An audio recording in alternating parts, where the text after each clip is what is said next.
Good evening. I'd like to call this August the 3rd meeting to order, and just like to say to everyone in the audience, thank you for your prayers. Your just calling my name mean a lot, and it helped me through the situation I was in. And I'd like to say thank you from the bottom of my heart. Thank you, and I love you.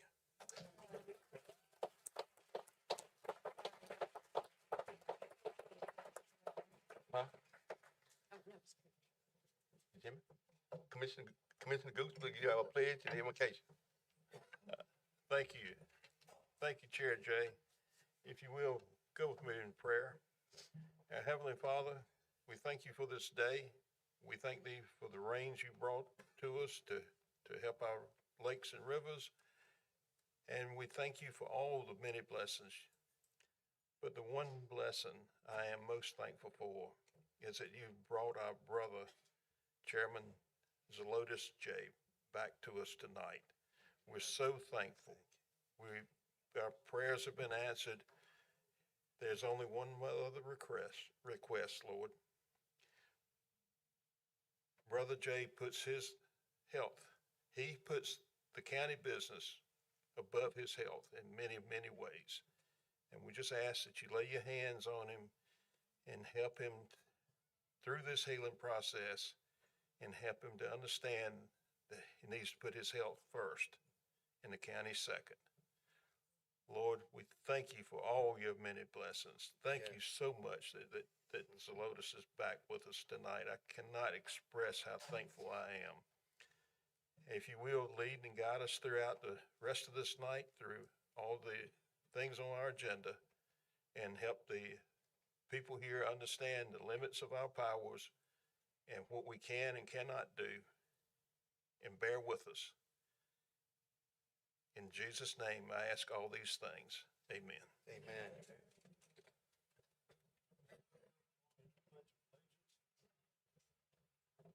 Pledge allegiance to the flag of the United States of America and to the republic for which it stands, one nation, under God, indivisible, with liberty and justice for all.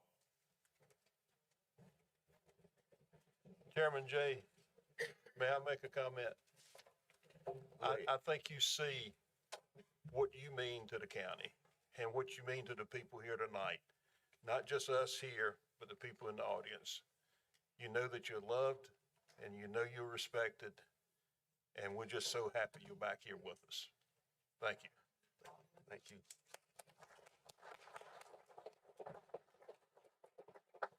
Thank you, Commissioner Gooch, for your prayers and your invitation and the pledge and words of kindness. And moving on, just like to see that once again, say thank you, thank you, thank you, thank you. I love my people here in Granville County. I think my son think I'm a little bit crazy, but that's it. But anyway, moving right along, we'll approve of the agenda. Can I get a motion to approve the agenda? Move for approval of the agenda, Mr. Chairman. I second. It has been moved and proper second that the agenda stand approved as presented. All in favor, use the voting sign aye. Aye. All opposed have the same rights. Ayes have it. Stand approved. Can I get a motion to approve the consent agenda? A motion to move to present to the consent agenda as approved, as presented. Second. Easy for me to say. Yeah. It is moved in proper second that consent agenda stand approved as presented. All in favor, use the voting sign aye. Aye. All opposed? Ayes have it. Stand approved. Okay. Introduction or recognition introduction, recognition, and presentation. Okay.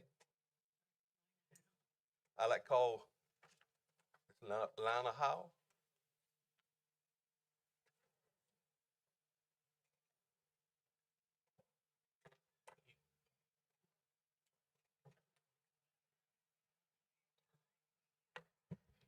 I'm going to turn this straight over to them. However, I did have one update that Karan had asked me the last time. North Carolina 4-H decided this year not to move forward with the Youth Voice program at y'all's state meeting. So hopefully next year we'll be back. But other than that, I'm going to let these wonderful interns talk about their time. Thank y'all for your partnership. Good evening. Do we go for the next slide?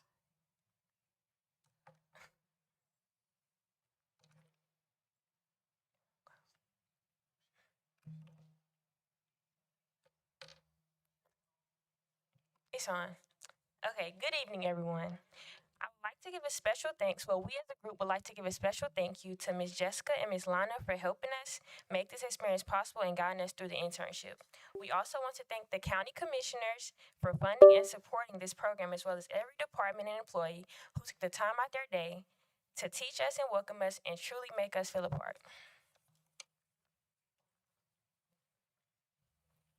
Hello, my name is Tyler Jastro. During our time in administration, we learned that admin is in charge of carrying out policies, managing 27 county departments, and driving the annual budget. We also completed the significant task of merging thousands of individually scanned pages into a searchable digital database of Board of Commissioners meeting minutes dating back to 1984. Our work turned decades of historical records that previously existed only in bound minute books stored in our records vault into a searchable resource that will improve accessibility, efficiency, and service for county staff.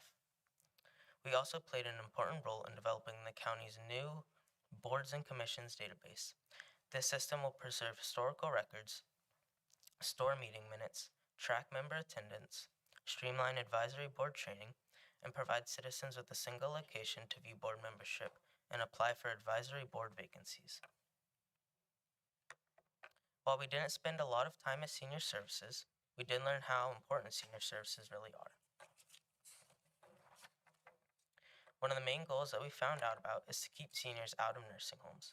Programs like Meals on Wheels and carts that go around all of Granville County help maintain the freedom of those who otherwise would be placed into nursing homes. We also learned that senior services have many programs designed to keep seniors active.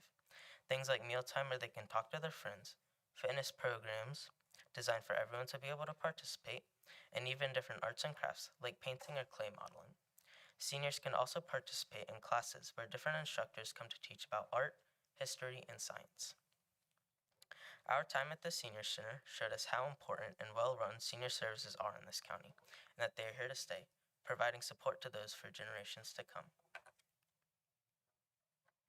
During our time with the Finance Department, we learned how the county creates and manages its budget to support important community services.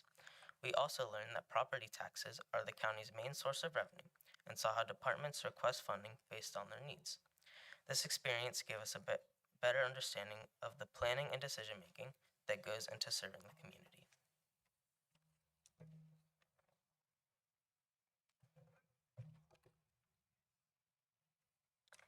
We all had the opportunity of being placed at Cooperative Extension, the 4-H camp, where we assisted and worked with different groups of students, supported daily camp activities, and helped create a positive environment for the campers. I also enjoyed working alongside other interns from different programs, building connections and collaborating as a team. Through hands-on opportunities like cooking a meal from scratch, visiting farms, picking blueberries, we help youth expand their knowledge plus life skills.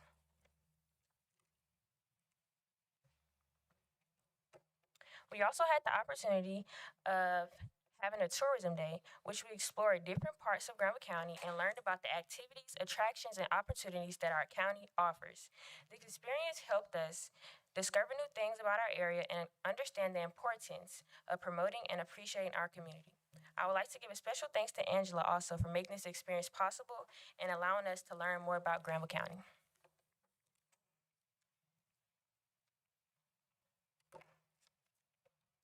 Hi, my name is Sasha Longford, and I had the opportunity to spend 2 days at the Granville County Animal Shelter. While you may think an animal shelter might be just a bunch of animals in cages, that's the complete opposite there. It's a very lively environment with dogs and cats ranging from young puppies and kittens to senior animals, allowing there for you to be a pet for anybody and everybody. I saw animals of all different breeds and ages, and they're all waiting for a safe, loving home. While I was there at the shelter, I did daily tasks such as cleaning cages, doing linen, and replacing the blankets and food and water to make sure that while they are waiting for a loving home, that they have a safe and clean place to stay. I also saw how important the animal shelter was in giving abandoned animals and strays a second chance and how quickly they were able to pick up on phone calls and go get the animals. But not only that, but when people call them actually telling them that they want to bring in a stray, the animal shelter does it very quickly and efficiently to keep the community safe and the animals. I also had the pleasure of going to the 911 dispatch center, which was one of my personal favorites. When I walked into the dispatch center, it was a very family-like, humorous environment. They balanced professionalism perfectly, even though they received distressful and stressful calls every single day. The positivity in there was amazing. They taught me the importance of specific questions and how they can alert specific departments to work together for fast and efficient responses.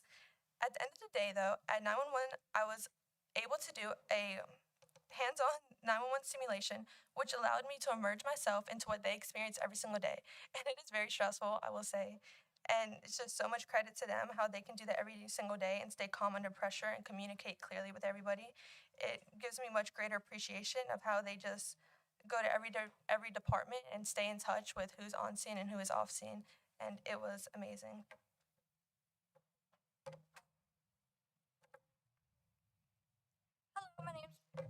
Hello, my name's Amy Santana. My experience at the library helped me learn more about the services it provides to Granville County. I help support daily library activities, assist with programs, and gain a better understanding of how the library connects with and serves the community. This experience allowed me to see the importance of providing resources, opportunities, and support for local residents while improving my communication, teamwork, and customer service skills.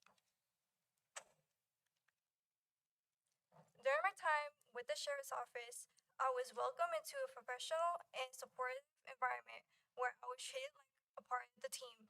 I gained hands-on experience by assisting with the front desk duties, making phone calls, and helping with the setup of the real-time intelligence command center.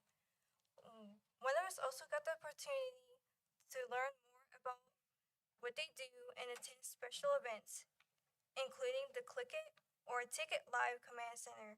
This experience trained my communication skills, confidence, and understanding of professionalism.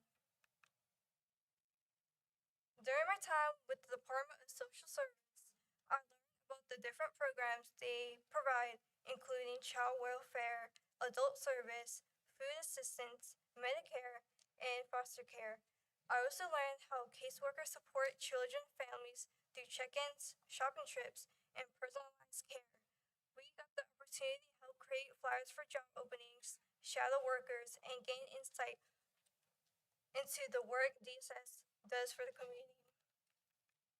And as you can see, we had a lot of fun during this internship.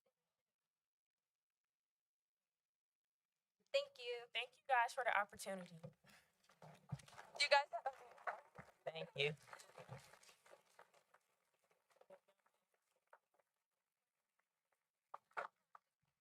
Is there any questions?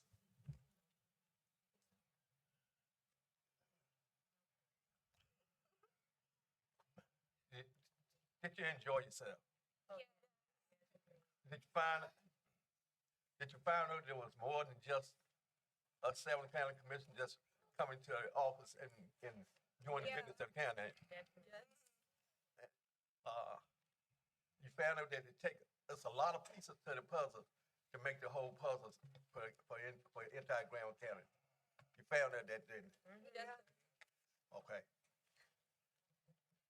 Any more questions? Mr. Chairman, if I may just say how proud I am of our young people and how much you give me so much hope for the future. I'm so impressed with your presentation, just impressed with how you conducted yourselves, and wish you all the best. And I hope you had a wonderful experience.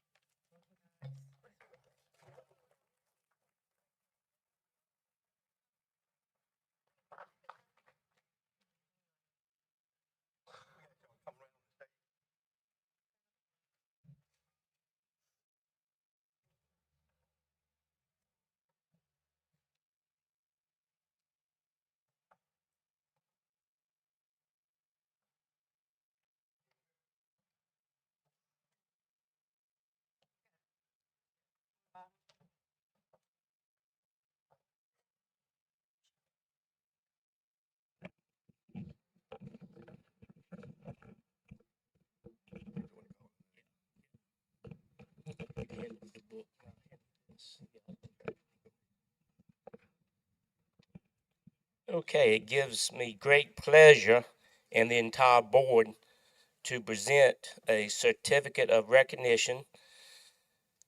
I may need a little help with the name.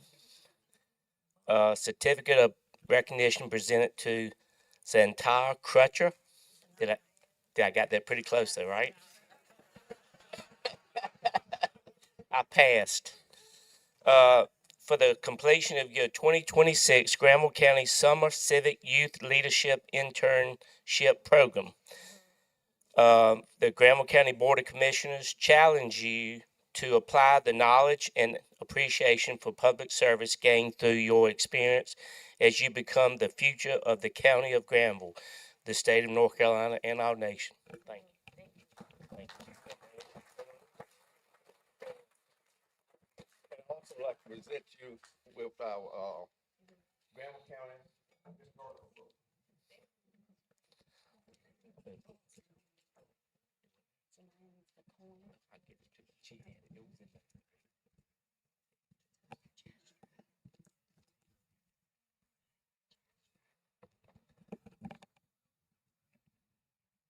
I'm just going to call your name out this time. Certificate of recognition presented to Tyler Jastro. I got it close. Thank you for your participation. And the chairman has you a book and a coin. Thank you. He's already got his coin. He's already got his coin.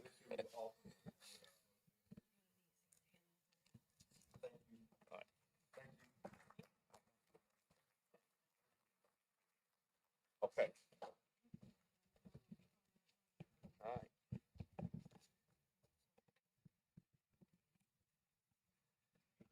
Certificate of recognition to Amy Santana Morales. Did I get that right? Yeah. Good. Thank you so much. Appreciate it. Also, does she need her form? She needs. Okay. I better not mess this name up. Dasha Williford. So I've known Dasha since she was a little bitty thing. Dasha, it was great to have you in the program. Thank you for having Thank you me. so much. Thank you so much. And here's your coin. Thank you. You're quite welcome. Oh.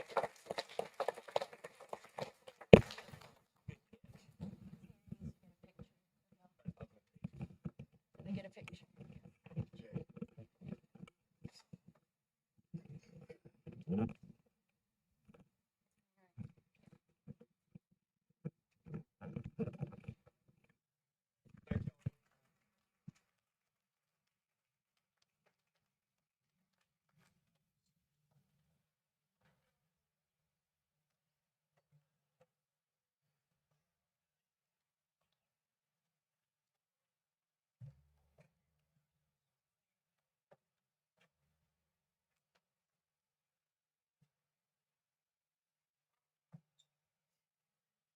Okay.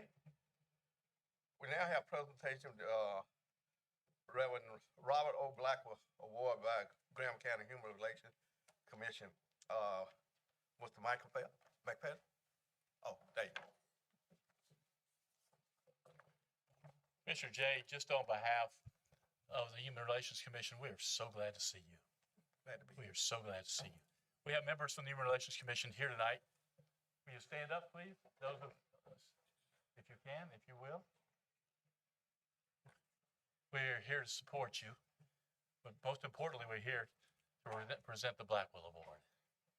Thank you all for coming. Evening, Mr. Chairman, Commissioners, County Manager, County Attorney, members of the Blackwell family, Mr. McCoy, and all within the sound of my voice. As Chair of the Granville County Human Relations Commission, I appreciate the opportunity to greet you all on behalf of the Commission.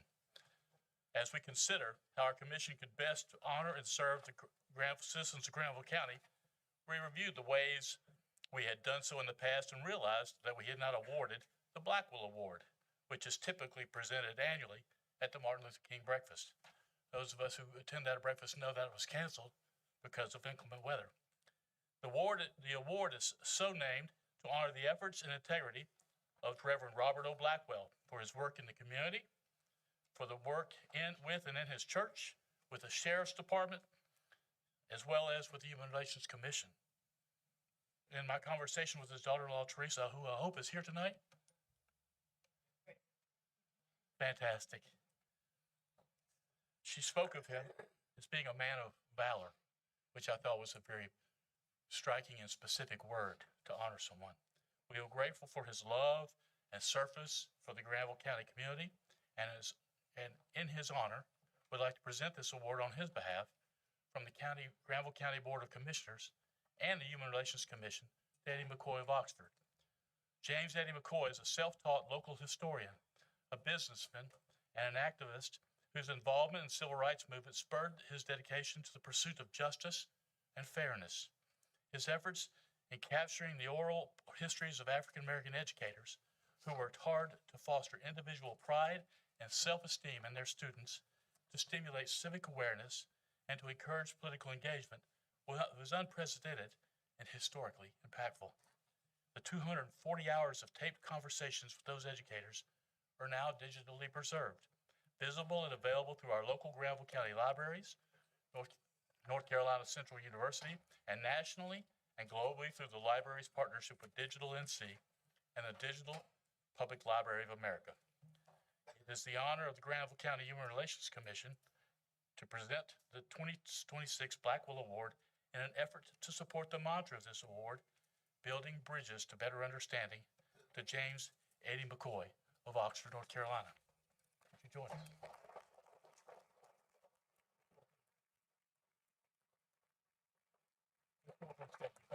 Let's go up on stage. Okay.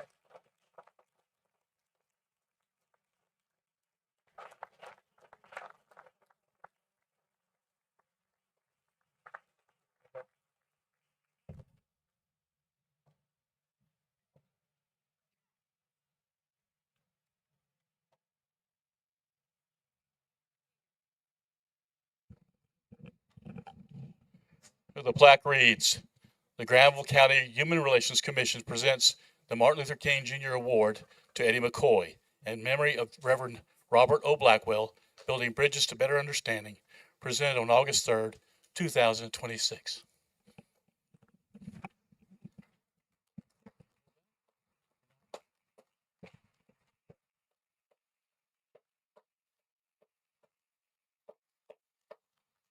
Thank you very much.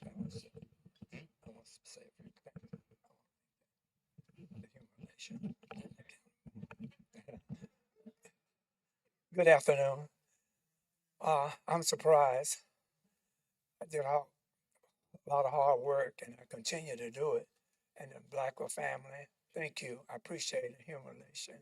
I knew Reverend Blackwell. He always had cordial things to say.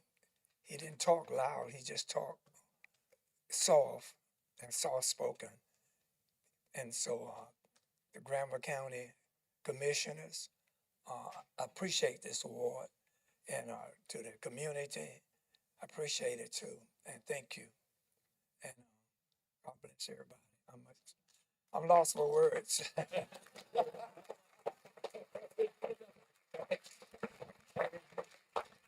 You may have just witnessed a first tonight. It'll be lost for words. Let me say how much I'm grateful to be able to recall the memory of Reverend Blackwell.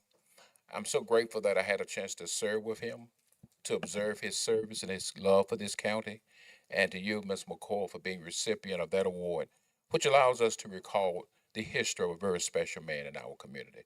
And congratulations to you on all your research. I know you were down and interviewed my mother-in-law one day. You even got that history, so we're so thankful. Thank you.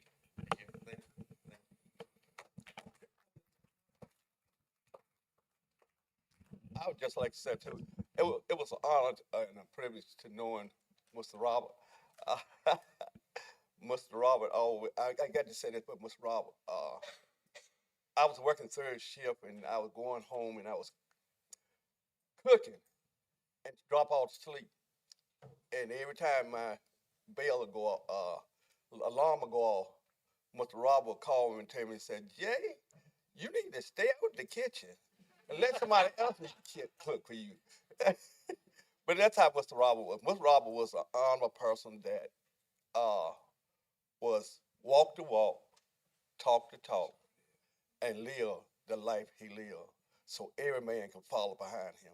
So thank you. Appreciate it for being a presenter.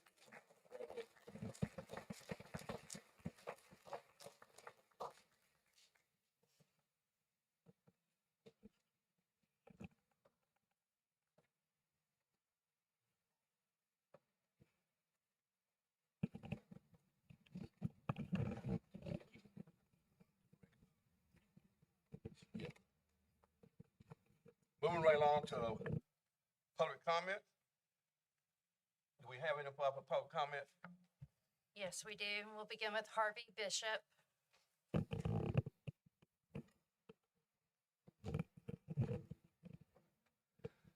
Good evening, Commissioners. Please state. That's what I was coming with next. I'm Harvey Bishop, 1713 Northside Road, Creedmoor, North Carolina is where I reside. And after hearing the well-spoken youth, it scared me, so I want to yield my time to Mr. Greg Bates. All right, Greg Bates. You'll have 5 minutes, or sorry, 5.5 minutes. Thank you. Good evening, and thank you, Mr. Chairman and fellow commissioners. I want to present an issue that has already been discussed with Mike Turner, City Manager for Creedmoor, Drew Cummings, our County Manager, Commissioners Jimmy Gooch and Russ May, along with various others. This all began approximately 2 years ago on October the 31st through November the 2nd. It was called the Day of the Dead celebration. For 3 days, starting as early as 8 a.m. and proceeding into the night as late as 1 a.m., my neighbors and I could hear this constant loud drum beating and at times screaming. I live about a half a mile from 1794 U.S. Highway 15 South, the location where the sound is emitting. It is owned by Joffmar Properties, LLC. The sound was so loud that I could hear it above the sound of my television. I recorded the decibel level of the sound outside my door as high as 71. It kept me from being able to enjoy anything inside or outside other than mowing the lawn while wearing ear protection. My neighbors, as well as friends living on Northside Road, had their lives disrupted as well, many to a greater degree than myself. After numerous calls to Granville County Sheriff's Office, we were told it was in the ETJ and the City of Creedmoor was responsible for any issues. Calls were placed to the City of Creedmoor Police, who said we have no jurisdiction outside the city. When we were able to get a deputy to respond, we were told that they had a permit. However, no one knew who issued the permit. Then we finally found out the City of Creedmoor had issued a permit, but they could not enforce it. It is all because of the ETJ and who is responsible for what inside the ETJ. As we dug deeper into the whole thing, it became a game of finger pointing between Granville County and the City of Creedmoor, leaving those of us who live around 1794 U.S. Highway 15 South with no recourse to stop this invasive noise pollution. After the issues in November 2025, I and several of my neighbors met with Mike Turner and Troy Wheelis, Creedmoor City Police Chief, to discuss the matter. We left feeling there was a resolution in sight. We felt there would be further discussion between the city and county to reach a resolution. The last thing we wanted is for a celebration of some sort to be held in the middle of the summer. Well, guess what? Here we are in the middle of the summer, and we had to go through the same thing 2 weeks ago.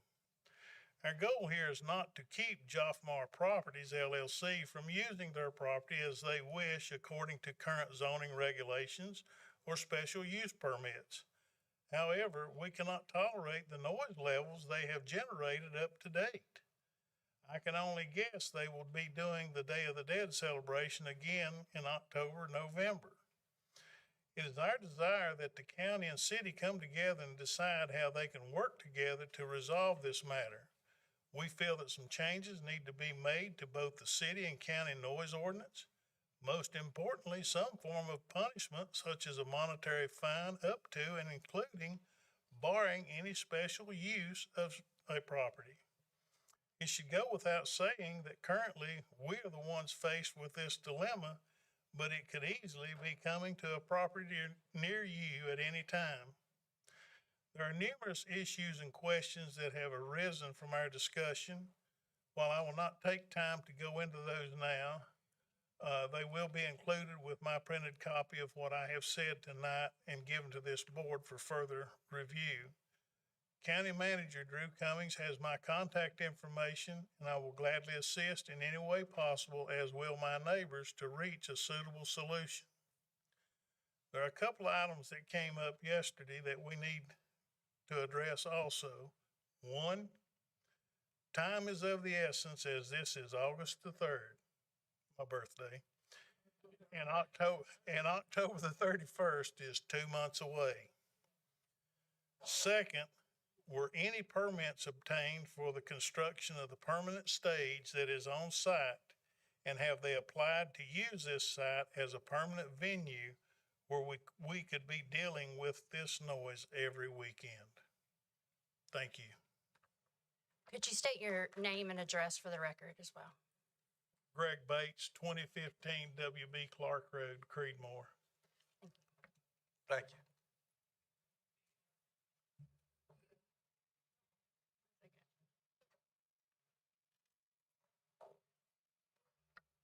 Next is Nick Lareed, maybe? Laverick? Maybe? I'm not sure. Please state your name and address for the record. Yes, good evening. Yeah, my name is Nick Larea. I live on Broad Street in Oxford, and I know a lot of the people here tonight have concerns about data centers, and I think these concerns are real. Water use, energy consumption are mostly talked about. But the concerns for the effect of noise, again, is not often, as often talked about, or really not well understood. Data center noise can travel 1,500 feet to over 2 miles under standard conditions, with low frequencies carrying up to 5 miles across flat terrain. Now, noise in any frequency can be irritating, but low frequency noise can actually produce symptoms. Infrasound, which is sound waves below 20 hertz limit of human hearing, is particularly impactful. Infrasound occurs naturally and is generally harmless, but machinery-generated high-volume infrasound or prolonged exposure can cause the following symptoms: ear pressure changes, causing dizziness, vertigo, mild motion sickness, organ resonance. Intense levels can cause fatigue, nausea, or cardiovascular stress. Sleep disruption, restlessness and trouble falling or staying asleep, mood changes of irritability, anxiety, an unexplained sense of dread or unease, and cognitive strain causing reduced concentration, mental fatigue. Infrasound is so effective at producing these symptoms that filmmakers use it in horror films to raise stress levels like cortisol, to produce physical discomfort and symptoms like heart palpitations, shivering, a sense of panic, and general unease. The haunted effect. Because natural infrasound is generated by storms and earthquakes, our bodies instinctively read the vibration as a hidden threat. Standard monitoring, noise monitoring, measures only audible decibels, ignoring frequencies below 20 hertz. Routine environmental monitoring near commercial tech hubs does not include infrasound tracking unless specific acoustic research or local planning boards request special testing. So apart from the concerns of water use, which may or may not be mitigated with evolving technologies, and the energy consumption of data centers, noise pollution is a great unseen, or rather unheard, hazard Your to be time is up. considered. For these reasons, any Your data time is center up, in the sir. county should Excuse be me, your very time is up. carefully restricted, especially Sir, with your regard time is up. to location, within a minimum of miles, not feet. Thank you.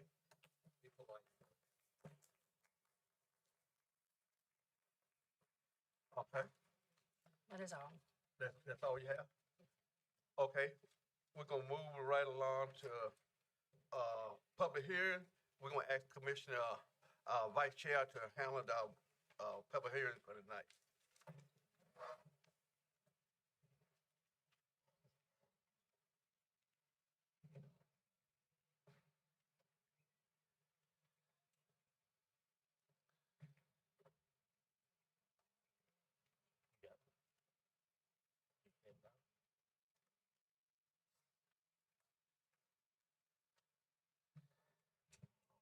Once again, I'd just like to say that we're so happy to have Chairman Jay back with us. It was a long night, so I told him I would take part of the duties and let him recoup a little bit. So I'm going to take it from here. Glad to have you back, Z. The next matter on the agenda is a public hearing on the closeout report for the 2020 CDBG Building Reuse Grant for Nugget Comfort. I now declare the public hearing open. At this time, I would like to recognize Charlotte Duncan, the county's Economic Development Director, for initial comments. Charlotte. Thank you. Good evening, Commissioners, and I'm going to tag team this with David Hartigan of Hartigan Management, who was our consultant for this, for the administration of this grant. But this is a closeout public hearing that is required by HUD as a part of the Community Development Block Grant. You'll hear us say CDBG, and the citizen participation rules under federal law. So David's going to touch on more. I'm going to give you a quick overview. But we, Nugget Comfort, received a $460,000 CDBG Economic Development Grant in 2021. Nugget is located within the Falls Lake Commerce Center in Butner, North Carolina. It's a privately held manufacturing operation. They're classified as a furniture manufacturer. And at the time, they employed 19 full-time positions. Building renovations were interior only and located primarily in the cafeteria, offices, and workshop. And just for those of you who may not be familiar with the Nugget, this is the product here on the screen. It's furniture, but it's also a toy. Encourages innovative play with kids. All right, David. Good evening, and thank you.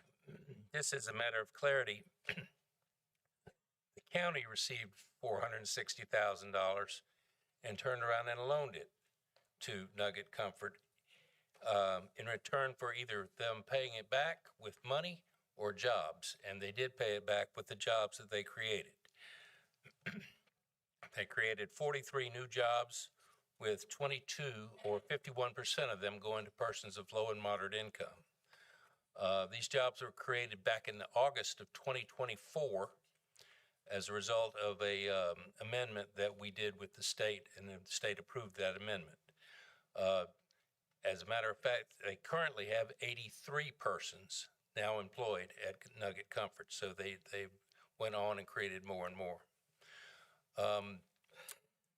Like Charlotte said, they got $460,000, but they also matched that with over $500,000. So the project was very close to $1 million for the improvements to the building. And speaking with David Barron today, he said since they arrived in Butner, they have invested between $9 and $10 million in the business. So if there are no objections from the board, the county can begin closeout procedures by first requesting a monitoring visit from the Department of Commerce, at which time they will come to Oxford and review the county office files and do a tour of the Nugget facility. They'll respond with a report. If there are any issues that arise, we'll address them, and the county can proceed with closeout forms that they will provide for us, and the project will come to a successful conclusion. Thank you.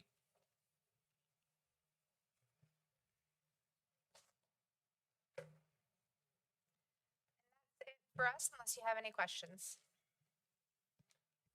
The floor is now open for anyone wishing to speak on this matter. No one has signed up to speak. Does the board have any questions or need any additional information?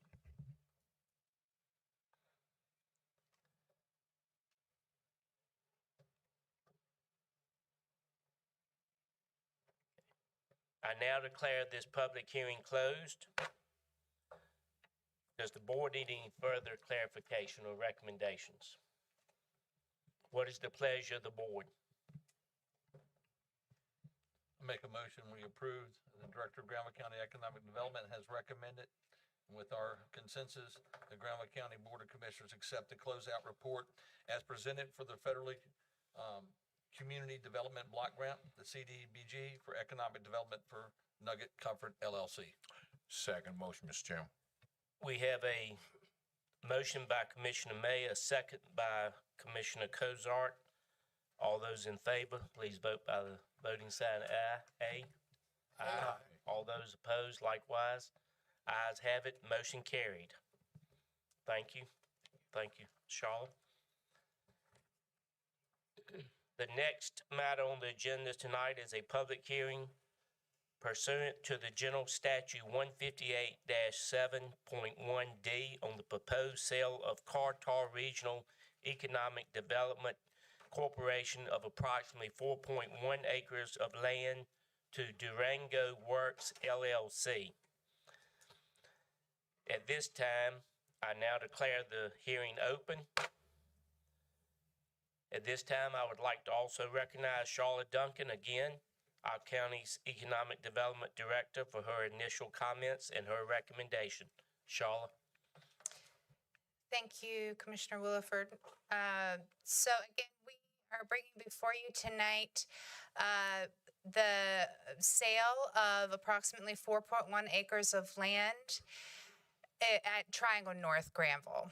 So for those who are not familiar with the site, the proposed sale would be by the Kerr-Tar Regional Economic Development Corporation, which is the holder of the Triangle North Granville site. So we are having this public hearing pursuant to state statute. The 4 acres in question is right at the mouth of the park. So when you turn right onto Triangle North Drive from Tabbs Creek Road, the 4 acres will be right there on the right-hand side. As you know, on the left side will be the future home of the Vance Granville Community College Center for Advanced Manufacturing and Applied Technologies, or CAMAT, as we like to say for short.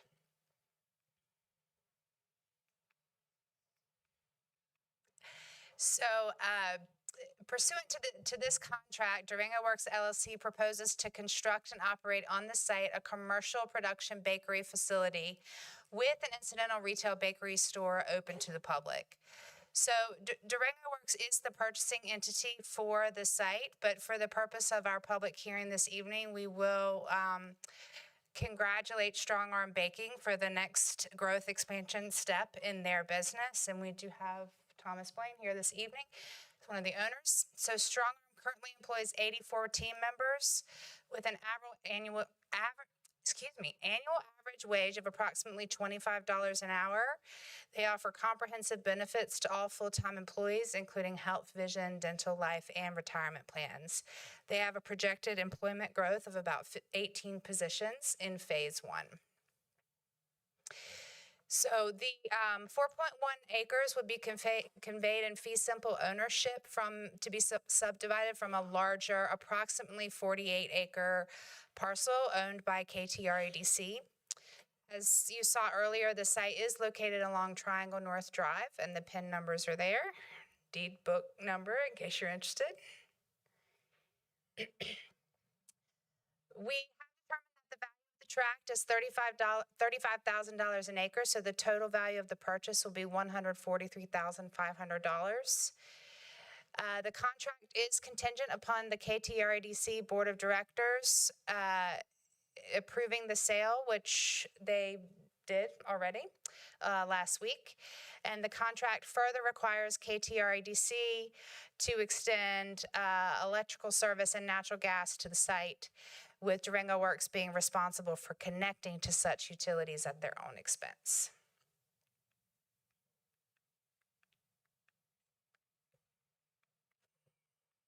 What am I missing here? Can you advance, Jessica? Ah, well, there you go. And that's it.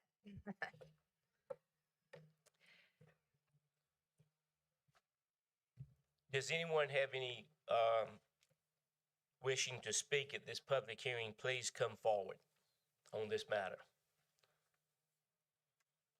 I now declare this public hearing closed.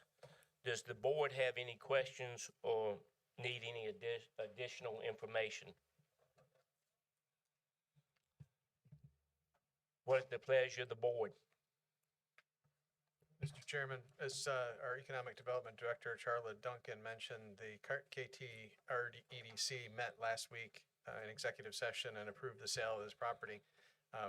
The recommendations were quite lengthy, so I'll just say that we accept our Economic Development Director's recommendations and move forward with the sale of the property. Second motion, Mr. Chairman. We have a motion by Commissioner Karan, and we have a tie between Commissioner Cozart and Commissioner Jay, but I'm going to give it to Commissioner Cozart. You can't make it. All those in favor, vote by the voting sign aye. Aye. All those opposed, likewise. Ayes have it, so carried. Motion so carried. Great, thank you, and congratulations to Durango Works for their land purchase. Thank you. We look forward to having you, Thomas.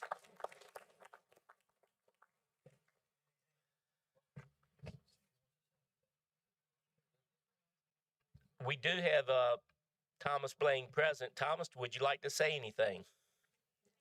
If you do, now's the time.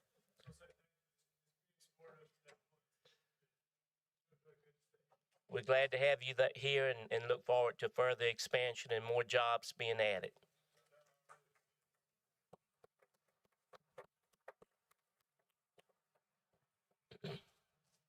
All right, the next matter on the agenda is a legislature hearing to receive public comment on the proposed adoption of the North Falls Lake Area Study as an amendment to the county's comprehensive plan. I now declare this legislature hearing open. At this time, I would like to recognize Barry Baker, the county's planning director, for initial overview on the study, the recommendation of the county planning board, and the introduction of Campo. Thank you, Mr. Chairman, commissioners, ladies and gentlemen. Excited to bring the North Falls area study here tonight. It's we've been working on it since roughly April of 25. There's been considerable public input, a lot of work. Little background at Granville County asked the Capital Area Metropolitan Planning Organization, CAMPO, which we're a member of, to work on this area study. It's the last area study in the CAMPO boundary. There are land use and transportation recommendations. In regard to transportation, the recommendations, if adopted tonight, will go in and inform the next Metropolitan Transportation Program with CAMPO. And so that they will have that for as long as those recommendations stay applicable. As you may recall, Granville County spent $40,000 for them to do a land use component of this transportation plan. There are land use recommendations that are part of the area study. The study itself composed of Granville County all the way from Wake and Durham County lines, included Creedmoor, Butner Stem, and it went all the way to US 158 in Oxford. Campo boundary generally in Granville County is Stem, Creedmoor, and a portion of Butner on east of 85, and then Granville, southern Granville County, all the way to the Tar River. I want to state that this legislative hearing, all public notices have been accomplished for tonight's hearing. The Planning Board held their public hearing on this and unanimously recommended approval at their July 16th meeting. I do want to introduce and have for their input because they worked very hard on it, Mr. Kenneth Withrow with Campo and Mr. Jake Petrosky, the consultant that worked with everyone.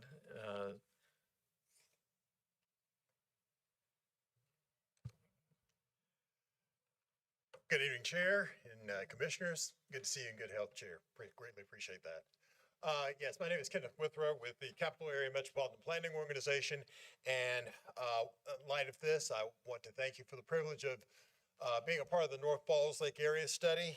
And I want to basically show you the map if I can. Let's see if I'm going in the right direction.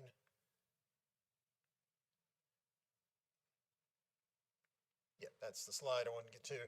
Basically, the study area that was mentioned by Mr. Baker covers what we largely really dealt with. Mainly the capital area MPO boundary focuses east of 85 and then south of the Tar River, but our area, of course, extended further into Granville County. And as mentioned, we did cover portions of northern Wake County and western Franklin County. Next slide, please. So in general, the general overview was to look at a lot of issues associated with Granville County, mainly focusing on transportation, but also dealing with issues associated with environmental issues and with the land use that is occurring in the region. But the main focus, of course, is transportation planning because we are a transportation planning agency. Next slide, please. And so what we are doing with regard to this is to develop a cross-border land use plan. We've done this in other portions of the Campo region. When we take this into account, just to give you a historical background, the Southwest Area Study, which includes southern Wake and southwestern Wake County, along with northern Harnett County, is a study. There's the Southeast Area Study that covers southeastern Wake County, along with Johnson County. And then there's the Northeast Area Study that focuses on northern Wake County and includes, of course, northern eastern Wake County as well as Franklin County. And so again, as mentioned by Mr. Baker, this was the last area study that really needed to cover our Campo region. So we wanted to look at that cross-border coordination and address the land use vision for the area. Again, consider the limitations concerning the utilities and environment. Look at ways in which we could provide new transportation recommendations for the area. It does not take the place of what you all currently have. It just looks at what can be done to enhance what you all are doing. And it does will ultimately feed into what is called the 2060 Metropolitan Transportation Plan. We do this every 4 years, and we just recently adopted the 2055 Metropolitan Transportation Plan. Next slide, please. After that, so I'll give it over to Jake. Just to give you background, those who were involved in this study and course included what is considered our core technical team. These are the staff members from not only Campa, but the local governments, as well as the Durham Chapel Hill area that includes the Triangle West Transportation Planning Organization, the Kerr-Tar Rural Planning Organization, as well as NCDOT.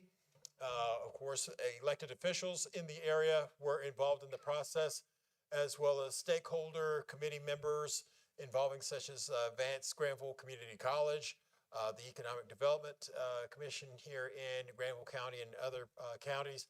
And largely, the most important is the public. We had a lot of public engagement associated with either pop-ups or various events that we participate in, such as the Creedmoor Music Festival and other events. And so we got a lot of input from those citizens, and based on that input, we were able to put together something that Bolton and Mink, which will come up next, they can explain and address, and people have been generally pleased with it. And so without further ado, allow me to introduce Mr. Jake Petrosky with Bolton and Mink, that was the consultant for the study. Good evening. Just have a couple highlights to show the plan. You can go ahead and go to the next slide if you would. Engagement themes, things we heard. Folks wanted to have more amenities and businesses, but also preservation of rural character was really important, including the sensitive watershed areas and agricultural uses in the study area. There was a lot of concern over traffic congestion and safety in some areas of the study area. You have a lot of rural roads that historically have not had a lot of traffic, but really in the last 5 or 10 years, there have been a lot of increases in folks using those roads. So we did have a lot of transportation needs that were brought to our attention early. And then also there was a demand, desire to see some economic development in some communities in the study area, and kind of balance out, not just be a bedroom community, but grow jobs locally and that sort of thing. So those were some of the themes that we heard in the engagement side. Next slide. Growth has been steady. We have grown almost 15,000 homes in the last 25 years. That's very significant, 69% growth in the last 25 years. And you see that on some of those rural roadways. Some of the traffic volumes have grown, 60% during that time frame. When we look forward, there is expected to be continued demand for residential growth in the area due to your proximity to job centers and great quality of life. And so that's why we're doing this planning, is to try to get ahead of that growth and try to plan for the next 25 years of what growth could come. Next slide. We looked at different futures, different possible land use scenarios, how we could grow as a region. We looked at kind of a business as usual scenario where we pretty much can stay on the same trends that we've seen in the last 10 or 15 years. We looked at a scenario that really emphasizes economic growth and tries to move the needle on the balance between residential growth and employment growth, to see what impacts that has from an economic perspective, from a transportation perspective, and from an environmental perspective. We also looked at a strong town scenario where there was compact development around towns, and they absorbed more as a percentage of growth than really they have in the last 5 or 10 years, and saw that there's some benefits there. We also looked at a scenario that really emphasized watershed protection, Falls Lake, but also some other key watersheds, including the Tar River. Next slide. So we built a model in using geographic information systems, mapping, and then also a travel transportation model to look at the performance of these scenarios related to economic development, related to transportation impacts, and related to environment and open space impacts. And you could see each scenario had, some positive metrics and some not so positive metrics. So we looked at those as really bookends, those scenarios as bookends, and then looked to craft a preferred scenario that pulled pieces and some of the best performances out of each of those scenarios. So next slide, please.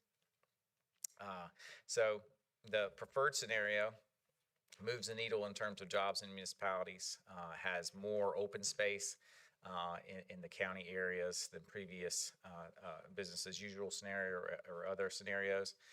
And then also increases homes and walkable areas, and also increases water and sewer demand in municipalities where those utilities exist. Next slide, please. So you see these two maps. The map on the left is the business as usual scenario, and then the map on the right is an early draft of the preferred scenario. You see a lot more green on the map on the right, and that's a recommendation of the preferred scenario to grow more in and around municipalities and really do a more preservation of rural areas outside of those communities. Next slide. A couple other things. The preferred scenario really combines elements of all the initial scenarios into a preferred vision. It focuses the most intense development in and around existing utility or municipalities where utilities are. There's also emphasis of preservation along the Tar River and on low intensity development in the North Falls Lake watershed. There's also recommendations for more town center areas where we want to see more reinvestment and revitalization and some walkable towns and neighborhoods. And then your edge areas where you're going to have some residential growth, but we want to balance that residential growth with environmental preservation and preservation of open space, farmland protection, that sort of thing. And then rural areas where we really want to see less development overall. And if we do have residential growth, it would be more lower density. Next slide. So overall, there's some implementation recommendations for all the communities, and then I'll talk about a few of the highlights for Granville County in particular. One overall recommendation is just to review and update your comprehensive plan and/or zoning ordinance to implement some recommendations of the North Falls Lake Area Study. Another one is to conduct some small area planning to refine some of the recommendations for land use and development, transportation, parks and greenways in different parts of the county, particularly those areas of transition between towns and county jurisdiction where there is a lot going on, a lot of potential for change as well. There's a recommendation for some additional farmland preservation programs to really target working farms and working agricultural lands and reduce some of the development pressure there and give them some options to sustain long term. And then support and capacity for open space and trail planning. That's something that we heard a lot about in our engagement. Next slide. So there's a lot more detailed land use recommendations for each jurisdiction in one of the appendices, but we basically looked at best practices from land use and development regulations and compared all the different jurisdictions and what folks are doing in their land use plans and zoning ordinances. A couple things that were pointed out as options for you all to consider in Granville County was a review and update transportation-related policies and standards in your ordinances. Look at land use policies and standards related to commercial and mixed-use development. One of the things that people may not know, based on a recent law, HB 382, there's some prohibitions in a recent bill on downzoning, and those downzoning rules do pose an issue for achieving the vision that we heard loud and clear in the North Falls Lake Area Study. Folks wanted some lower allowable densities in some parts of the county, so you could petition your state legislature for an exemption from that downzoning in order to implement some of the preferred scenario recommendations. Even without that, there's some things you can do related to subdivision design, requirements and process changes in order to meet the intent of some of the recommendations. And some of those revolve around encouraging more conservation design, encouraging preservation of tree canopies and heritage trees, and also some landscaping recommendations to preserve the forested feel that you have now on a lot of your roads coming in and out of the county. Next slide. Transportation recommendations, again, were central to this plan. There's a lot of recommendations for roadway widenings and roadway modernizations, intersection upgrades, that sort of thing. Also, there's some recommendations for bicycle and pedestrian projects. Some of those are sidewalks, some of those are greenways, and really focusing on refining some previous recommendations, looking at where different jurisdictions had some plans and where they could connect cross-border, and then regional connections, even up to Oxford, to Virginia, all the way down into Durham County. There's also some transit recommendations. There is a recommendation to do a little bit more detailed transit study for this area that might be coming up as well. Next slide. This is just a map of some of the more priority roadway improvements, the red lines on this map. There was a pretty intensive process of looking at cost benefits of different roadway projects, and that prioritization and some of the ideas behind it will carry forward into the Metropolitan Transportation Plan. And really, it's going to be all hands on deck moving forward. For transportation, you all have a lot of needs. We know that. Campo knows that. And it's going to take everybody at all levels, DOT coordination with them and Campo, the coordination with the developers, looking at what you all can do as a county or in cooperation with other partners, including municipalities, to do not just the long-term projects and plan for those and tee those up, but also some interim improvements that might be intersection improvements or a turn lane, something like that, that will help us get a little bit of breathing room and reduce some of the worst congestion in the near term when a larger project, until a larger project can be funded. So next slide. Ongoing efforts. The report document is currently available for public review on Campo's website. Their endorsement is expected in September. And those transportation recommendations are going to move forward into the regional Metropolitan Transportation Plan process.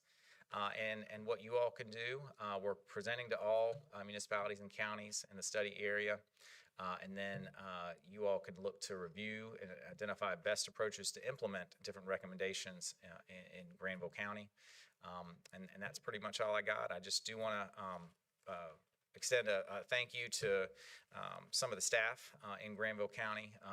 Barry Baker was a lead proponent of the study and was at every meeting and very active in making sure that the county's interests were represented in the plan.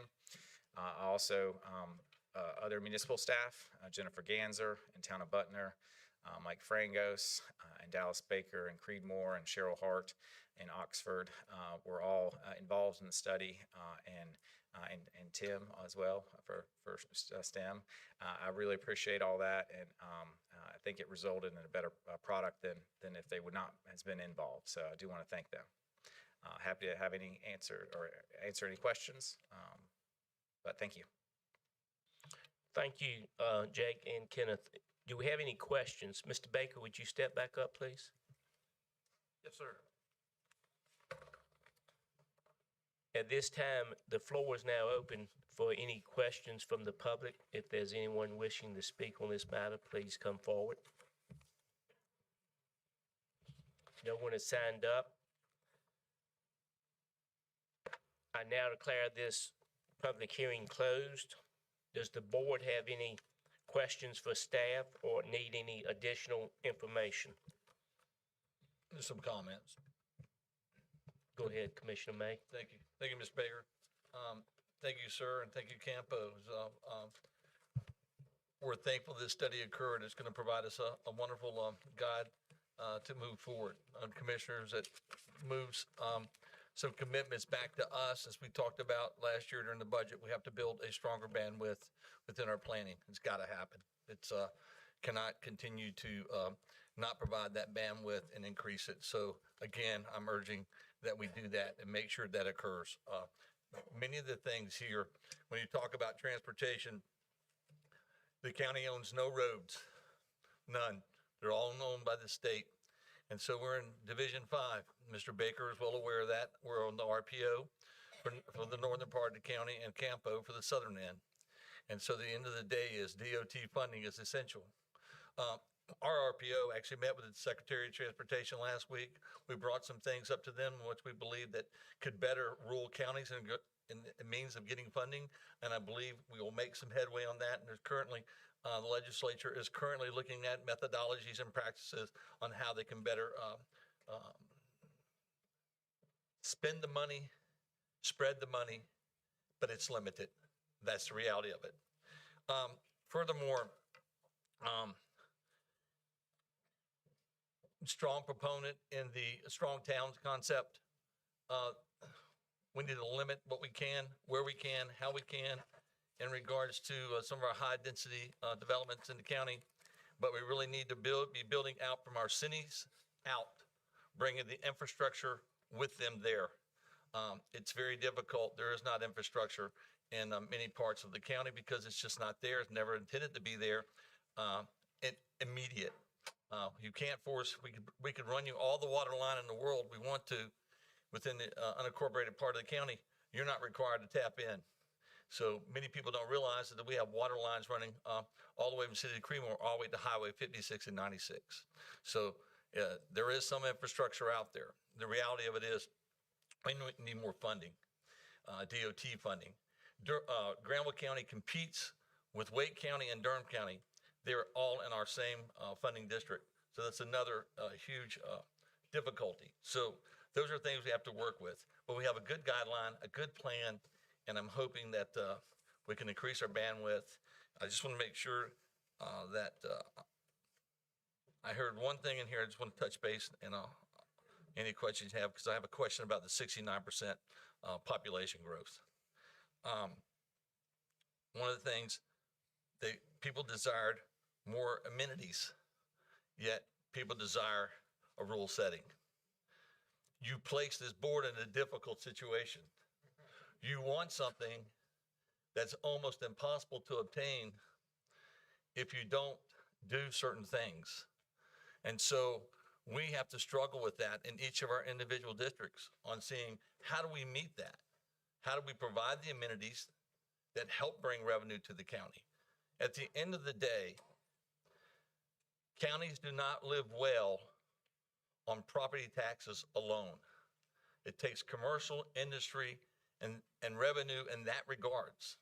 And that's why strong towns is so vital, is that as we build out, we can actually gain that. And if we bring business and industry here, we can do those things. But we can't provide amenities or places, more amenities than many people want without some sacrifices that many people don't want. And so it really takes, so you have 7 people up here that they're constantly twisted with yes, no, want, no, don't raise my taxes, raise my taxes. So I thank you for coming. I love it when the community comes out, but those are the many challenges that we face. The 69% in growth, that was in the area, correct? That was not. So if you would, just explain the area again, because I want people walking away and thinking that there was 69% growth in Granville County in that time period. And I want to make sure that we get that correct. Yes, sir. It is the area study, which also included northern Wake County and western Franklin County to US 1.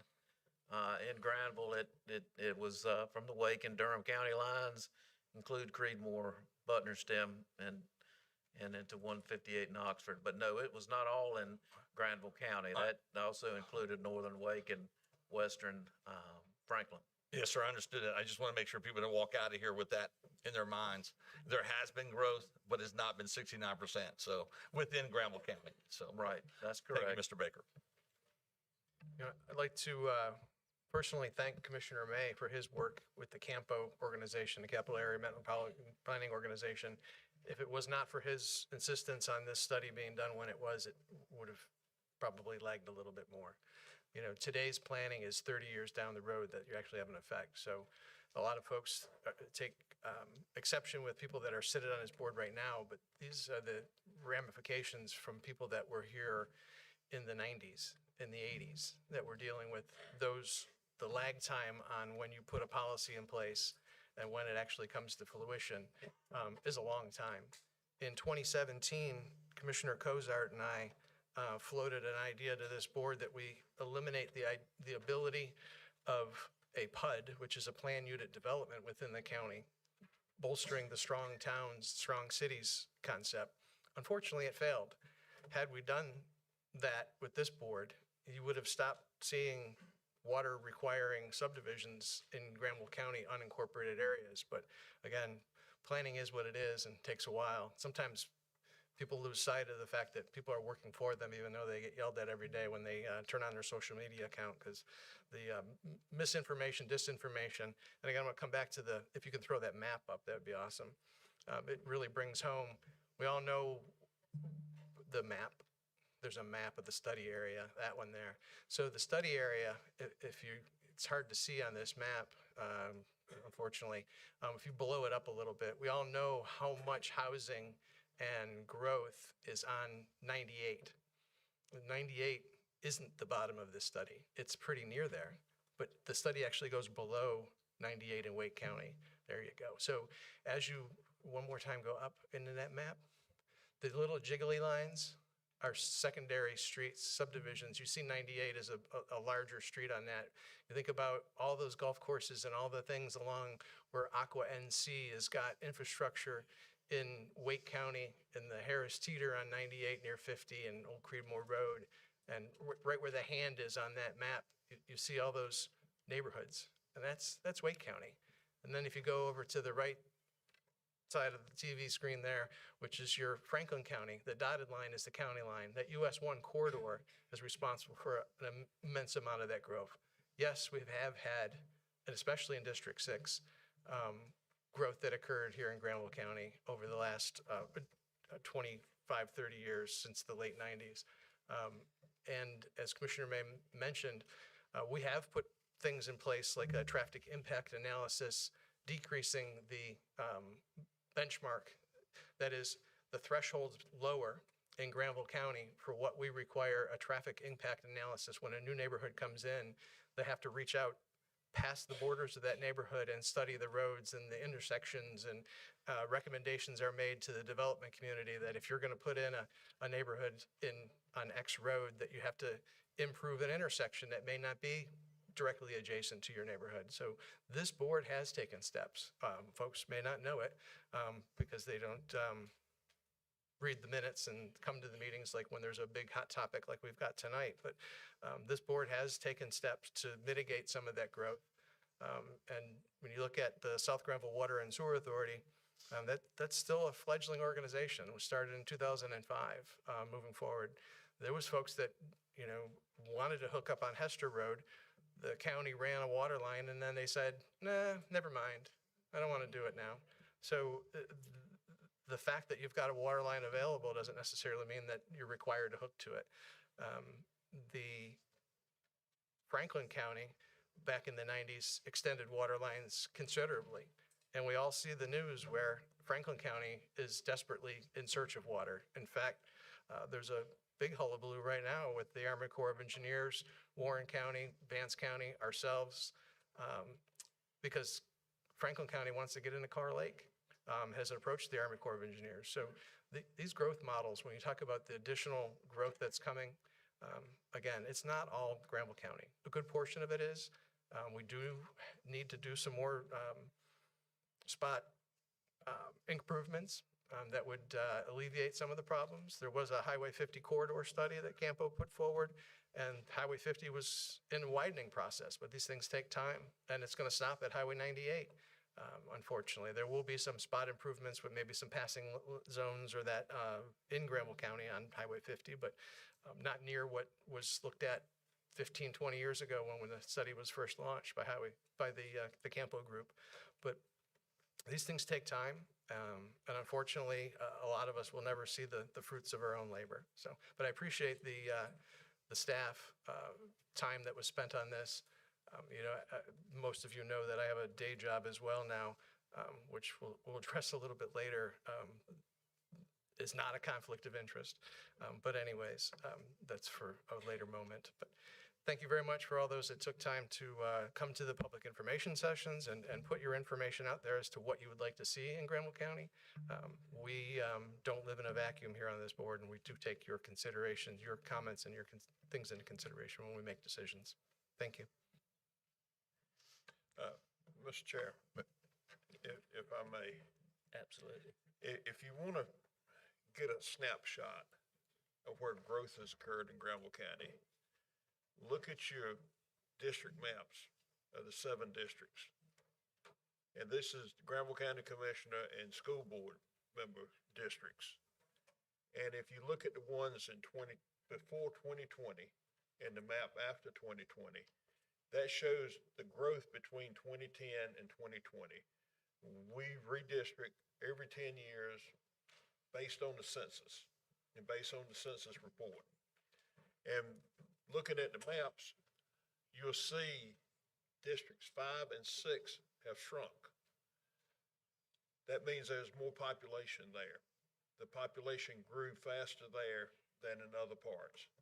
And part of the criteria we used when redistricting was we wanted to keep the commissioner and the school board member in the same district. We didn't want to freeze anybody out. But the other part is we wanted to kind of equally divide the population among the districts. Now, we didn't look at Democrat or Republican. We didn't try to gerrymander anything. We just tried to put districts there that kind of made sense. And we hired a firm out of Winston-Salem, I believe it was, to do this for us. Yeah, and they worked hard. We were under a time crunch, but this gives you a snapshot of where the population shift is in Granville County, where the population increase is.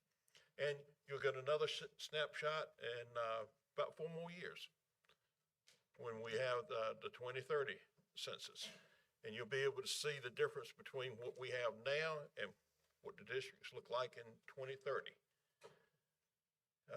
And that, I'm just trying to make sure everybody understands where the growth is. There's probably areas in Granville County we have had close to 60% growth, and there's areas that we've had no growth, or actually we've lost some people, lost some population in certain areas.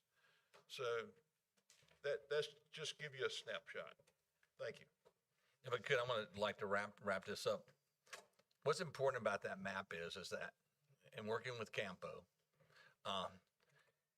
is that there are going to be opportunities. We are hopeful because now something we didn't have before, we actually have data to support the need.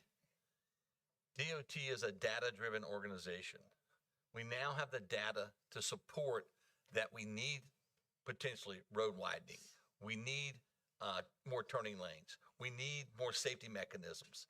If you think about Granville County, the only 4-lane road through Granville County is I-85. We're 15, 96, 56. There are major transportation corridors for our county. There are primary roads. In most other counties, they would be considered secondary roads. We have to bring the attention to what our primary roads are. That's the emphasis of the study. That's why it's so important to have strong towns concept and how we build out. And that's why it's important to have a study like this, so that now when we go in and score our projects to DOT to see whether or not they get funded or not, we actually can provide some substantial data to it in hopes that we can get these things done. So, Mr. Baker, I thank you for your hard work on this. I thank you for the presenters tonight. Thank you for what I do believe, and based on some recent decisions with Campo, the Secretary of Transportation, I know that they know Granville, and they've known Granville for a while has been needing, but now there's no denying. And this study really puts us in a position we've not been in since my tenure here. So thank you. Mr. Chairman, I just ask one question. Yes, sir. In the book on page 127, it talks about currently presenting to all municipalities and counties in this study area. What stage are we with those presentations? I'll let Mr. Withrow answer that because he's been going to the other jurisdictions. He and Jake, I believe. Thank you. With regard to the presentations, they'll be occurring throughout this month, and I think the last one will be in September. So I'll have a presentation tomorrow in Oxford, and Thursday I have a presentation in Butner. But we'll be carrying those all the way out till the mid-September when we expect to have the approval. Thank you.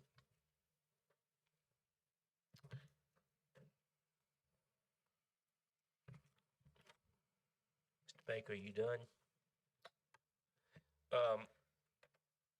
I, on behalf of this board, would like to thank Commissioner May.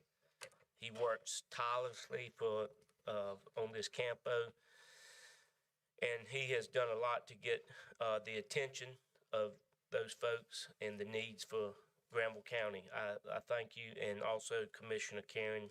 They have worked many hours on this, so we thank you.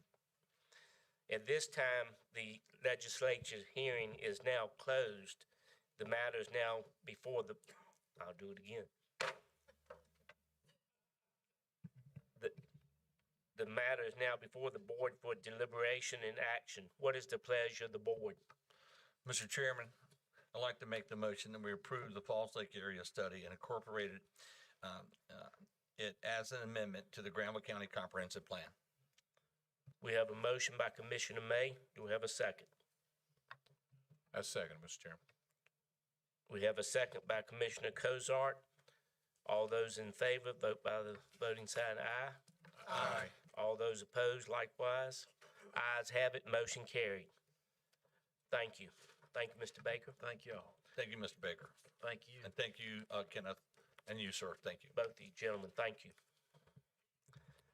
All right. The next matter on the agenda tonight is a legislature hearing conducted pursuant to the North Carolina General Statutes 160D-601 to receive public comment on a proposed text amendment to the County Land Development Ordinance. The proposed amendment is a text amendment pertaining to data centers. I now declare this legislature hearing open.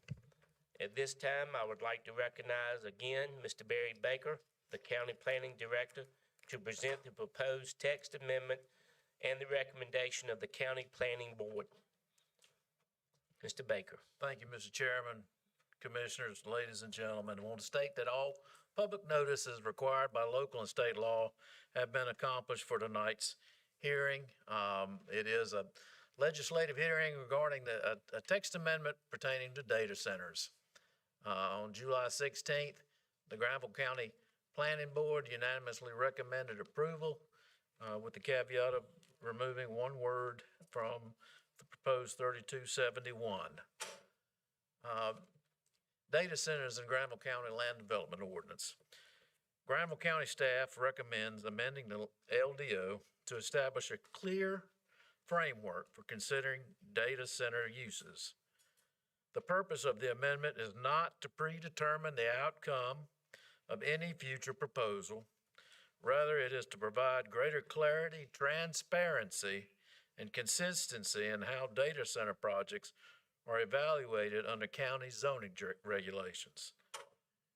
And again, the Planning Board unanimously recommended approval of the proposed text amendment. Why is the amendment needed? The county's current LDO does not specifically address data centers. As a result, the ordinance provides no zoning framework tailored to this type of use.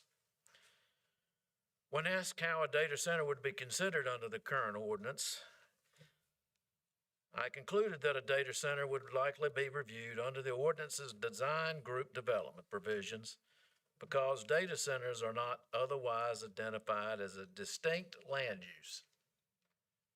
However, these provisions were not created, the design group development provisions were not created specifically for data centers and provide limited guidance regarding the unique considerations that can accompany large-scale data infrastructure facilities. The existing ordinance, therefore, requires decision makers to evaluate a modern and rapidly evolving use through a category that was not designed for that purpose.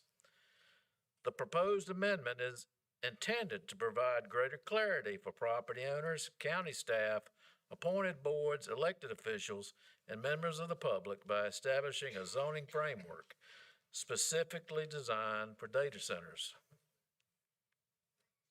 What is being proposed? The proposed text amendment would create a process under which a data center could only be considered on property that has been zoned to the county's General Industrial District, I-2, and is then zoned into a conditional zoning district specifically designed for data centers.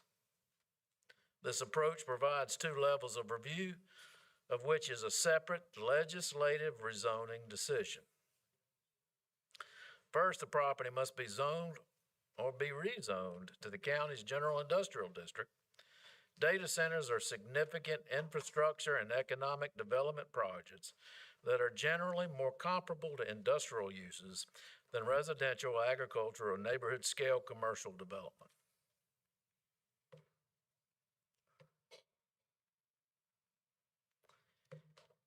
Second, the property would need to be rezoned into a conditional zoning district specifically designed for data centers. Conditional zoning is a planning tool expressly authorized by North Carolina law that allows the county to evaluate a particular project on a particular site and consider site-specific commitments and conditions as part of the rezoning process. This step allows the review process to focus on the actual proposal before the county rather than relying solely on generalized regulations.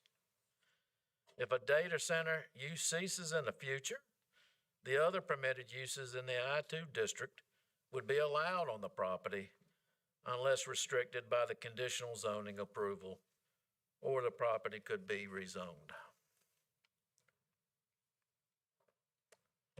Why use conditional zoning rather than extensive technical regulation? Staff has intentionally recommended a framework that focuses on land use compatibility and site-specific review, rather than an extensive set of highly detailed technical standards. Data center technology continues to evolve rapidly.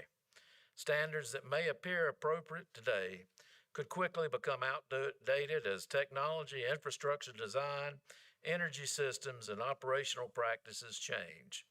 In addition, many matters frequently discussed in connection with data centers, including environmental regulation, utility service, energy infrastructure, telecommunication systems, and other technical issues, are regulated in whole or in part under state and federal law. Local governments in North Carolina possess zoning authority under Chapter 160D of the North Carolina General Statutes, but that authority is not unlimited. For these reasons, staff believes the county is best served by establishing a flexible zoning framework that focuses on matters clearly within local land use authority, while allowing site-specific concerns to be addressed through a legislative conditional zoning process.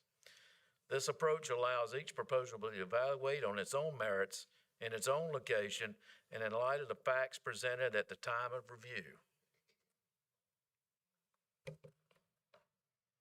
What role does the Board of Commissioners play? A central feature of the proposal is that it preserves the authority of the Board of Commissioners. Under 160D of the statutes, rezoning decisions are legislative decisions made by elected officials. The Board of Commissioners retains the discretion to determine whether a proposed zoning district is appropriate for a particular property after considering the application, public input, planning considerations, consistency with adopted plans, and other relevant factors.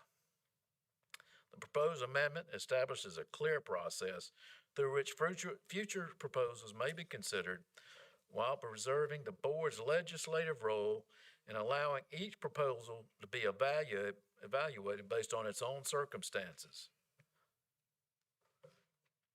Why is staff recommending this approach? This framework, we are recommending it because it combines clarity, flexibility, transparency, and accountability. The proposal replaces reliance on a rarely used zoning category, again, the design group development, that was not designed specifically for data centers, with a zoning framework tailored to the use. It utilizes planning tools expressly authorized by North Carolina law, provides a more transparent process for applicants and the public, allows site-specific concerns to be considered through conditional zoning, and preserves the Board of Commissioners' discretion to evaluate each proposal individually. Most importantly, the proposed amendment recognizes that data centers are a unique and evolving form of development. Rather than attempting to create a rigid set of technical regulations that may become outdated or extend into matters beyond the county's regulatory authority, the proposal establishes a framework that allows future projects to be evaluated through an open public process using well-established zoning tools authorized by North Carolina law. The purpose of the amendment is not to encourage or discourage data centers. The purpose is to ensure that if a data center proposal is presented to Granville County, the county has a clear, transparent, and legally sound framework for evaluating that proposal and determining whether it is appropriate for the community. Why didn't the county adopt a moratorium on data centers? A moratorium is a tool that allows local government to temporarily pause development approvals while it studies an issue and adopts new regulation. Granville County concluded a moratorium is unnecessary here. Under the current ordinance, a data center is not permitted by right anywhere in the county. At a minimum, any data center project would require a limited use permit. Again, the design group development. And in most cases, it would also require discretionary legislative rezoning by the board before it could proceed. There is therefore no gap that a pause is needed to close, and no data center application is currently pending.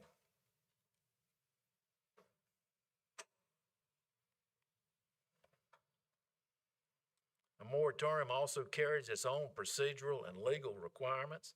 North Carolina law requires a public hearing and mandates that any moratorium ordinance includes specific written findings, including a statement of the problem, an explanation of why alternatives to a moratorium were considered and rejected, a definite termination date, and a schedule for adopting permanent regulations.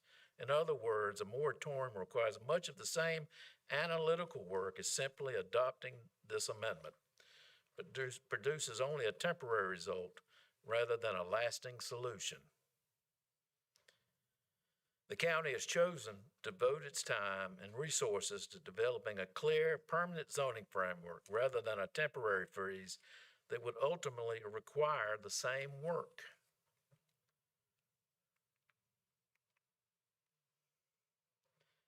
The proposed framework gives the Board of Commissioners the ability. Why doesn't the county simply ban them? The proposed framework gives the Board of Commissioners the ability to say no, because a data center cannot be built unless the board affirmatively approves both an industrial rezoning and a conditional data center district. The board retains full authority to deny any specific proposal it finds inappropriate for a particular location. A ban would provide no additional protection that this discretionary process does not already provide. A categorical countywide prohibition of any otherwise lawful industrial use would, however, be more legally vulnerable than a discretionary framework, because it can be challenged as arbitrary or exclusionary. By contrast, a framework grounded in traditional land use compatibility and site-specific review rests on well-established zoning authority and is far more easier to defend than a blanket ban of a lawful use. Finally, a blanket ban would permanently eliminate the county's ability to consider a well-cited, appropriately conditioned proposal that could provide investment and tax-based benefits to the county. Given how rapidly this industry is changing, the county has chosen to preserve its discretion to evaluate each proposal on its own merits rather than foreclose all options in advance.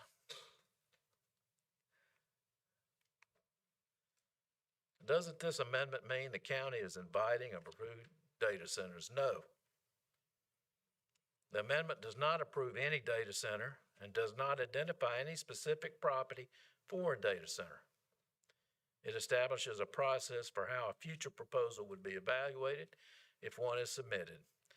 Every proposal would still require a separate public rezoning process and a legislative decision by the commissioners, which may approve or deny the request. Why doesn't the ordinance include detailed standards for noise, water use, air quality, and similar concerns? The county shares these concerns, and the conditional zoning process is specifically designed to allow site-specific issues such as buffering, setbacks, noise, lighting, traffic, and infrastructure to be addressed on a project-by-project basis. Just as importantly, many of the technical matters most often raised in connection with data centers, including environmental discharge, water quality, air emissions, and energy and utility regulation, are already governed by state and federal law and permitting programs. Local governments have broad but not unlimited authority, and an ordinance that attempts to regulate matters preempted by state or federal law can impose the county to unnecessary legal challenge without providing real protection.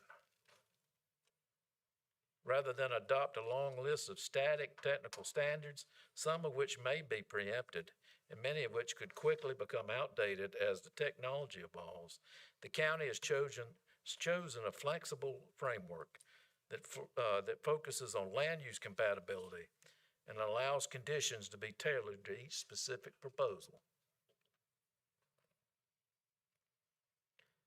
The county protects residents in three principal ways. One, by directing data centers only to properties appropriate for industrial development, by requiring a conditional zoning process in which project-specific conditions such as buffers, setbacks, screening, noise limits, and infrastructure commitments can be negotiated and imposed. And three, by preserving the board's discretion to deny any proposal that is not a good fit for its proposed location. State and federal permitting programs then provide an additional and independent layer of environmental oversight. Can conditions be enforced if a data center violates them? Yes. Conditions attached to a conditional zoning district become part of the approved zoning for the property and are enforceable by the county through its ordinance enforcement authority. In addition, applicable state and federal environmental and utility permits are enforced by the respective regulatory agencies. The specific enforcement mechanisms and responsible parties can be identified as part of any individual project's review. Why are data centers directed to industrial districts rather than allowed more broadly? Data centers are large facilities with significant infrastructure, power, and site requirements that are generally more comparable to industrial uses than to residential, agricultural, or neighborhood commercial development. Requiring that a site first be zoned or be rezoned to an industrial I-2 classification ensures that data centers are considered only in locations generally suited to the scale and intensity and keeps them away from the areas of the county that has been designated for rural, agricultural, or residential character by our future land use plan. What happens to the property if a data center closes? What happens to the property if a data center closes or never gets built? If a data center's use ceases in the future, the other permitted uses in the I-2 district would be allowed on the property unless restricted by the conditional zoning approval, or the property could be rezoned to something else. This keeps the land within a category consistent with its established suitability and prevents a discontinued data center from leaving behind an orphaned or inappropriate zoning designation. Is this approach authorized by North Carolina law? Yes. Conditional zoning is expressly authorized under Chapter 160D of the General Statutes and is widely used and well-established planning tool. rezoning decisions are legislative decisions reserved to the Board of Commissioners, which allows the board to retain full discretion over whether a particular proposal is appropriate. The development standards of the proposed text amendment. The applicant shall provide written documentation from each applicable utility provider confirming that adequate water, sewer, electric, and any other utility service necessary to serve the proposed data center is available and committed to the proposed development. Data center shall meet the noise section of the land development ordinance that is applicable to all land uses currently in Granville County. And that's 65 decibels measured at the property line. No well shall be used to supply water for the business process or cooling systems of the data center. No wastewater, cooling system, discharge, or other effluent from the business process of the data center shall be discharged to or disposed of through a septic tank or other subsurface disposal wastewater system. Accessory uses to the data center and building shall meet the standards just like any other accessory use and that are non-residential.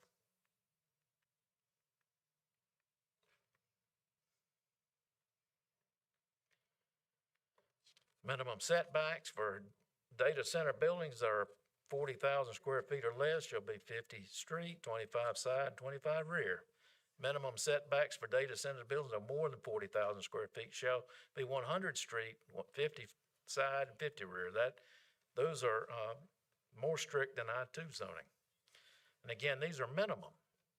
This process allows for an applicant to bring in a site plan that shows additional setbacks beyond the minimum. Buffer shall be required to meet the standards in section 3264 when a property boundary of land that has a data center located on it is adjacent to residentially zoned property.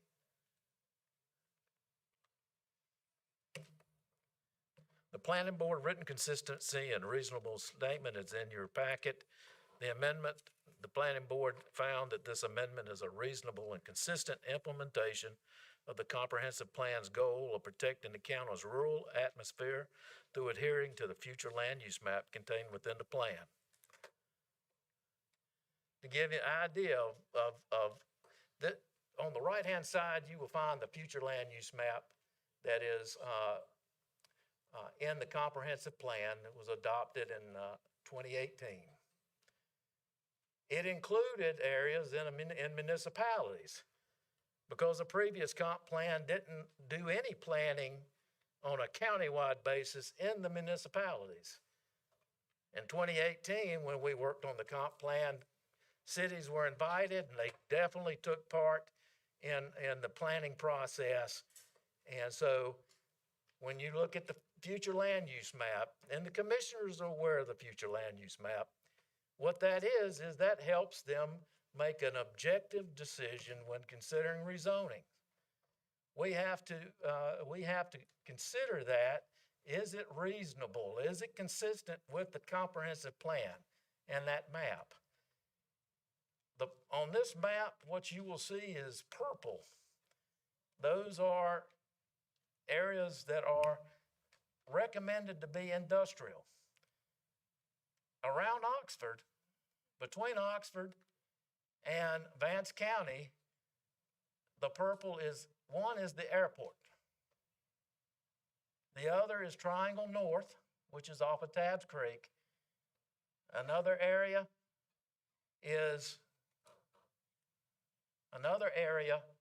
south of Oxford is the 15. Mr. Baker, excuse me. Do you want us to point those out? That'd be great, but I will want you to do that other map in a minute. Okay. All right. Thank you. Again, this is the future land use map. Another area in Oxford is the 1585 corridor intersections. Then when you get to Butner and Creedmoor, it really is, most of the purple are in the municipal zoning jurisdiction that we have no jurisdiction over. The one that it does is on 15, which is the former Georgia Pacific. And Mrs. Todd, if you can.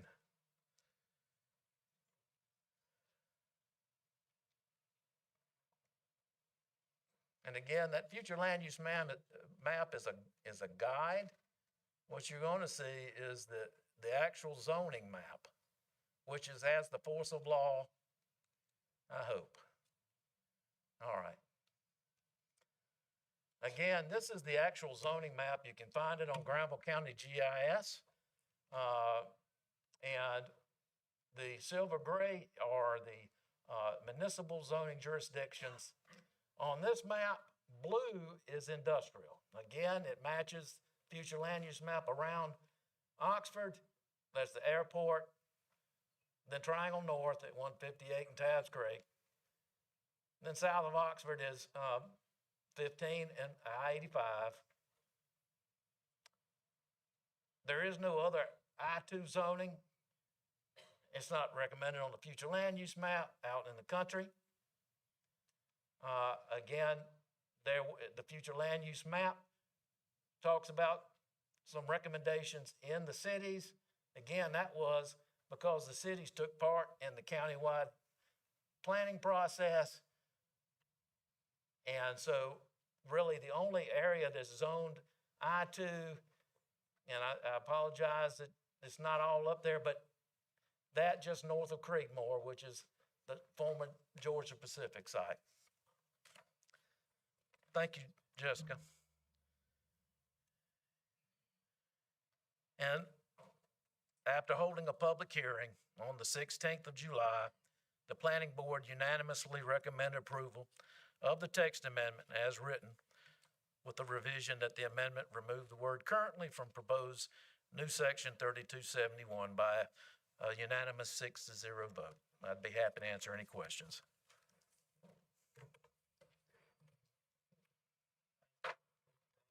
Thank you, Mr. Baker. This hearing is now open for public comment.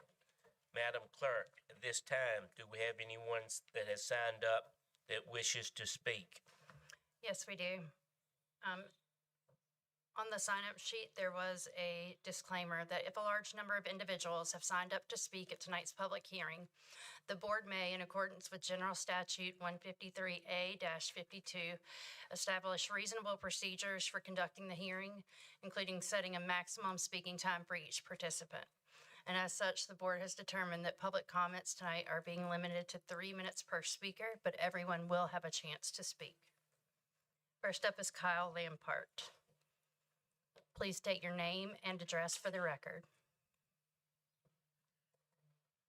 Good evening, Commissioners. My name is Kyle Lampart. I live at 400 West B Street in Butner.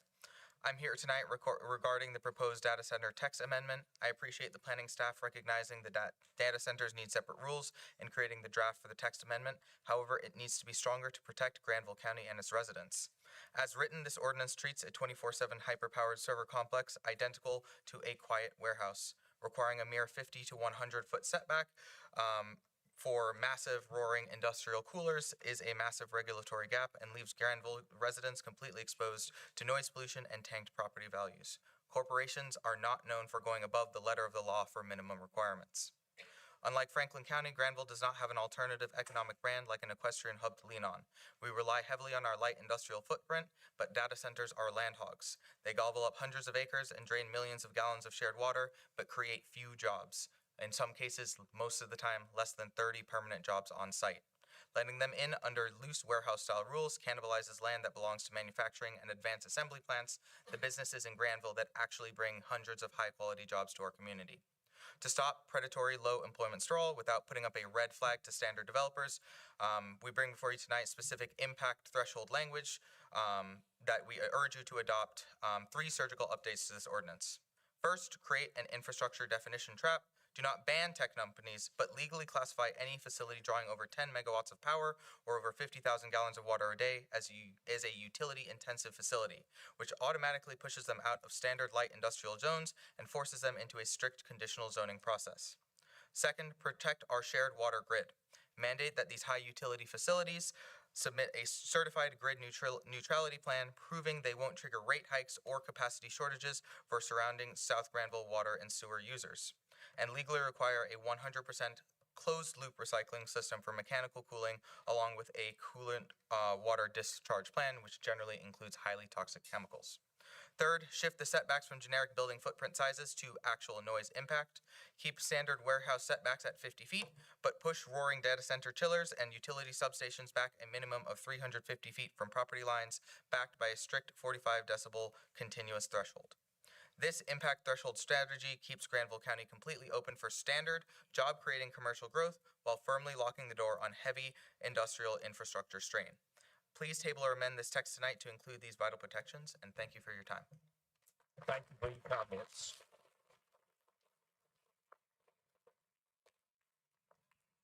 Next is Mary Pettit. And please state your name and address for the record.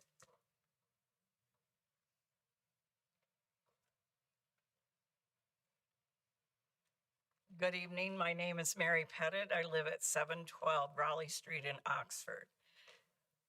I appreciate the work that the staff has done preparing this amendment.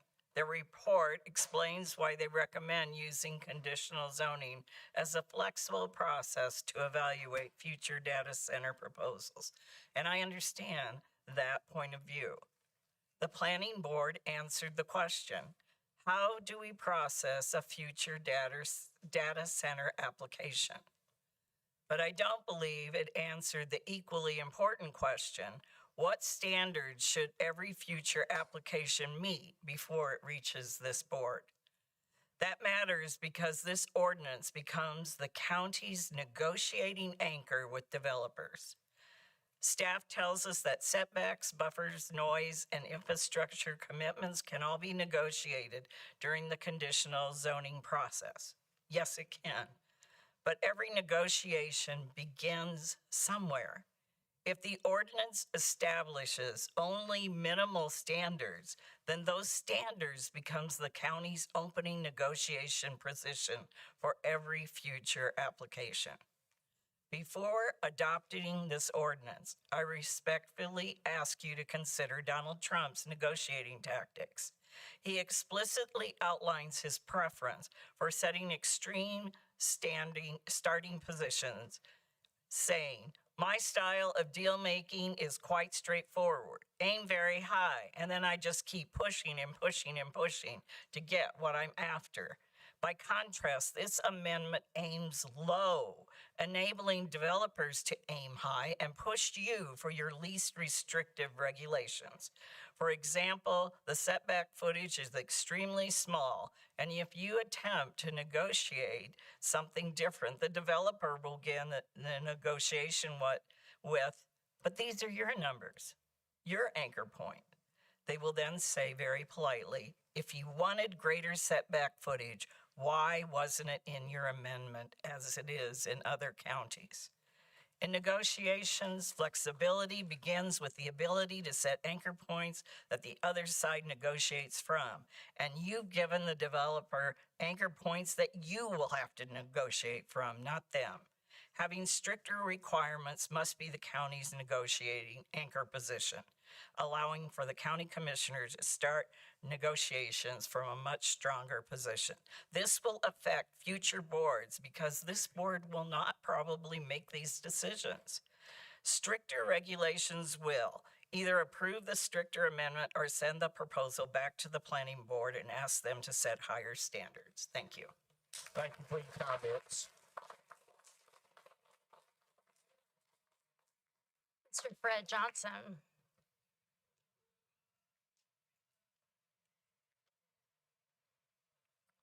Thank you. Fred Johnson, 311 9th Street in Butner. The staff repeatedly states in their documents that the minimalist warehouse amendments are legally defensible, flexible, and avoid litigation. And as Mary pointed out, that really meets their criteria, the developers more so than the county, because they are minimalist standards. Those are all words of prudence, but only one kind of prudence, legal prudence. You must exercise a broader prudence. Is this prudent economically? Is this prudent for future taxpayers? Is this prudent for future industrial recruitment? Is this prudent for future Board of Commissioners? And we have a few behind us right here. Bundling data centers into a generic warehouse definition, which is what those minimalist standards are, is not prudent for industrial recruitment and puts our future economic development at risk. Pursuing these facilities in southern Granville from Oxford to RTP will actively diminish localized capacity to expand and recruit the exact types of companies that sustain our communities, anchors like Alltech, the Food Line Distribution Center, and Flextronics. Duke Energy's currently published regional transmission project list that goes through 2034 do not show a planned new substation in southern Granville County. Data centers will monopolize southern infrastructure. You will actively freeze the growth of our own tax base by approving these minimalist amendments. We will negate our value-added I-85 fiber optic cable for recruiting high-tech employers and jobs. And as Mary pointed out, and Sean pointed out, Franklin County has very strict requirements because they developed an economic strategy around equestrians, to be an equestrian center, which is what they are, which is why they're so strict. They want to protect their horses. Please do not let data centers take southern Granville's economic development off course. Reject the weak warehouse loopholes. Establish strict independent data center zoning regulations for our southern corridors and preserve our infrastructure for the industries that actually invest in Granville County families. Do not let the proposed warehouse district handicap future commissioners from making the best deal possible. The proposal does not give you flexibility, and if approved as is, it only offers the developers a legally defensive approach that a judge will have to take into consideration when future commissioners challenge your warehouse standards in court. Thank you. Thank you for your comments.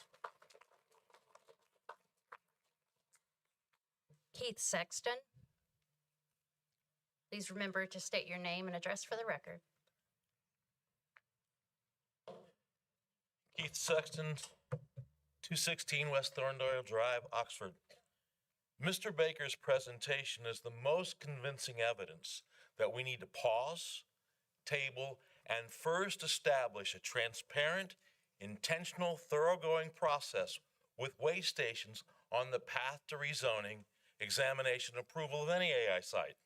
We need to curate a set of questions that lead to clear answers that set the best framework for an examination and approval process for AI centers that protects our well-being and future. Our thoroughgoing examination and approval process needs to be in place before the first application hits our front door. We need to require expert analysis, independent interpretation of data, and impact studies from professionals. This is a significant investment, and thus I propose Granville County set a scalable, non-refundable, significant fee for any application. As you know, we need independent reports on a number of issues: environment, energy, water, noise, health. We need to examine historical impacts in other communities where AI centers like the one that might be proposed affects them. And we need an economic analysis. Economics in Greek comes from the word household. Economics is about kitchen table issues: food, housing, clothing, health, and safety. Those issues need to be weighed against any financial benefit. There are questions about diesel and propane generators, what they do to the environment. What are the infrastructure impacts on the energy capacities, and how do we make sure that doesn't affect residential rates when new infrastructure needs to be built? What about a closed system where the water is not returned to the drinking supply? Do we know what processes and materials will be required to safely return that water, and what those impacts will be on our water resources, our aquifers, and our current and future needs for water? I just drilled a 550-foot well on my farm. I don't want to have to drill a 1,000-foot well if we don't look at water significantly. So I propose this, that we set up a system that is as serious as if we were looking at a hazardous waste site. First, do no harm. Second, do all the good we can. And third, make sure our process cares for our people and our environment, weighing outcomes into the next 3 generations. Let's work together to craft a reasoned, robust application, examination, and approval process that sets a high bar to protect our future and a thriving Granville for generations to come. Thank you.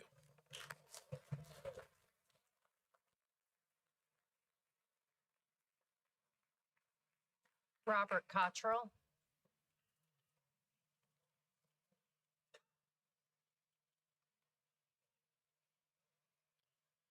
Good evening, Commissioners and Chairman. Thank you for the opportunity to speak.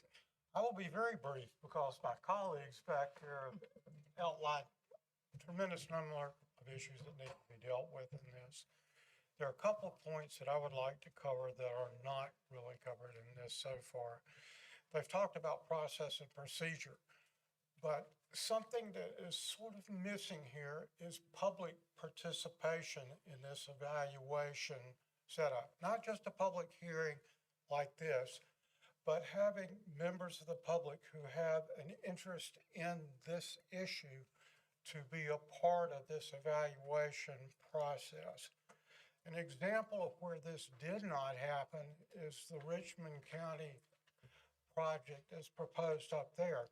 The public really got upset when they found that this project was asking for 650 diesel generators to support backup that would generate 1,600 megawatts of power. If you want to know what that means, take a look at Sharon Harris Nuclear Facility. That generates about 900 to 940 megabits. So the diesel backup for that facility is greater than a nuclear power generation facility. That's important. Not only is it important because of that cost, the pollution issues are concerned with it, but also you're looking at how this kind of situation, has been mentioned before, deals with noise. Data centers generate noise in excess of 90 decibels. Hearing damage occurs above 85. Being close is not somewhere you want to be. We've talked about impact in the economy, business in migration, population in migration. You also need to look at the impacts of potential out-migration as associated with these centers. So I won't take any more of your time. I thank you for listening to me, but I believe that having the public, individuals who are interested and understand these issues, can be very valuable, not only in coming up with good projects, but getting good buy-in from the community as well. Thank you very much. Please state your name and address for the record. Robert Cottrell, 603 Charlie Huff Road, Oxford. Thank you so much. Next is Daniel Horning.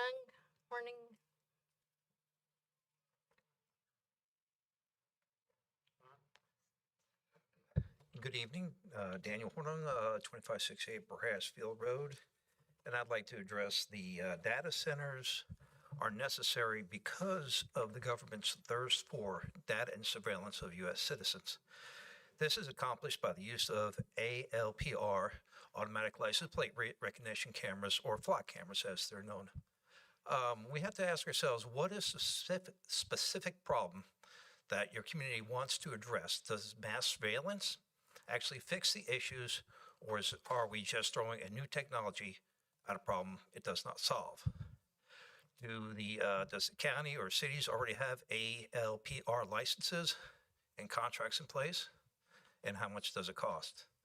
How much of our tax dollars are going to cameras and the proposal? So far, what I've found, I think it was like $35,000 or something like that from the Granville County Sheriff's Department budget, and $30,000 maintenance fee every year or something like that. I'm not sure yet. What I'd like to say is I have to go back to my time in my country service, sitting in West Germany, looking over at East Germany. The Stasi's, which was East Germany's secret police, they were very good at what they did. They were brutal, ruthless, and very efficient. Gotta love that German efficiency. They would have loved flock cameras. East Germany agents who had to manually walk around and take license plate data with pen and paper, they wouldn't have to do it. We're slowly walking our way away from our Fourth Amendment rights to be secure in our own possessions and our own privacy. It might be easier if the USSR was still around, so we can look and say, hey, that's something the Russians would do. That's not us. That's not America. We have many instances. I was able to look up 30, 40 instances of mislabeled licenses that resulted in people being pulled over and held at gunpoint for hours. Innocent people, because the camera's messed up. There's also many stories in the news of people officers and police departments that have misused and abused the cameras. They have shared data with suspects. They have used it to track lovers, wives, girlfriends, things of that nature. It's a problem, and I think we really need to sit down and really think about not having flock cameras. If we have more than 0, that's probably too many. Thank you very much. Thank you for your comments. Marty Daniel, please remember to state your name and address for the record. Marty Daniel, 604 East D Street, Butner. In my opinion, the proposed changes to the Granville County Land Development Ordinance concerning the data centers is very narrow and appear to lack a level of research. There are numerous issues that warrant further attention, but I just want to concentrate tonight on noise. Although your land development ordinance does have addressed noise, data centers generate a persistent low-frequency hum from cooling and power systems. Regulations that rely only on an A-weighted response scale, or DBA, such as the one in place, does not adequately capture this low-frequency sound. The addition of using C-weighted or DBC response scales in addition will help capture the low-frequency noise. Traditional mitigation measures such as noise barriers are also ineffective unless they address the specific acoustic characteristics of low-frequency noise. Many data centers have been approved without a comprehensive environmental impact study of the long-term noise effects. So I recommend the following to be added to the LDO: a C-weighted response scale to coincide with your A-weighted response scale with limits at the property line, as well as a comprehensive environmental impact study of the long-term noise effects. Thank you.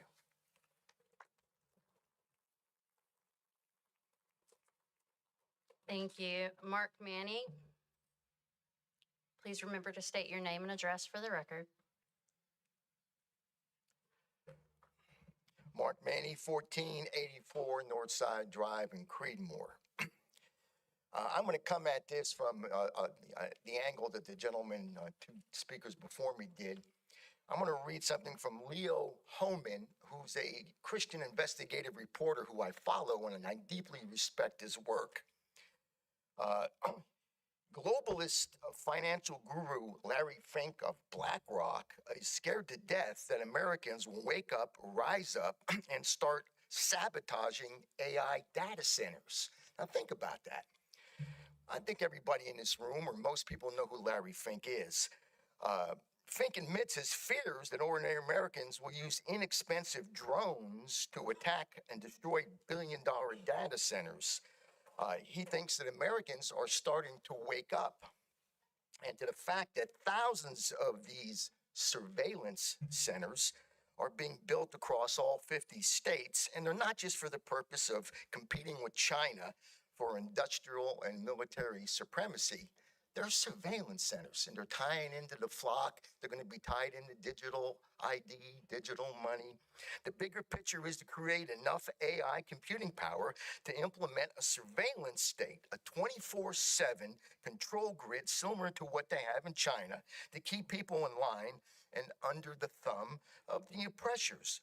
The control grid will include a biometric digital ID for every citizen, along with digital programmable stable coins, that's coming, or some other version of digital currency to eventually replace the dying U.S. fiat currency. And I study this all the time. I believe that's true. All human movement and all financial transactions, no matter how big or small, will be tracked in real time. Flock cameras will help do that. Free speech will continue to be phased out of existence once people realize that saying or writing or posting facts or coming to a meeting like this and saying what I'm saying could get you turned off. That's the future, and it's coming at us like a runaway freight train. And if you can't see it, you're either naive or you're not paying attention. They know Americans are waking up, and a segment of them, like these people behind me, will fight back as they lose their jobs and their livelihoods, their neighbors, their neighborhood, their quiet life, the American way of life. The cost of water, electricity will rise. AI will suck up most of the electrical power. Fresh water leaving us scrambling for what is left over. Fink, the CEO of the mega financial investment capital firm BlackRock, who also co-chairs the globalist World Economic Forum, you know, the real Dr. Evil, he admits in a recent interview that he is concerned that ordinary Americans will do this. They will get to a point they will be so fed up. Kind of like how the U.S. Navy got ran into the Persian Gulf. Sir, your time is up. My time is up. Thank you very much for listening to me. Thank you for your Please comments. protect us. Brittany Moore.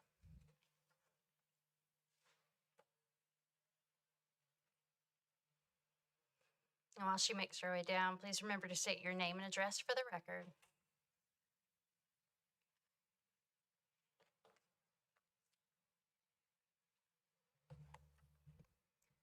Hi, my name is Brittany Moore, and I live at 126 Creedmoor Road in STEM. I submitted more detailed feedback to the board via email, so hopefully you've all been able to access that and receive that before this meeting. So tonight, my main request is for the board to take the time to make critical revisions to the draft text amendment to protect the residents of Granville. The language in the proposed text amendment describes data centers as a, quote, high-intensity use with large power and water demands. Yet the standards included in the draft simply do not reflect this. At the recent planning board meeting, these standards were described as the minimum, with the idea that applicants could go above and beyond these standards. The residents of Granville County should not have to rely on the goodwill of developers for protection. Our elected officials and government staff have a responsibility to protect us and our shared resources. This is one of the main reasons we pay taxes.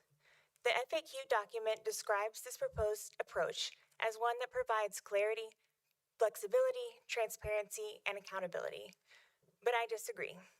Without clear standards, it is impossible for us to know how the board will make decisions to approve or deny projects, what evidence will be required, or what is considered negotiable. All we have is the text amendment presented here before us. With bare-bones minimum standards, I personally am left feeling anxious about whose interests will be protected when a data center application is submitted. To be clear, the health and well-being of Granville residents and the shared resources of our county are not bargaining chips in negotiations with data center developers. It is imperative for the board to revise this text amendment to include stronger, clearer, and more enforceable standards and regulations. It is critical to work with experts across different fields and within this community to create stronger baseline standards for setbacks, buffers, noise, lighting, and requirements for impact assessments and mitigation plans. Residents deserve to know that our health, water, land, and quality of life are protected by county policy and not up for debate in negotiations with multi-million-dollar companies. Thank you. Thank you for your comments.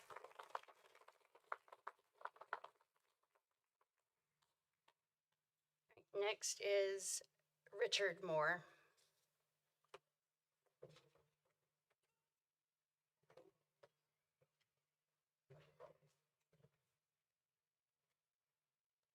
Be sure you state your name and address for the record as well. For sure. Hi, I'm Richard Moore. I live at 126 Creedmoor Road in Stem, North Carolina.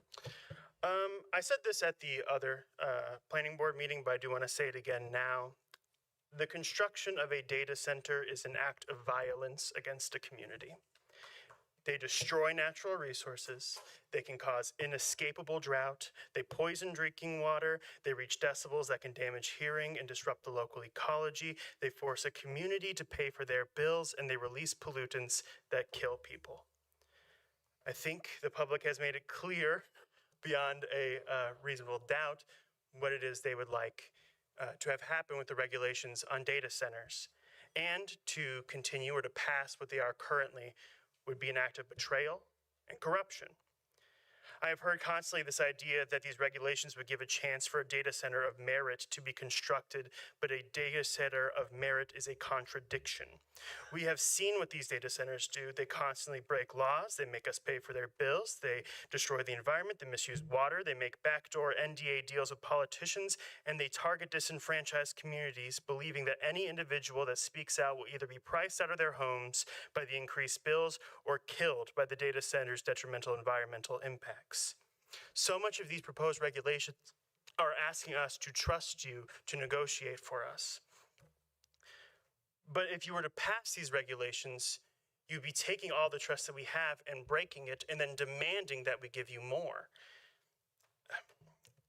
Honestly, I find that sorry, I lost my place.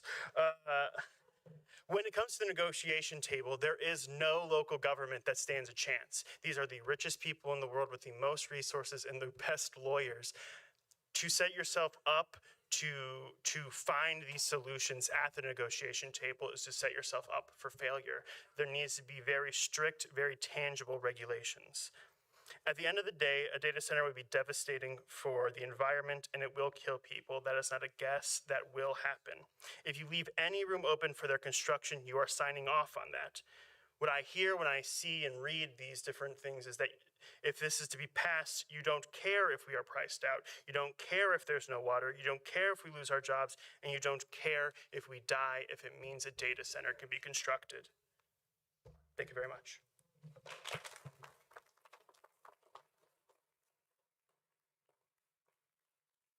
Don Whitelock.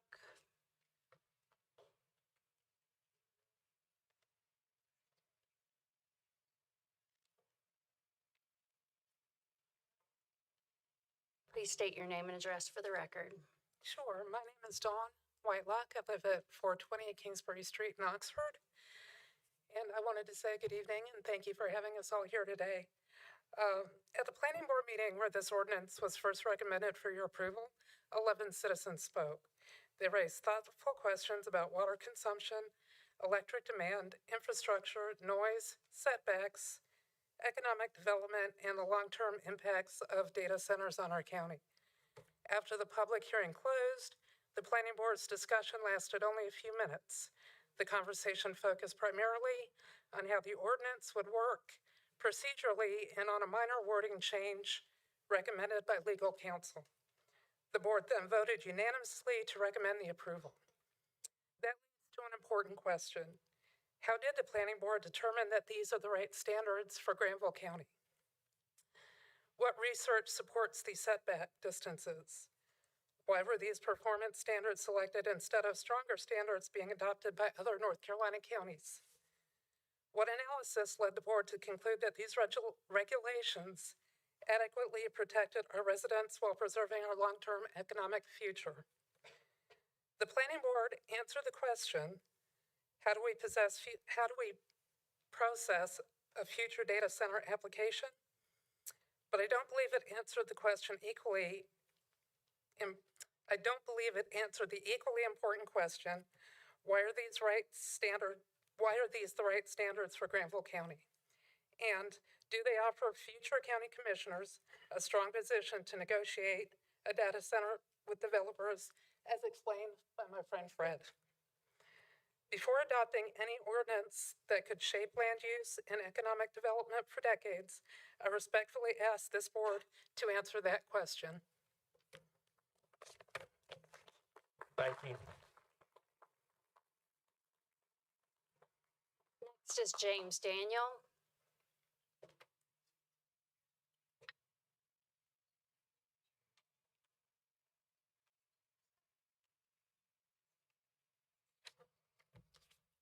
James Daniel, and live in Butner, 1300 West D Street. She left 30 seconds on hers. Can I have that extra left over? Data centers has been on everybody's mind lately. Every meeting I've gone to, city, county, planning board, whatever. It's a big controversy, the reason everybody's talking about it. The controversy circles around is centered around the environmental impact. That's the main thing.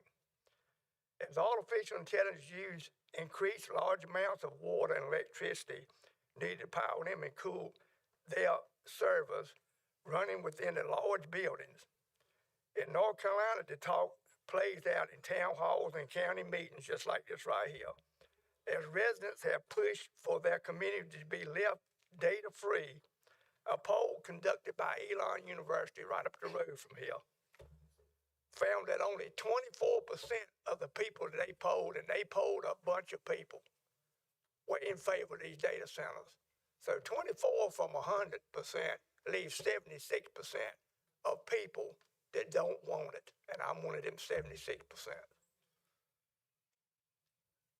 That is in opposition across party lines, race, age, income, and education.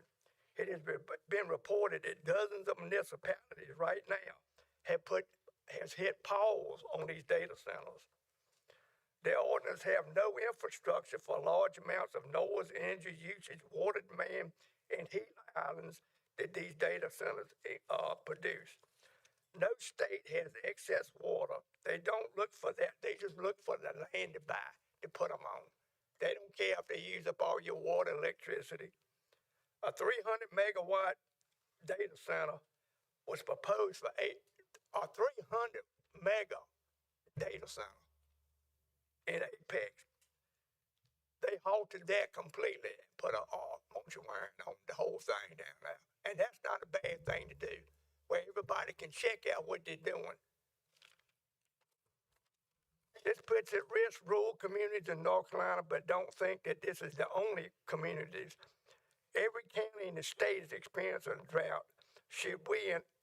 If we in our right mind be welcoming large water users to come into our state, the Environmental and Energy Study Institute reported that large data centers can consume up to 5 million gallons a day, like the 300 megawatt I was explaining about.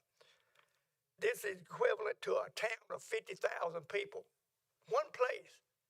That's what 50,000 houses using electricity and water in a day. One place.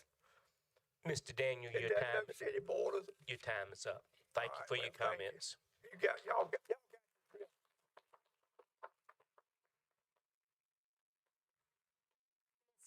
P. Myers.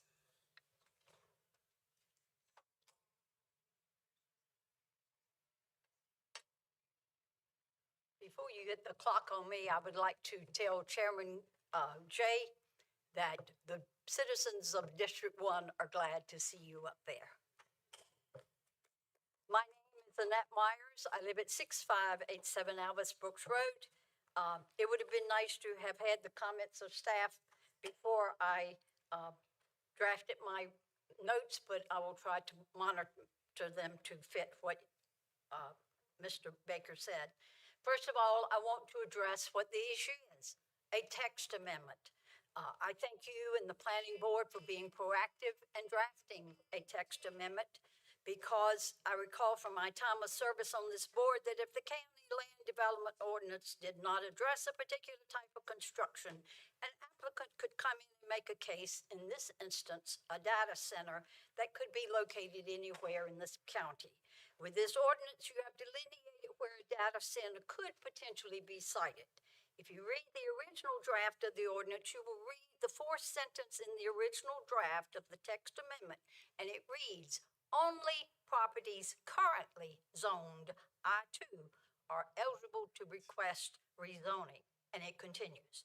It was the decision of the planning board upon advice of staff and council that the word currently be removed. I did not fully understand the explanation given for that deletion, and I hope you will inquire about it before you vote on this proposed ordinance. If you retain the word currently in I-2 only, that's the purple sites on the map, then everyone, citizens and data center developers, can look at a zoning map in Granville County and see the limited locations that would even potentially be considered. As I pointed out to the planning board, investors in data centers are pushing back. If you've watched any commercial TV, you've seen the advertisements from NorthCarolinaConnect.com. They are pushing the idea that they're going to deposit billions into local economies, make claims that the value of protecting data privacy and national security, improve technological advancement, and improve energy efficiency, and will enable energy savings for homes and businesses. They also talk about jobs, but they fail to state that they're mostly in construction and they don't have many long-term. I requested of the planning board at the July meeting that if they approve this ordinance, that they also request that you consider a moratorium. Listening to Mr. Baker's comments, it seems as though they seem to exclude each other. I think you should check into that. In the past week, I've read the comments about data centers by a CEO in a large investment company. Basically, major tech companies are partners, competitors, and vendors all at the same time in the same projects. If they're off by even a few percentage points, financial projections, then there is a financial disaster potentially that would make the 1999 dot-com and the 2008 financial crisis simply be fond memories. I see my time is up. Thank you. Thank you, Ms. Beverly Hancock, please state your name and address for the record.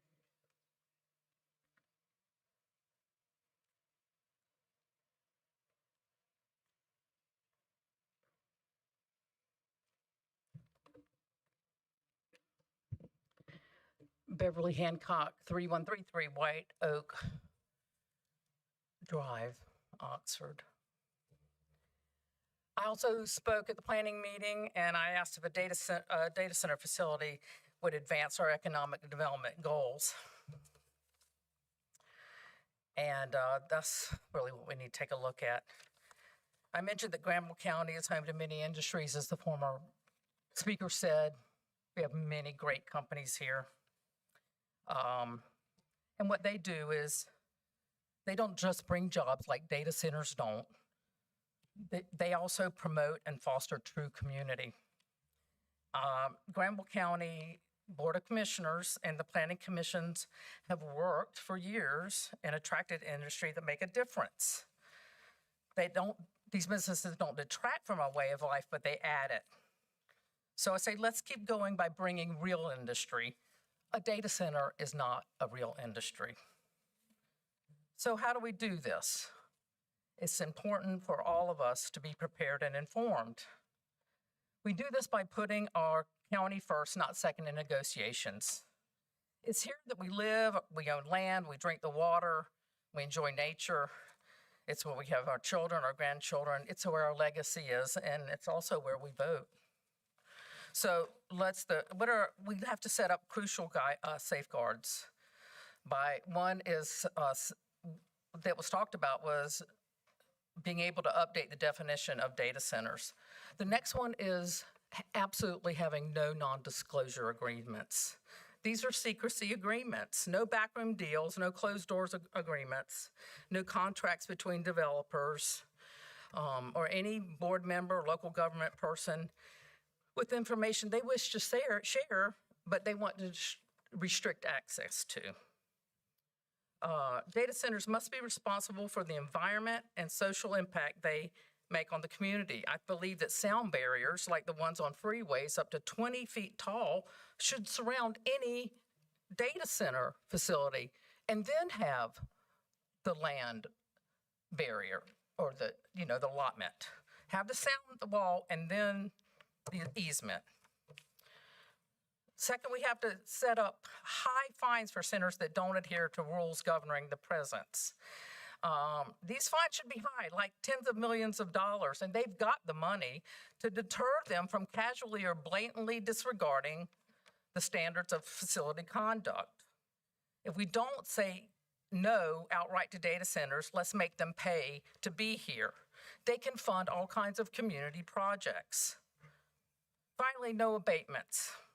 Zero, no incentives at all. Our county budget might lack the funds and financial resources to fight lawsuits. Ma'am, your time is up. Thank you for your comments. Thank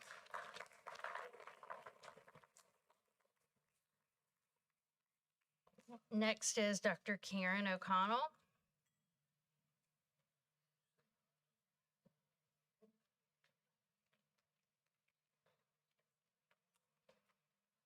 Hey, I'm Karen O'Connell. I live at 2000 Hayes Road in Creedmoor, North Carolina. This meeting today is about the rules that govern the construction of data centers in Granville County. And I think the best way to figure out what to do here is to look at other people who've experienced this. So let's travel 3 hours north, all of us, to Prince William County in Virginia. They made a data center opportunity zone overlay district to encourage the construction of data centers in their county in 2019. The construction project coincided with an immediate 28% increase in electricity bills for residents and another $30 a month for water. So this was $30 a month the electric utility pulled from residents' pockets to fund the profits of large multinational companies. Why can't these companies figure out a way to do it themselves? What did the residents of Prince William County, Virginia get for their permanent $30 a month electricity investment? They got construction jobs that disappeared when the work was done. They got disrupted sleep and migraines from constant loud generator noise up to 3 miles away from the facility. Your setback is much, much smaller than 3 miles. And actually, the generators that accompany these facilities, there's diesel generators, industrial diesel generators, whose exhaust permeates homes and wakes up nearby residents in the middle of their sleep. They're choking, waking up in the middle of the night. I brought a newspaper article. These are neighbors that are next door. They're 100 feet from the facilities. Your setbacks are smaller than that right now. So what I want to look all of you in the eye today and say is, as commissioners, find your power for us. Make better regulations for us. And I have some specific recommendations. The setbacks are number one. That's pretty easy. You can make them bigger. Make them bigger, okay? You say that you put in language to promote flexibility for the future. But you know what? We can change it in the future. We can rewrite it just like we're writing it now. Make it strict today. Why not? You have power. You each have power right now to make it different for us. And then the third thing I'll say is about the noise. So this is a little bit technical, but the generators that they use, the diesel ones in particular, are very loud, and they turn them on for emergency electricity use purposes. So when you go to assess it at the property line, if the data center is just humming along and we're not in an emergency situation, the loudest and most destructive part of it might not be on. So put in the regulations today that the noise detection should happen both when it's just humming along as usual and in emergency use generator conditions. Another thing that I want to point out is that you can, and I know that electricity is delicate. Y'all can't, you cannot dictate who provides electricity and what the rates are, but you can dictate the kind of generators that they use. You can dictate that we don't use diesel. Ma'am, we your use time is better up. generators. Thank you for your comments. Find your power.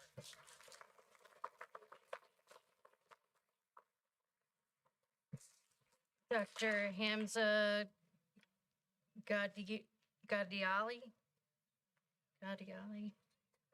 Hello, yes, my Did I name get is it Hamza Gadiali, thank you. And I live on 2000 Hayes Road in Creedmoor. So yeah, thank you for your time and attention. Yeah, I'd like to just start by saying that I'm just going to reiterate a lot of what's already been said here today by my brave neighbors here. So I thank you all for coming out here and saying these points much more vigorously than I'm about to. But one thing I want to emphasize again is that without the right enforceable protections in place, our community is going to pay the price for these facilities. And if you look at Virginia to see what happens there in their data center alley and nearby, you can really see what happens when you build first and regulate later. Their residents are now suffering the consequences of an unchecked drain on their resources. It's been said again earlier today, but a typical large data center consumes 5 million gallons of water every day to keep those servers cool. Utilities are building billion-dollar substations to power them and passing those costs directly onto families, causing utility bills to skyrocket. And now data centers want to guarantee uptime. They want to be up all the time, so that's why they use these massive backup diesel generators. And you know, on the smaller side, they use 40 to 50, but it can be in the hundreds for recent proposals as well. And each of these generators, these industrial generators, makes 100 times the power and exhaust of what you might see in a single whole home generator. So imagine your neighbor having 4,000 to 5,000 of those whole home diesel generators, and they're just spinning it up whenever they need to all throughout the day. All right, so of course, those are also causing neighbors in Virginia have testified that the dense exhaust actively irritates their lungs and throats and fills the neighborhood with industrial toxic fumes. So putting guardrails on this development is basic financial and personal self-defense for the community. States across the country, just to name a few, New York, Maine, Oklahoma, South Dakota, and so many more are pausing these builds to protect their water supplies and shield their citizens from all of these harms. So here we need to do the common sense thing here and really reconsider this very carefully. We need to be very careful on what type of amendments are in place with the zoning guarantees, third-party compliance officers, in-person public hearings for any major data center project before a single permit is ever issued, public disclosures and mitigations regarding projected water usage, energy consumption, environmental hazards, and noise levels. Local residential taxpayers must not subsidize the infrastructure upgrades for multi-trillion-dollar corporations. Your time is up. Thank you. Thank you.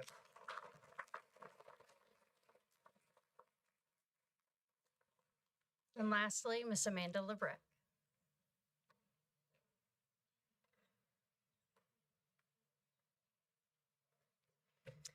Good evening, Commissioners. My name is Amanda Lebrecq, and I'm at 3632 Pine Needles Drive in Wake Forest, District 6.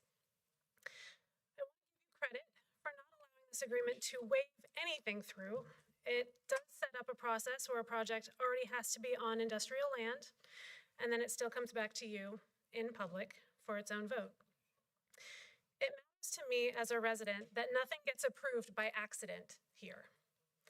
I would further suggest that industry zones noted for a data center only be adjacent to another industry zone, not residential, as stated in other structures, subsection F. And also, I would like you to include educational zoning, not be adjacent. The ordinance already asks for a lot of the right things up front, like proof there's enough water, power before approval, no wells or septic systems for cooling water, and noise limits. The one thing I'd like you to think about is that not all data centers are the same. I've been reading some newer research that looked at hundreds of these facilities nationwide, and it turns out that hyperscalers, built by companies to run their own operations, do tend to bring real, lasting, local tech jobs, while co-location data centers just rent out space to other companies and bring far fewer. The issue here is that co-location centers are usually a one-off center, whereas a hyperscaler is actually 4 or 5 plus centers. While I do not support a co-location data center, and I am not a huge fan of a larger data center, potentially having a hyperscaler does beg the following thoughts. Could we set parameters so high that we can get everything the county needs? We could request PFAS remediation so that we start from a baseline of 0, and then require any future PFAS remediation that is needed going forward. I urge you to stand firm in making the following requests. Request environmentally conscious facilities that give electrical power back to the grid. Request that operations cannot exceed ambient pre-construction noise levels at neighboring properties and lighting that must match dark sky standards. Request that any backup generator testing is restricted to daytime hours on weekdays only. This also includes excluding any of the side effects that others have expressed this evening. Require that any agreements not upheld will be backed by steep, extraordinarily steep financial penalties. We lose nothing by requesting that a data center use and leave our county better than when they found it. Ultimately, Ma'am, your time is up. Thank you.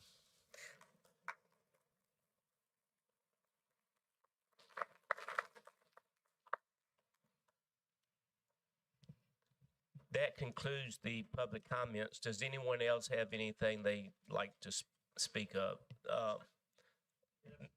Mr. Watson, would you like to come forward? Why don't we do that? That'll be fine. John, stay right there.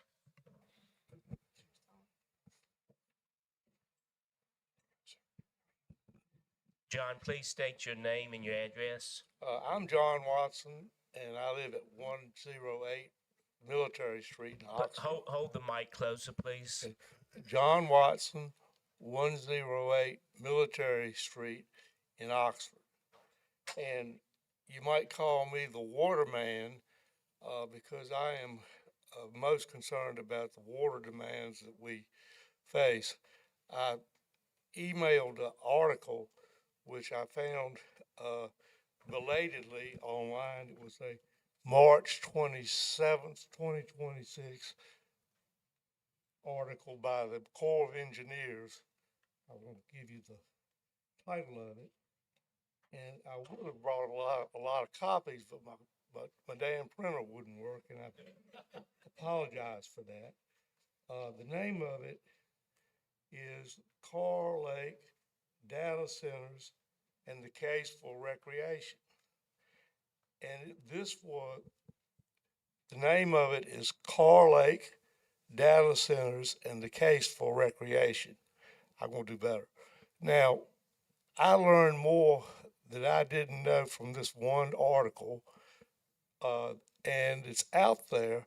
But here's where we are with water now. I called the water process treatment center up in Henderson before the zoning board, and they said, well, we've got about 8 million gallons a day of use at present time, and we're going to have another 10 million plus a total of 20 million in about a year and a half. And we got about 50 million more gallons that we could use a day. I don't know if I'm going to make my time, but the bottom line is there really isn't that available because 15 million gallons is what Franklin County is petitioning for. There's another outtake for the data center that Person County has already had approved, and it's a massive hyperscaler unit, and that's going to take at least 5 million gallons. We don't know how much is being taken now from the Virginia side, because Virginia side is actually 64% of Car Lake, but we don't know what Boynton takes out for its data center, and there are others. So we're talking about giving away something that is so precious to our community, both for our citizens who live here and any industries that may choose to relocate here, that we have to stand up for it. Thank you for your comment.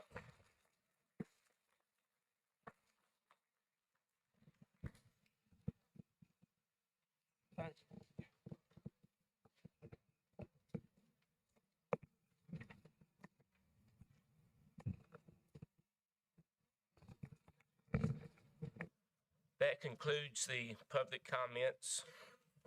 Does the board have any questions or need additional information before I close this hearing?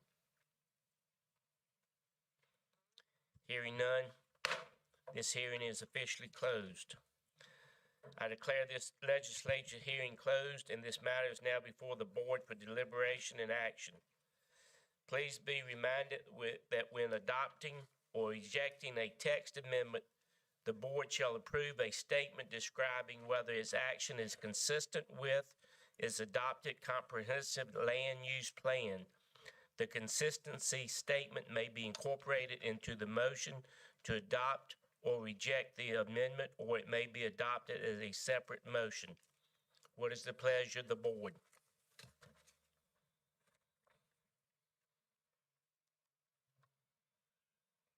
Mr. Chairman. Yes, sir. I really appreciate everything that we've been given tonight. I want to thank Mr. Baker and the planning board for bringing these questions with responses, and really thankful to everyone tonight who came out and shared their ideas on this. And listening to all of our citizens, I'm just not comfortable moving forward with adopting anything tonight. But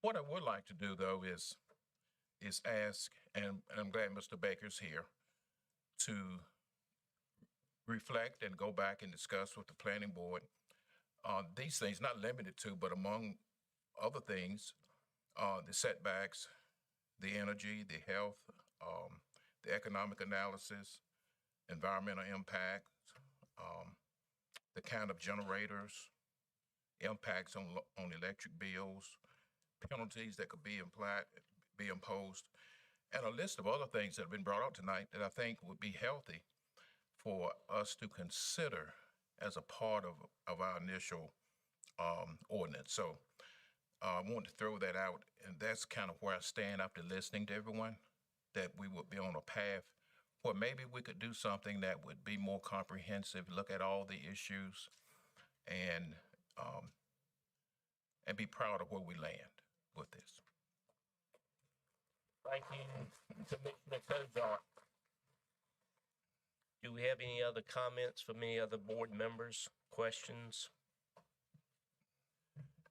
We've heard a lot of thoughtful comments tonight, thoughtful suggestions, and I agree with Commissioner Cozart that we should re-examine this, get the planning board to re-examine it, and take some of these comments and suggestions into consideration, and then come back to us.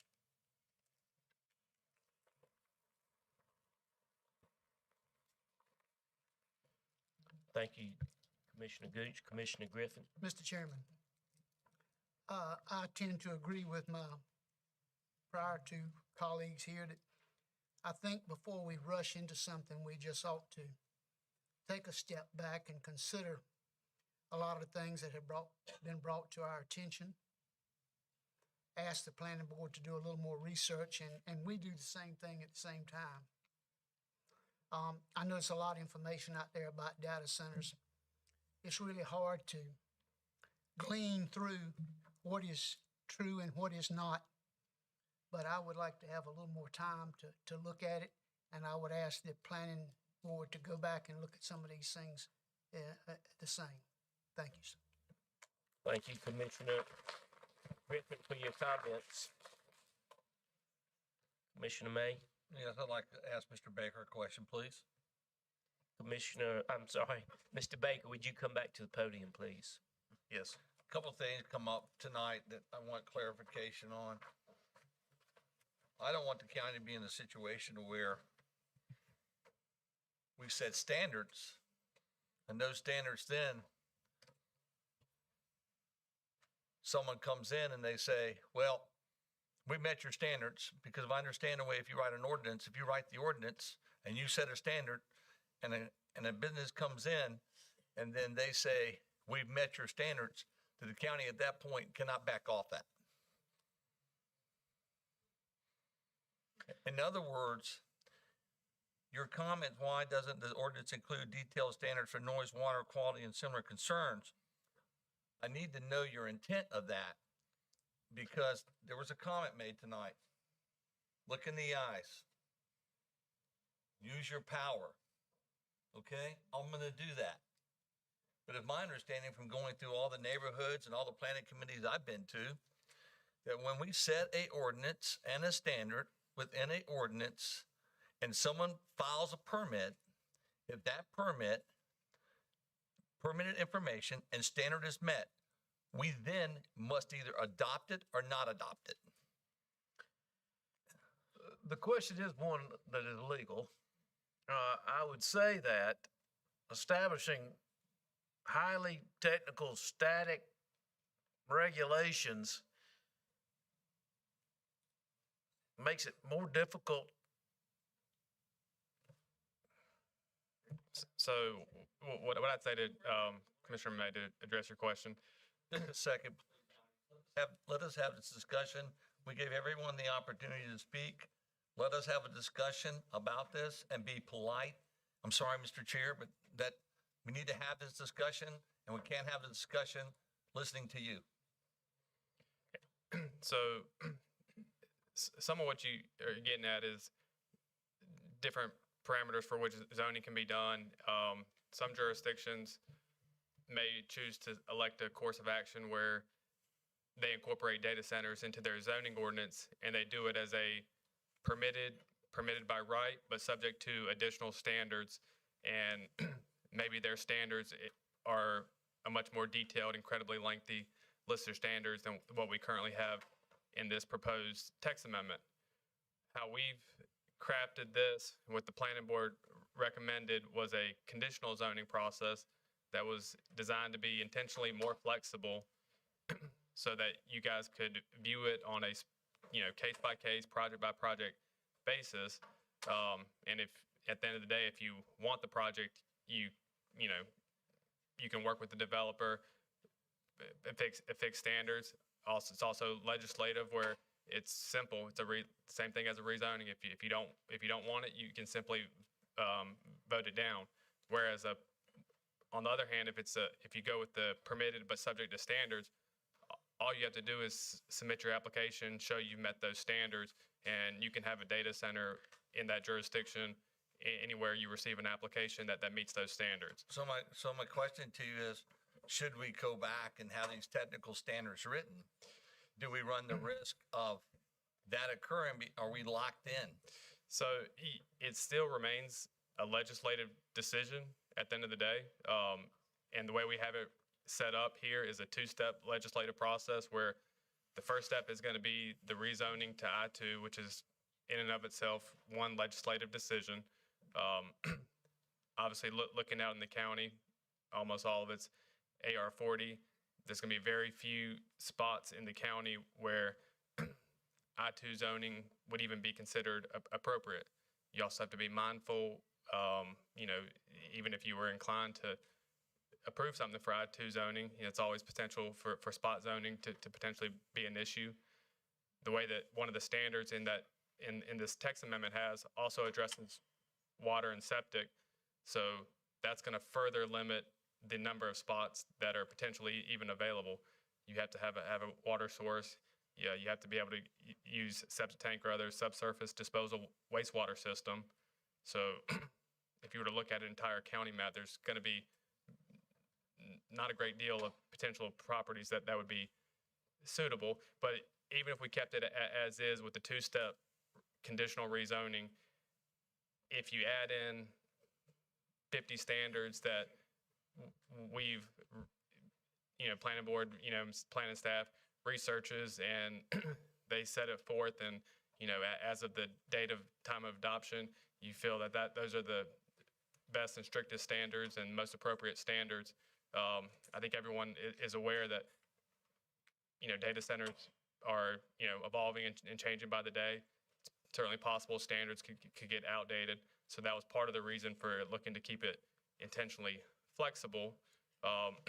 Also, but if you kept it even with that and you add all those standards, yes, could a potential data center, say, hey, well, you have this process and all these different standards, I met everything. Is it a potential for a challenge? Sure, they could challenge, but it would still be legislative rezoning at the end of the day that you could. We would still have a discretion to negate the permit.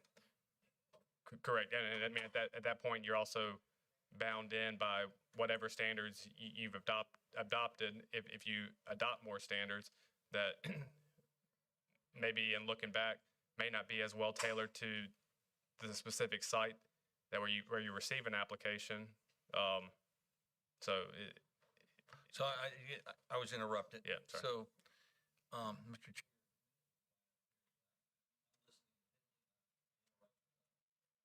Not doing well.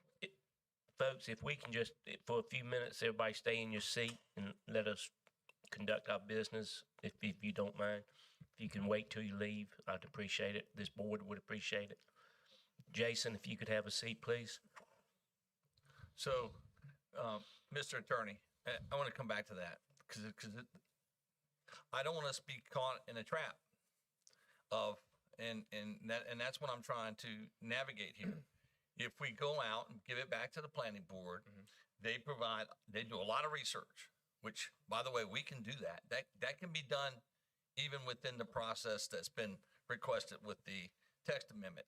We can raise every single limitation that's been provided in that text amendment to a level that is agreeable to this board, such as you could go with 45 dBs. You could add language in regards to low frequency. You can do all these other. You can do that with this text amendment. What's the advantages of doing that versus the advantages of sending it back to the planning board and getting more defined information? I think I think there seems, at least from the public comments, there seems to be the discomfort that if approved as presented, that whatever application, and when it goes through the conditionals, assuming it gets the I-2 zoning classification, that when it goes to the conditional zoning classification, that, well, all it is a relatively bare bones set of standards, and the county commissioners, and governing boards would, recommend approval. In conditional rezonings, it's a collaborative process with county staff as far as working to develop a set of conditions.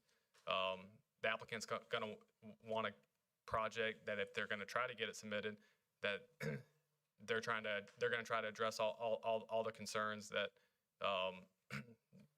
it's going to be everything that they've heard, noise, setbacks, and the like. Are we going to get it 100% right on the first go round if we go back and become experts and say, well, it needs to have this type of generator and this and that? We also run the risk of, are there some spots in here where we're potentially attempting to overregulate, where we can't necessarily regulate everything that you've heard public comments. So some of it's utility providers, water, whether it's, Carly Regional Water System, Seguaso, whatever. It's going to be difficult to really pin all those conditions. I mean, so certainly the planning board can make that effort, planning staff can make that effort. But the recommendation in going through with staff and consulting with the planning board was the broad framework is to be flexible so that if something comes to you, you can work with and develop conditions that would actually be suitable.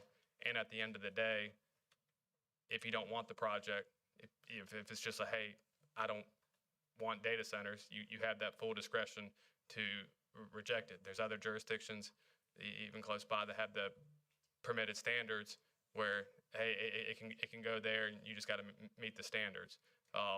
This is the way we tried to set it up was, or the thinking, short of doing an outright ban, this is about as close as you can be, and to allow you to consider a specific project almost on a case-by-case basis. And it's not, it would be a very involved process with an applicant if we did receive something where we would be going through all those standards. And that's something that would be going through the planning board process and ultimately to you all for approval. It would also require the initial I-2 zoning. So it's a lot of steps built in, but certainly happy to, get any additional guidance that you guys may want. If a data center came here today, what would be the process? We have no ordinance. What would be the process? If we received an application We have an today, application today from a data center, what would be the process?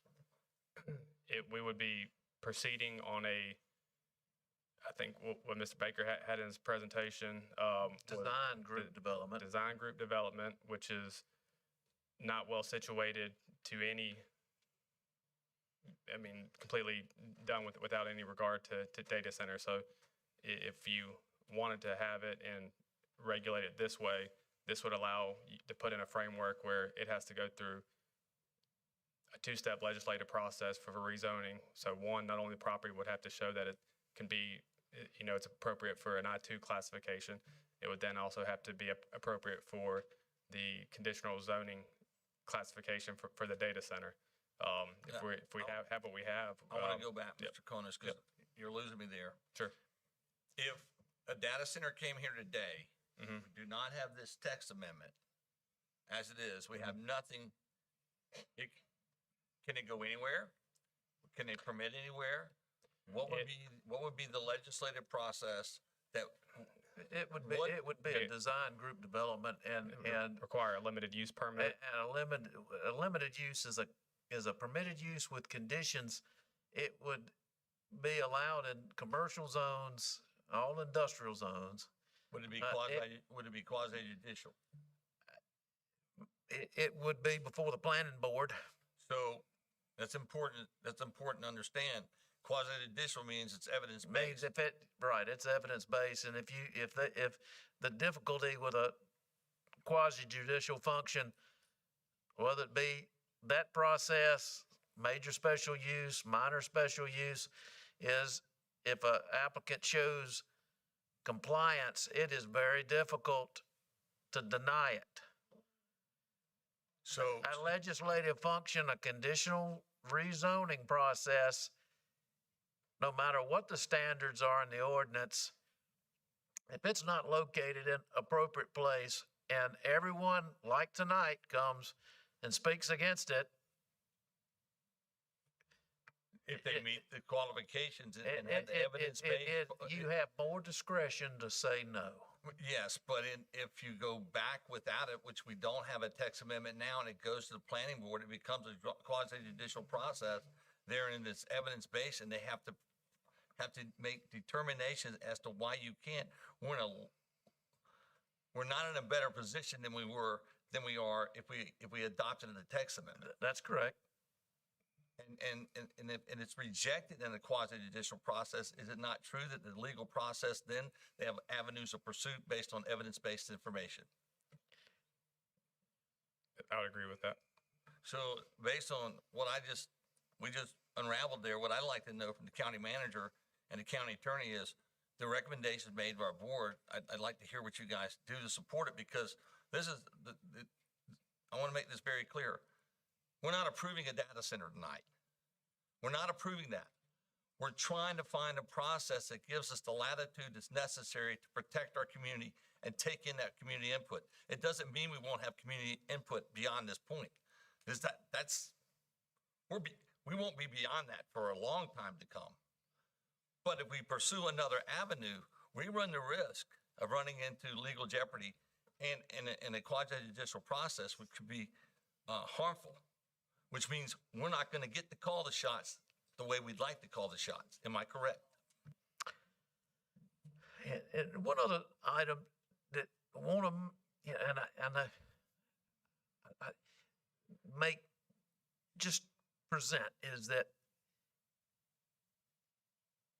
there's very few places that are zoned I-2 now that are served by any water or sewer. If it's in the Oxford area, other than Trial North, Oxford is going to probably want to annex it. And we don't, again, I know that it's difficult to show on that screen, but there is very minimal industrial zoning in the Butner-Creedmoor area that's not already in the Butner or Creedmoor zoning jurisdiction. It is really only the former Georgia Pacific site that is an operating timber plywood company now. And so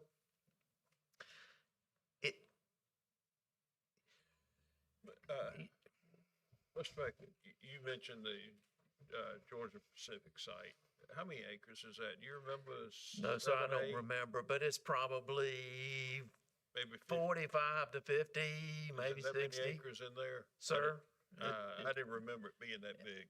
I mean, I'm just, it's been probably 10 years, but it's probably 40 acres. Okay. And for our attorney,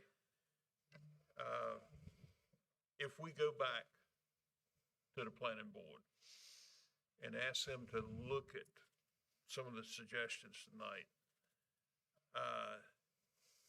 the way I interpret some of the things that was being said is if we get too specific and get, on the requirements, we could actually set a trap for ourselves that we get caught in, and a data center comes in and manages to meet all that criteria, then it takes some of the ability to squash it or deny it away from us. It would still end up being legislative, but it certainly does cut in that direction. But all the standards, any additional standards that the planning board would come back to you, whether it's setbacks or whatever standards we'd want to come back, all can be addressed as strict as you would like in the conditional zoning process. And if the conditions in a conditional zoning process are not to your liking, or even in the conditional zoning process, regardless of what you think of the condition, if you just don't want the project, then you can just vote it down. But it would be between the county and the applicant. The applicant would be trying to put together an application, and I know a lot was discussed as far as negotiation and leverage and where the negotiation starts, and we're starting with no standards. So if the application wants to be approved, and if you guys don't like it at the end of the day, anything that comes to you, then you have that discretion, full discretion to vote it down. But if we do start putting in a lot of standards, you're regulating a industry that is rapidly changing and evolving. We certainly don't know what it's going to be like in 2 years, 5 years, 10 years. I think the intentional, this framework was intentionally made to be flexible. Not to say we don't realize that all those concerns are important, but those can all be addressed at the conditional zoning process, and that would only be for any property that's been either already zoned I-2 or that could be zoned or that has been rezoned to I-2. So that there's multiple, layers of protection built in, and then we also, we already talked about the limited spots where I-2 could even be zoned, and then also further limited by the number of spaces where water and septic could actually be feasible for a project there. And as Mr. Baker mentioned and others, there's not a whole many spots out there. And if we don't have anything, we're still kind of stuck with this design group development for the time being. So we would need to figure out what course of action, if any, we'd want to do if we're comfortable to just continue to let that hang out there while the planning board does its work. So really, no matter what we do, we're not gonna craft the perfect response. We're not gonna craft the perfect, rules that will allow us to, rule data centers out of Granville County. We're gonna have to, go with a process where we can deny them on a case-by-case basis, but we can't just outlaw them, so to speak. Commissioner Gooch, Mr. Baker. Mr. Baker would like to make, I've got it. I've got it, Commissioner May. I'm probably gonna say something that's gonna make me very unpopular. I'm probably not very popular right now.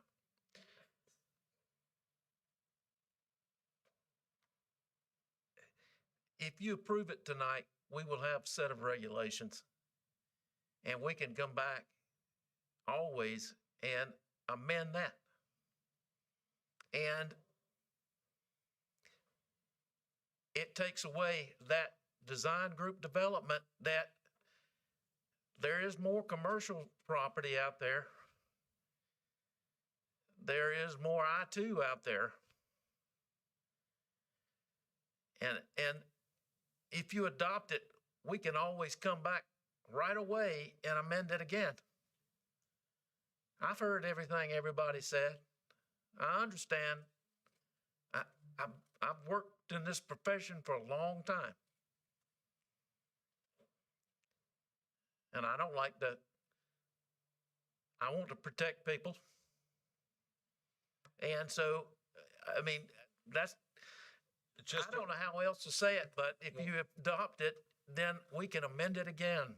Just to be clear, please explain the consequences if we should go the design group route.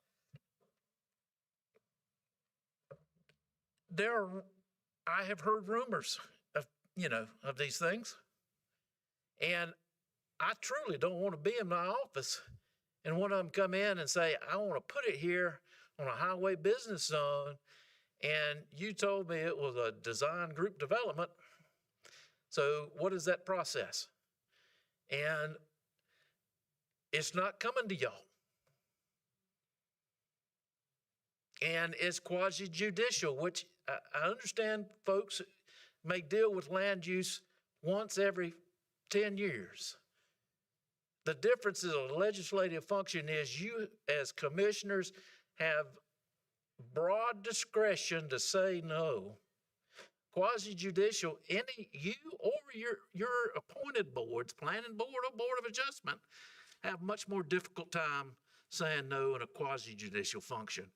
Because that's when they're going to bring their lawyers and their experts, and they are going to hammer it in. I think that would be, if,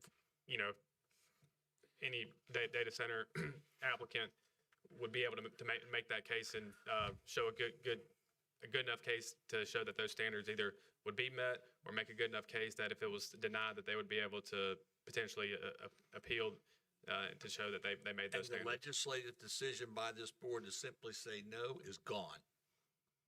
If we stayed with where we have, it would be design group through planning board only. The limited use doesn't come here, correct? No, sir. Yeah, so it'd be limited use through planning board only. I would say that if you heard everything you heard tonight on a specific rezoning request, I kind of knew what you would do.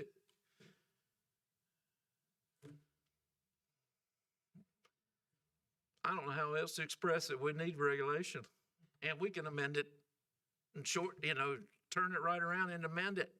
What time frame can it be amended?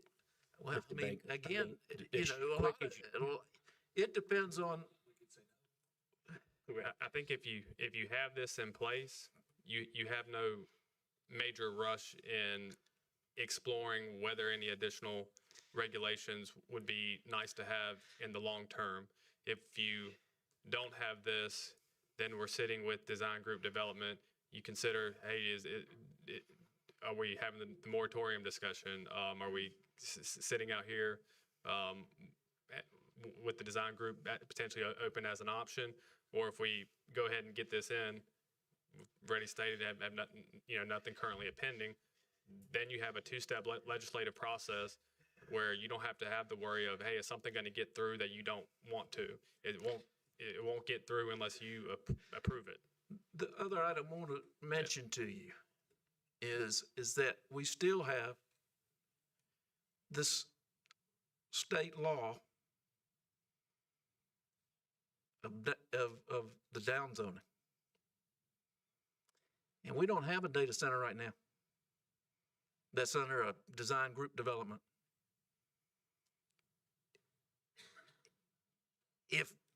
If we, I know it I'm saying something unpopular, but if we put this kind of process off and one of these come in, then we may have another legal argument to have to argue. And that, well, now you've said it's a design group development in other zoning districts. What I would tell you is, and I know it's difficult, if you pass this, we will get on it. And Mr. Cummings has got me coming to y'all's work session in August and coming in September. We just passed an area study. There's going to be a lot of work to do. I can tell you that data centers are in trying to maybe enact more regulations in this conditional zoning district will be one of the top projects to do. Board, before the county manager speaks, I'd like to also remind you that there's currently legislation for the ratepayers going to the legislature right now, and that will be actually probably tackled before this legislative group's out. That's very important, and I would like to hear what the county manager's got to say about this, Mr. Chair. Before we do that, I think Commissioner Jay would like to make a comment. My question is to Barry and County Attorney. One of y'all make an answer. If we send it back to the planning board tonight,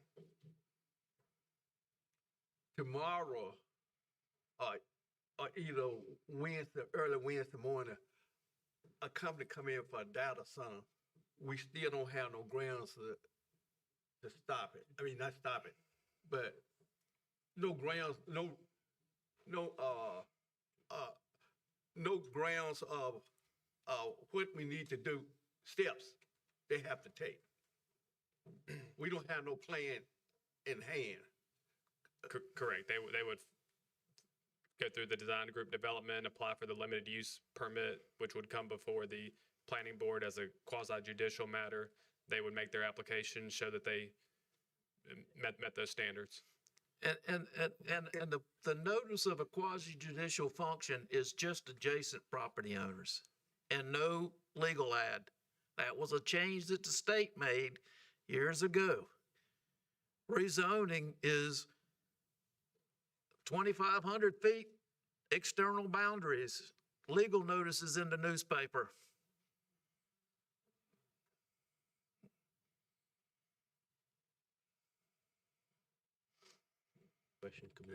You answered my question. So right now we standing right now as someone to come in tomorrow and apply for of it. Only thing is go to the planning board, and we don't have no sales of stock. Y'all wouldn't. I think, we could potentially consider coming back with additional regulations. If you push the text amendment that we have today forward, you would have that ordinance in with a two-step legislative process.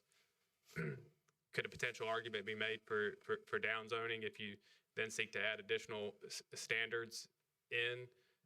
That's a possibility, but you would be potentially facing an issue on adding additional standards while you at least had the two-step legislative process in, as opposed to having nothing and going through. Planning board does a diligent job, but it's it would take, it's not something that we would be able to snap our fingers. Everybody's done their research and done their, latest search. It would take planning board, some time to review that. If we brought something to them, they provide their feedback. I don't know how quickly they would be able to get us back, but we could certainly, if we push this through, we could, work on that on the back end and then not be under the gun to address it. County Manager, I think you wanted to make some comments. Yes, sir. Thank you, Mr. Chair. This has been said in a couple of different ways tonight. The way I would put it is that right now the county is in quite a weak position relative to any data center proposals that might come before us. As a sort of administrative representative of the 7 commissioners, I don't like the county to be in that kind of a position. A lot of relevant issues have been raised tonight by members of the public. What I can say to the public is that I meet regularly with every one of the 7 commissioners. They are all reading a lot on this topic. They're aware of those issues. They're sensitive to them. And I would fully trust them, again, if a proposal, data center proposal, came to them in a legislative forum to reject a proposal that didn't meet very high standards. And I think this is sort of where the conversation has been going tonight. I would rather the county put itself in a stronger position with this proposed text amendment and start a thoughtful process about additional standards that we might apply should an applicant enter into that legislative rezoning process. I think that is kind of a two-step process that I think gives us maximum increase in kind of our levers of control vis-a-vis this, potential use. Those are my comments for this evening, and happy to answer any questions about them if you have any. And if I could just piggyback off that, I'm sorry, I'll let you guys pick up on your deliberation. The comments and feedback that we have tonight, that's, if we had an application, this is the exact comments and feedback that you would want when considering an application to, really, hit it on, setbacks, noise, all the different things that we heard tonight. That's the pressure that you're going to get at a data center hearing for a specific project that you would be approving if the project isn't, fully meeting, the standards. And, so that's how it would set up. It would be a legislative process where you would have to approve it. It's similar to a solar farm issue that we had several months ago. Exactly. And instead of, yes, there's a lot of public outcry on that, but at the end of the day, you guys had the legislative authority and not having to get into, hey, are they meeting the standards or not?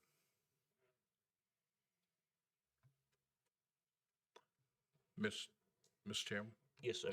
If I may, I think the comments that were made in the last 10 or 15 minutes probably would at least let those know who came tonight that their comments are taken seriously and that they'll be embedded in they'll be given a future consideration.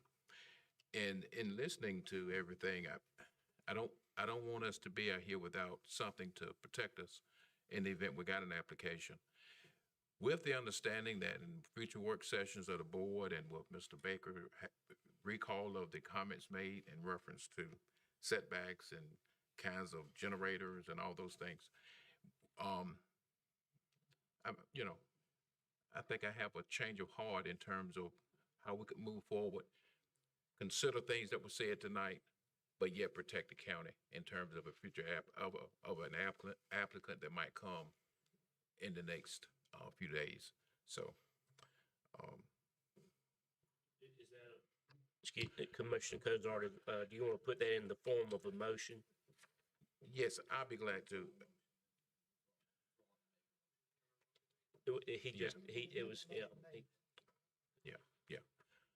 Mr. Chairman, I move that we would adopt the text amendment with the understanding that we will consider comments made at a public hearing tonight at a future meeting.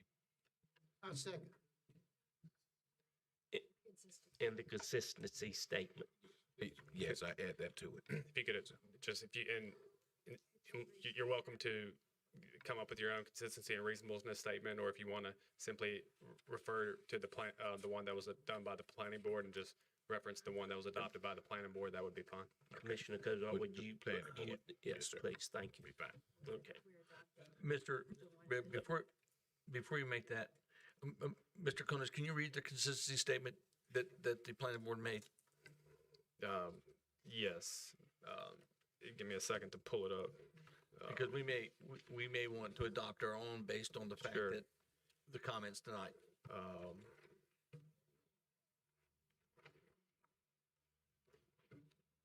Mr. Baker, do you have that in front of you? There it is. Yes. Or if you have it in front of you, yeah, go ahead.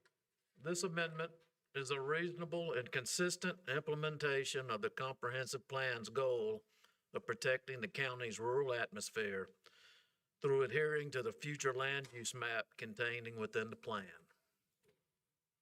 And before we vote and finalized it, and apologize before your motion was made, the planning board had one of the items noted in public comment had recommended deleting the word currently from, I forget which section, but it was essentially saying, it was allowing, it wasn't just properties that are currently zoned I-2, and Mr. Baker, correct me if I'm wrong, but from our discussions with planning staff at the planning board level, I don't believe the intent was to, as of the effective date of the adoption of this ordinance, to have it only be limited indefinitely to only properties that were, as of today, zoned I-2. So if tomorrow a property was zoned I-2, that property could then make an application. So in reviewing that language, we didn't feel it was necessary, and I think it just added some confusion. The word currently is coming in, coming out? Our recommendation would be that it come out. Come out, okay, thank you. And that's in section 3271, I believe, was noted by the planning board. So, Commissioner Cozart, Yes, would so- you like to continue with your? Yes, I will specify that word currently comes, and the consistency statement be consistent with the one that the planning board has. We have a motion by Commissioner Cozart. Do we have a second? Second. We have a second by Commissioner Griffin. All those in favor of adopting the amendment by the Granville County Planning Board for the Land Development Code text amendment, vote by the sign of aye. Aye. All those opposed, likewise. Ayes have it. Motion carried. Okay.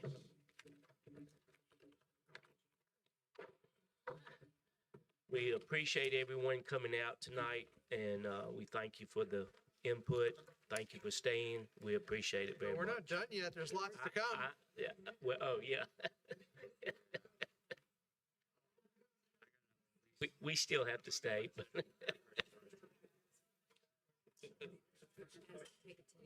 We're gonna take a 10-minute break, and then we'll come back.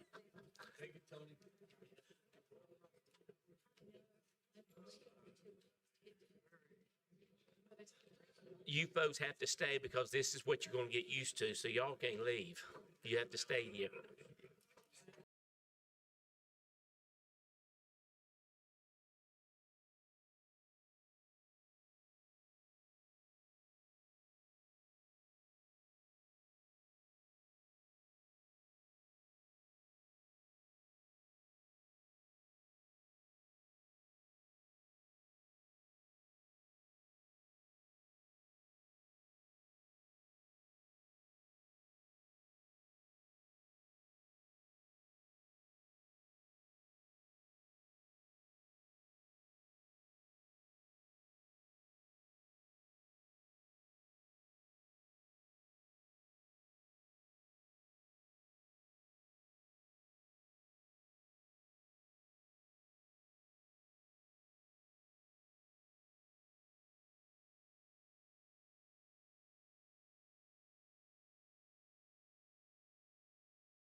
thought you were talking to me.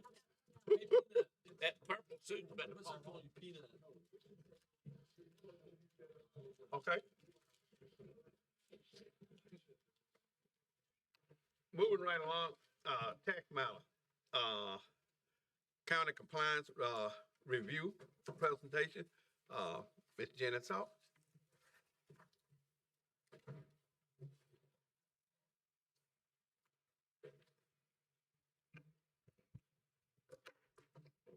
Okay, I wanted to make sure it was on. Good evening, Board of Commissioners. My name is Jenny Short, Tax Administrator.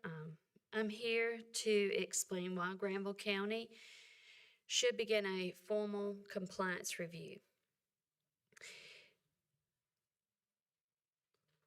So, the compliance review will consist of present use value and exempt excluded property tax benefits as required by North Carolina law. So Granville County currently has 6,027 parcels participating in these programs combined. County Tax Services will be assisting us with the review. Conducting this review will help us ensure that all qualifying properties continue to meet statutory requirements and that every taxpayer is treated fairly and equitably. It will also protect the integrity of these valuable tax relief programs. Today, I'll briefly walk through the state statutes that require us to review why it is important and what the review process looks like for present use value and exempt properties, and how we plan to assist property owners along the way. I'll also share the specific steps we need from the board to move forward.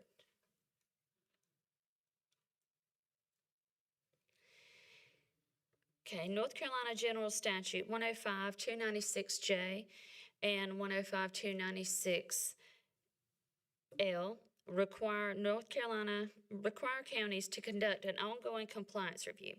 Each year, we must review at least 1/8 of properties in the present use value and 1/8 properties in exempt or exclusion status. These laws ensure that properties receiving special tax benefits continue to meet the qualifying criteria.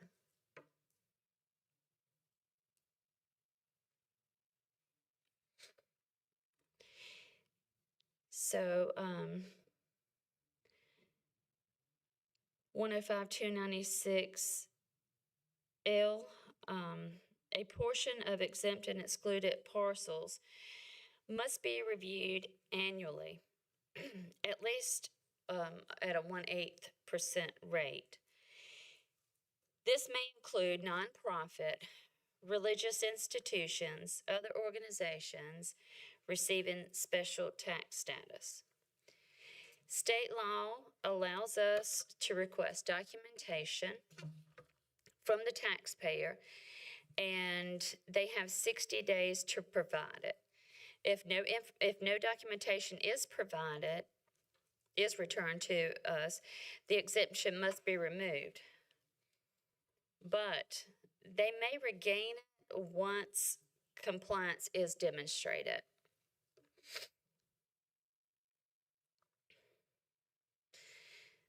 Present use value parcels receive a significant tax reduction. So the state requires each county to confirm these parcels remain eligible over time.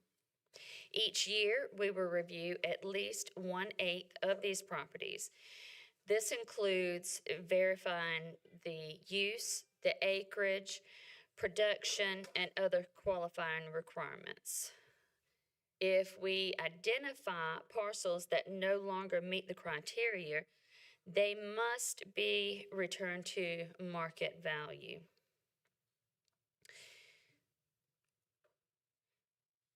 These reviews are essential for several reasons. First, they promote fairness.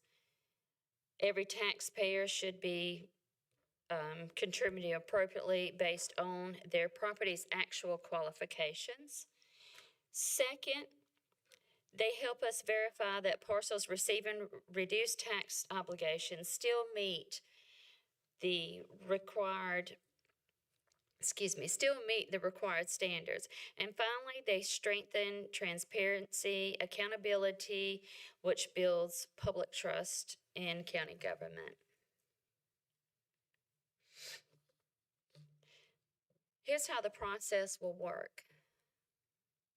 First, we will be using an Excel spreadsheet to randomly select parcels for a given year.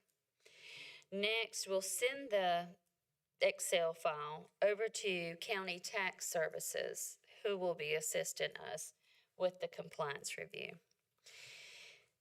We'll be sending them the selection of the random sample. From there, County Tax Services will prepare formal notification letters outlining what documentation is needed. They will send letters those letters back to the county and for us to sign and to mail out. Next, County Tax Services will receive the completed documentation from the taxpayers, review and notify the tax department of their findings.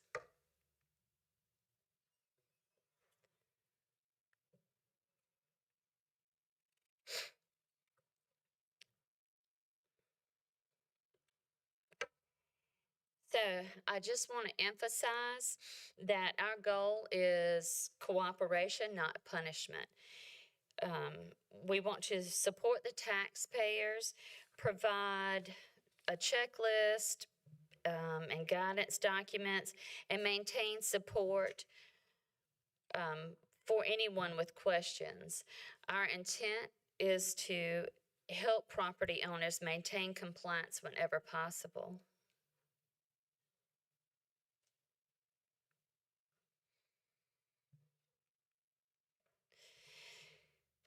Once approved by the board, we will finalize the review plan, send notification letters, begin documentation collection, and log review outcomes. At the end of each year, we will prepare reports summarizing the results. Okay. In closing, these compliance reviews are not only required by law, but they are essential in maintaining fairness and trust in our property tax system. Our office is committed to working with property owners and ensuring this process is smooth, fair, and transparent. Thank you, and I'm happy to answer any questions you may have. I also have County Tax Services with us here this evening as well. Mr. Chairman, not to prolong the meeting, but you mentioned churches as part of this. Are there things that a church in general should be doing in order to qualify for tax exempt status, or is it that some have just not been paying it and they should have been? Is it? Well, okay, so in order to qualify, it has to be the building and surrounding land. So it can be, say, sitting on maybe an acre of land, and maybe there's another parcel with it. If that's used as a parking lot, then that's adequate. But if it's a church sitting on like 10, 15 acres of land, that's, yeah. So it's the building, the land, and the surrounding, right. Okay. If I could just chime in, and for commissioners and the public, another thing that we have run into kind of in the small desk review is, you know, people pass away and they leave their property to the church. right? I think historically, some of that property at least has just been added to the tax exempt status of the main church property where it doesn't really qualify, Right. right? So that's the kind of thing that we're trying to clean up. It might just be a house out there on an acre piece of land that was left to the church unclear. I mean, it might be lived in, might not be, but it doesn't Right. really meet the criteria. Right, right. Base would still be a part of Oh. that. Gotcha.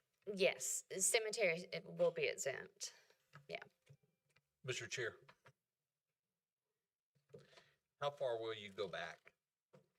Okay, so what we're gonna do with the exempt properties, that will be corrected moving forward. Now, with present use value properties, we are required to do rollback taxes. How far back? That would, the typical current year, 3 years back.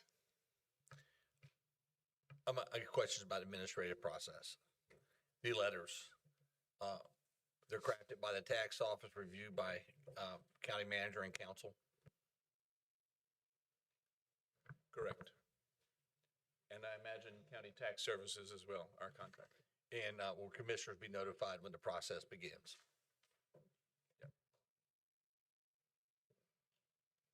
Because there could be some unhappy people. You're correct. Which means they're gonna be getting calls. So, I would hope, when the process starts, that we'll get some direction from the county manager's office. I'm sure we will. Folks need to understand that commissioners do not get involved in the tax process. We enact tax, but we do not answer questions specifically to everyone's property or things of that nature. That's what the tax office does. Right. And so I just want folks to know that you might call your commissioner, and is there an appeal process involved in this?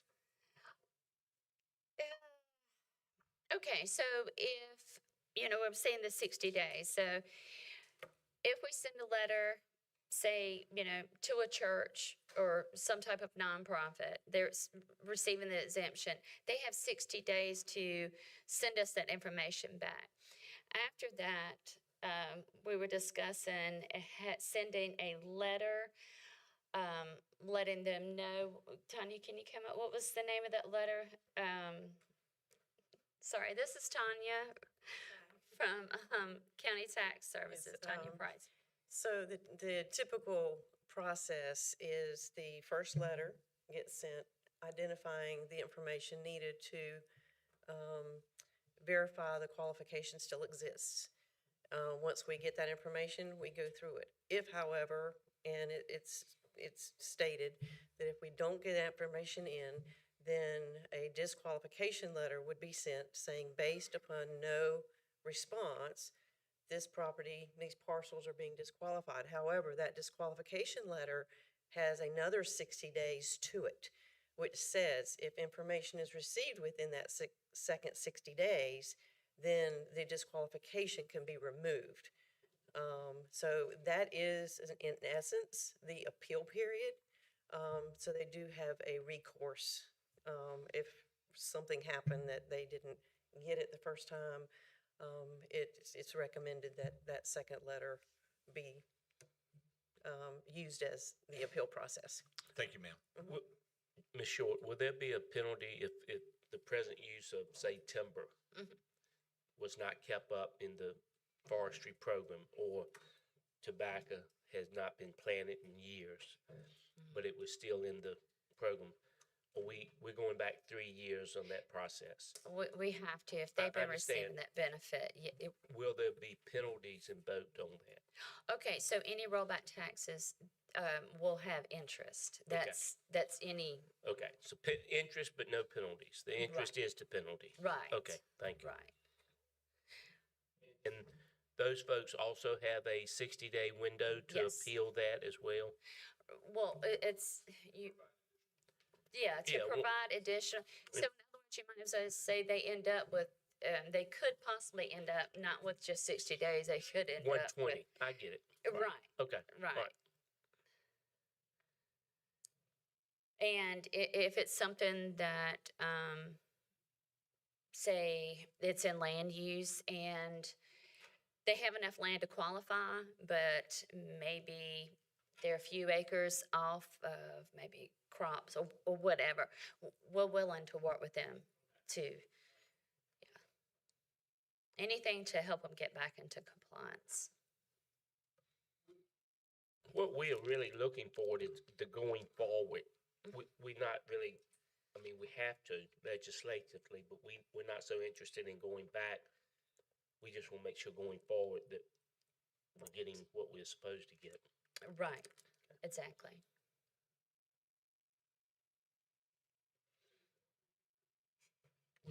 Any more questions? I have one last question. So it'll take us 8 years to get through this entire process?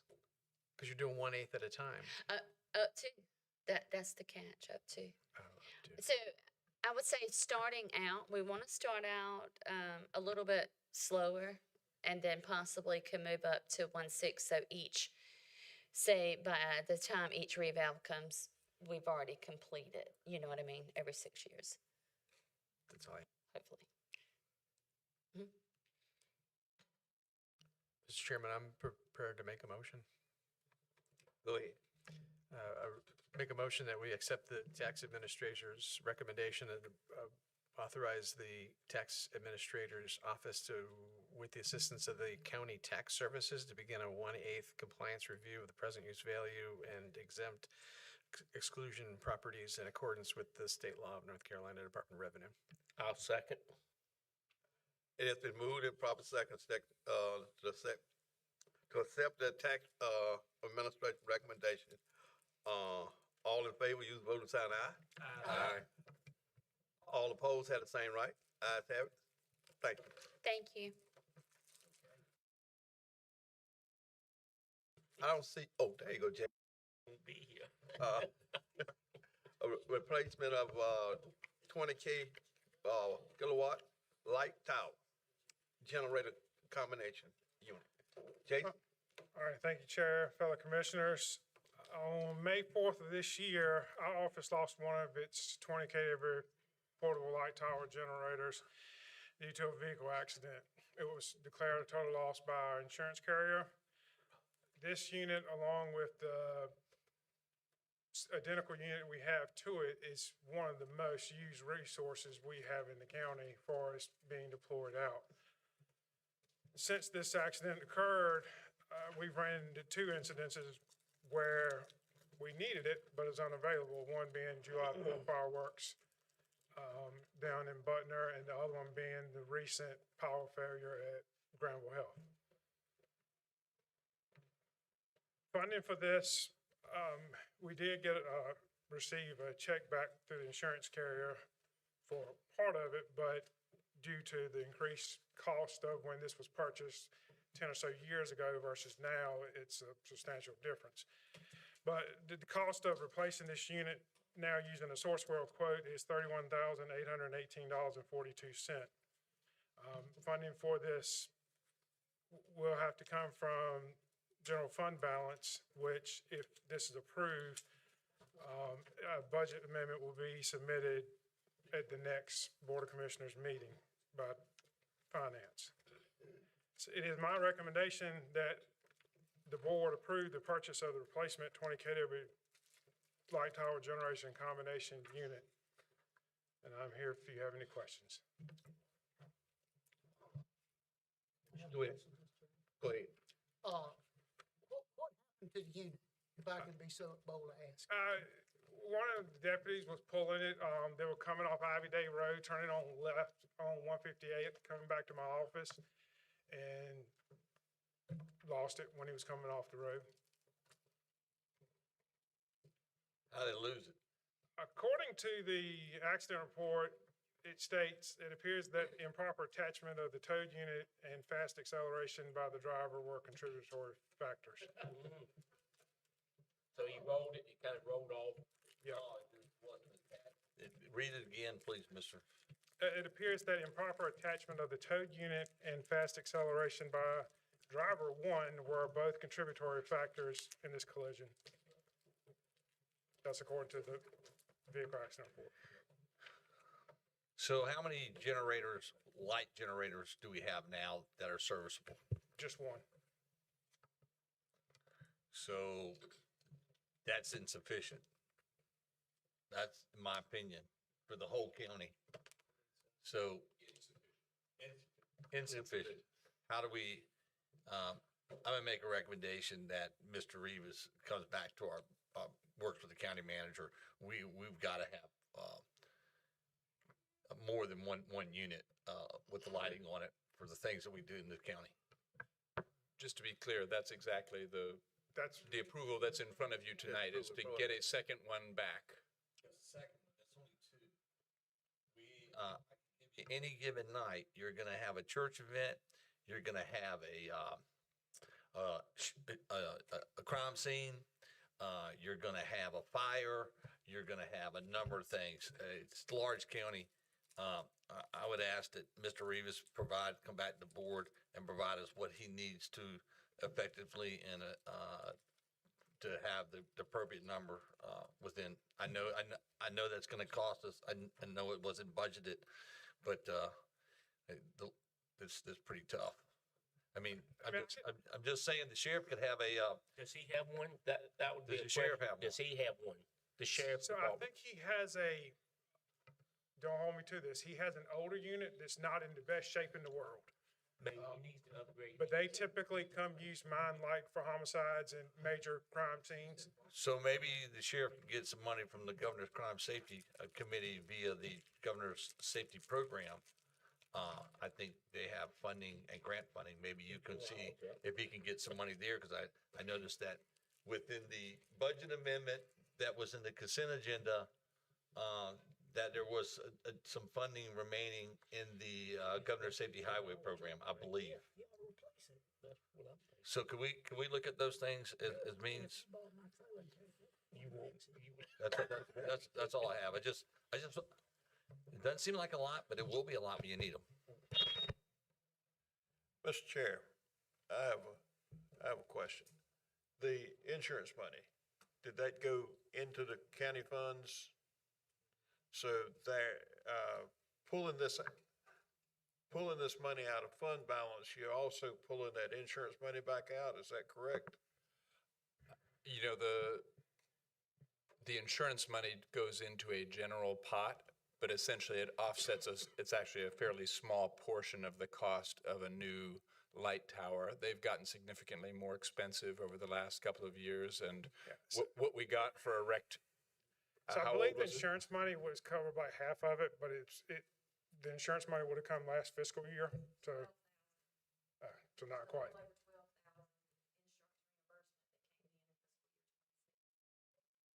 How many do you need, Mr. Rivas? So with the actual light tower generator combo, we've made it with 2 for many years. Okay, I'm good with As far that. as that unit. Now, we've had some other ones go missing, but due to theft, but that's, hopefully we're gonna get that finished covered through insurance. With insurance. I'm making that recommendation. I know it's not part of the motion, but I'm making that recommendation. I think that's important.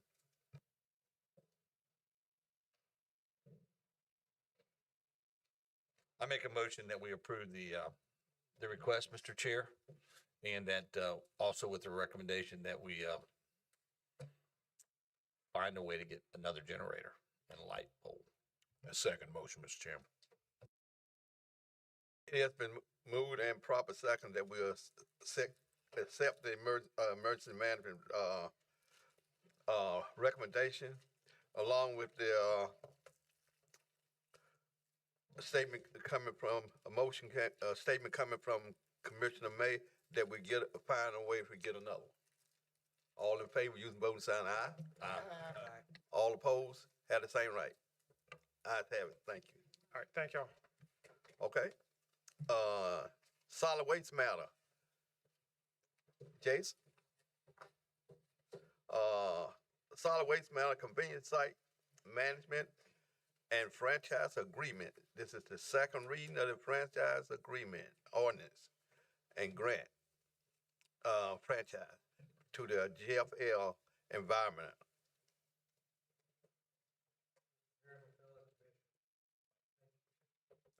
Mr. Chairman, fellow commissioners, thank you. Well, many of you have heard this agenda items previously. I'm going to attempt to provide a high-level review, mostly for for the audience tonight, as well as meeting the general statute requirements and rewarding the contracts. This will ensure consistency and refresh key concepts in these requests.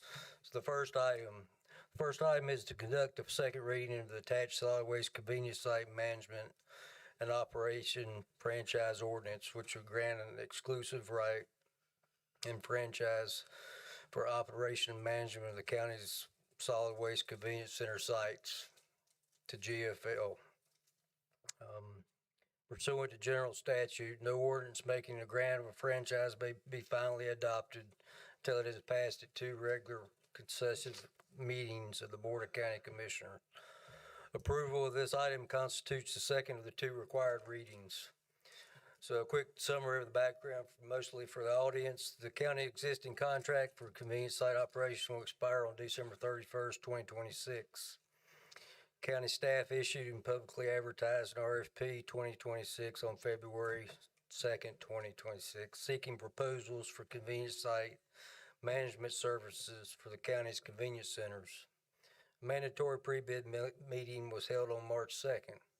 Proposals were received and publicly opened on April 2nd. At its June 15th, 2026 regular meeting, the board reviewed the proposals were received in RFP WCS 2026 and identified GFL as the vendor which it extends to grant the exclusive franchise and contract for the operation and management of the county's solid waste convenience center sites. At the same meeting, the board directed the county attorney and county staff to prepare a contract and franchise ordinance creating the exclusive right and franchise for the operation and management of the county's convenience center sites to GFL. Number 2, you also directed staff to bring the franchise ordinance before the board for consideration at 2 successive regular meetings, consistent with the 2 reading requirement of general statute. So the first reading was July 6th, regular meeting of the Board of County Commissioners. Final adoption, second reading tonight, regular meeting of the board. In accordance with that direction, the county attorney and county staff have prepared the attached solid waste convenience site management and operation franchise ordinance, which is now presented to the board for its second reading and final approval. To the recommendation from you tonight, I'm requesting that 1, approve the second reading of the attached solid waste convenience site management and operation franchise ordinance, granting an exclusive right and franchise for the operation and management of the county's solid waste convenience center sites to GFL, with the term commencing January 1st, 2027 and ending on December 31st, 2031. Number 2, also authorize the county manager to execute the contract with GFL upon finalization of the contract by county attorney. Any questions on the second reading? Any board member have any questions? Mr. Chair, I'll make a motion if you allow. I'd like to make the motion that we approve the second reading of the attached solid waste convenience site management operation franchise ordinance granting an exclusive right and franchise for the operation and management of the county solid waste convenience site to GFL with franchise term commencing January 1st, 2027, expiring December 31st, 2031, consistent with the terms and conditions of RFP SWCS-2025 and the selective vendor proposal. We confirm that the reading and the final adoption of the franchise ordinance is the final award of the franchise and has been placed on the agenda for the August 3rd, 2026 regular meeting of the Board of Commissioners, consistent with the 2 reading requirement of GS 153A-46. 3, we authorize the county manager to execute the contract with GFL upon final adoption of the franchise ordinance at the second reading and finalization of this contract as requested by Mr. Falls. I second. It's been moved and proper second that the recommendation from director recommended that the Board of County Commissioners, all 3 recommendations and the second reading be approved. All in favor, use voting sign of aye. Aye. All opposed have the same right. Thank you. Stand approved. Thank you.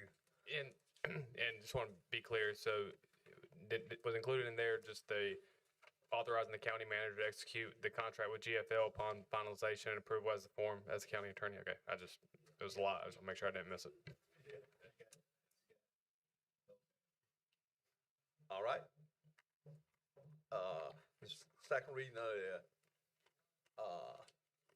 the solid waste collection franchise. Thank you again, Mr. Chairman, fellow commissioners. The purpose of this item is to conduct the second reading of the solid waste collection franchise ordinance, which would grant an exclusive residential solid waste collection franchise together with a voluntary recycling option in the unincorporated areas of Granville County to GFL Environmental.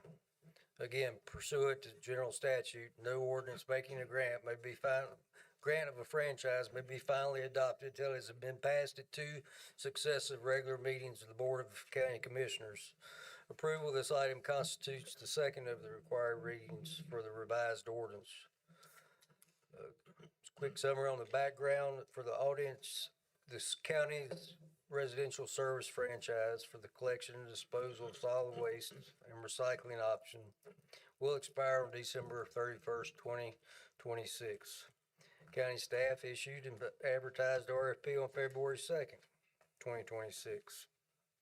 Mandatory pre-bid was also held on March 2nd.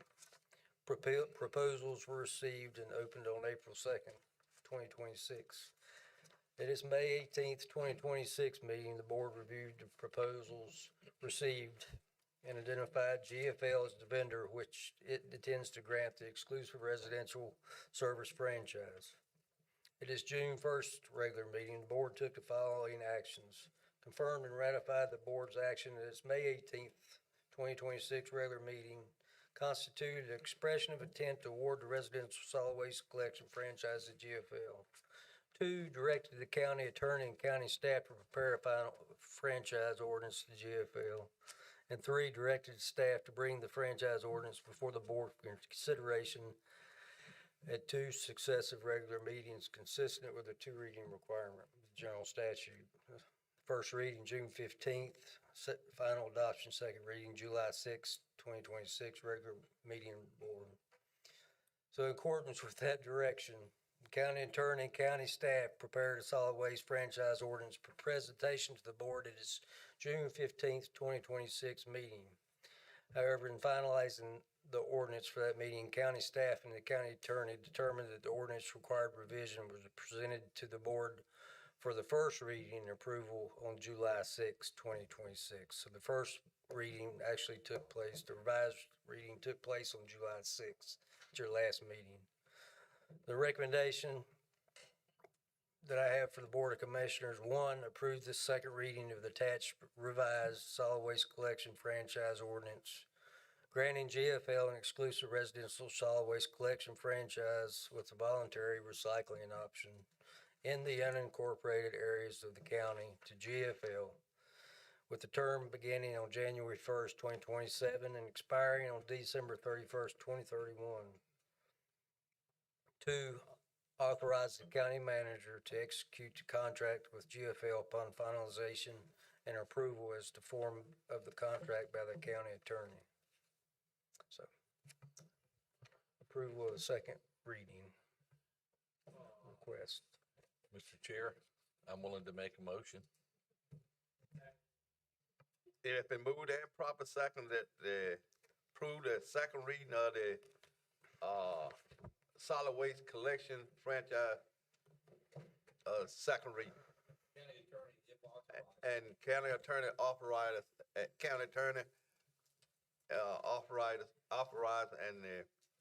and the county manager complete the contract. Yes, sir. County attorney, what I'd like to do is just say this. We're gonna make the recommendation on page 174 of 194. The recommendation is listed by Mr. Paul, recommendation 1, 2, and then number 3, authorize the county manager to execute GFL upon adoption. Upon adoption of the revised franchise ordinance at the second reading and finalization and approval of the form of the contract by the county manager.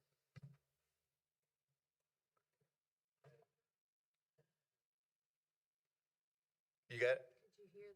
I got it. Okay. Yep, that works. Thank you. Uh-huh. That's the motion. That's the motion. Okay, all in favor, use the voting sign aye. Aye. All opposed have the same right. Ayes have it. Stand approved. All right, thank you very much. Third item, solid waste ordinance definitions update and conforming amendments to chapter 38. The purpose of this item is to seek approval of the proposed and attached ordinance amending section 38-102 and related provisions of chapter 38 of the Granville County Code of Ordinances, solid waste management, to update and clarify definitions used throughout the county solid waste regulations and to make limited amendments to ensure consistency throughout chapter 38. In short, when we began going through these two bid processes for the two agreements, we found that the definitions of the ordinance were kind of outdated. This is really the second revision that has really taken place in the last 28 years that I know of this solid waste ordinance. So, and I think the good thing about this definition is they get updated as state law changes. So that's the meat of it. The new definitions were given to you at the July 6th meeting for review.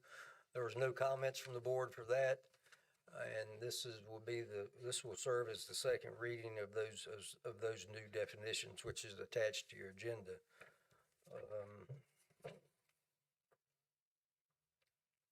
So yeah, recommendation that the Board of County Commissioners approve the proposed and attached ordinance amendment at the August 3rd regular meeting for adoption and provide that ordinance amendment, if adopted, shall become effective January 1st, 2027. Make a motion that we approve the new definitions as in section 38-102 under definitions. I second. And that's effective January 1. Yes, sir. Yep. It's been moved in proper second that, it's the second reading of it. Second reading of the, amendment section 38-102. 102, I'm sorry, 102. Yeah. And under definition, it started effective January 1, 2027.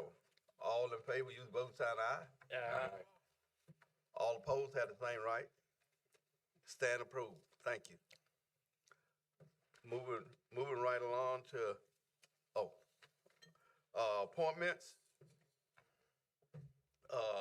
2026 NCACC Annual Conference Voting Delegate.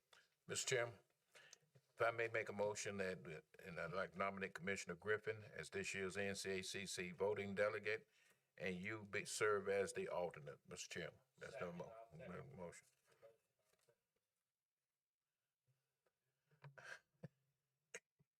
It has been moved in proper second that Commissioner Griffin be the voting delegate and I'll be the alternate. All in favor, use voting sign aye. Aye. All opposed have the same right. Ayes have it. Stand approved. Research Triangle Regional Partnership Board of Directors. Mr. Chairman, I would like to make a motion that we appoint Commissioner May to the Triangle North Board. Oh, wrong one. We're gonna do the whole, I'm gonna do the whole slate. Just ease up, Tim, ease up. I'm excited. I want to get ready to go home. Mr. Chairman, I'd like to recommend Commissioner Russ May as Executive Committee member, Raphael Ramos, and Dr. Rachel Damaris for the slate for the RP Board of Directors for the 26-27 year. Second motion, Mr. Chairman. It has been moved in proper second that the said names be, What I said. said names be appointed to the, Just say what I said. Research Triangle Regional Partnership Board of Directors. That's close. All in favor, use voting sign of aye. All opposed have the same rights. Okay, thank you. Moving right along, Granville County Animal Control Advisory Committee. Mr. Chair, I have a nomination to fill the vacant seat in District 5. Okay. I'd like to nominate Georgiana Krasinski. Second. It had been moved and properly second that, the name of Miss Just what? Georgia Anna. Georgiana, be appointed to the, Just say what Russ said. Board, Granville County Board of, Granville County, Controller, Animal Control Advisory Committee. All in favor, you can vote and sign aye. Aye. All opposed have the same right. Okay? Ayes have it. Thank you. Butner Planning Board. Commissioner Commissioner Gooch. Planning board serves at the pleasure of Butner Town Council. I'm sorry. Okay. The planning board serves at the pleasure of the Butner Town Council and reviews and makes recommendations to the governing body. The planning board updated their structure in 2026 and currently has one ETJ seat that is appointed by the Granville County Commissioners. The ETJ seat expires in August 2026 and is eligible for replacement. And I would like to, excuse me, I'd like to put forward Mark Pennington, appoint him to the ETJ seat. A second.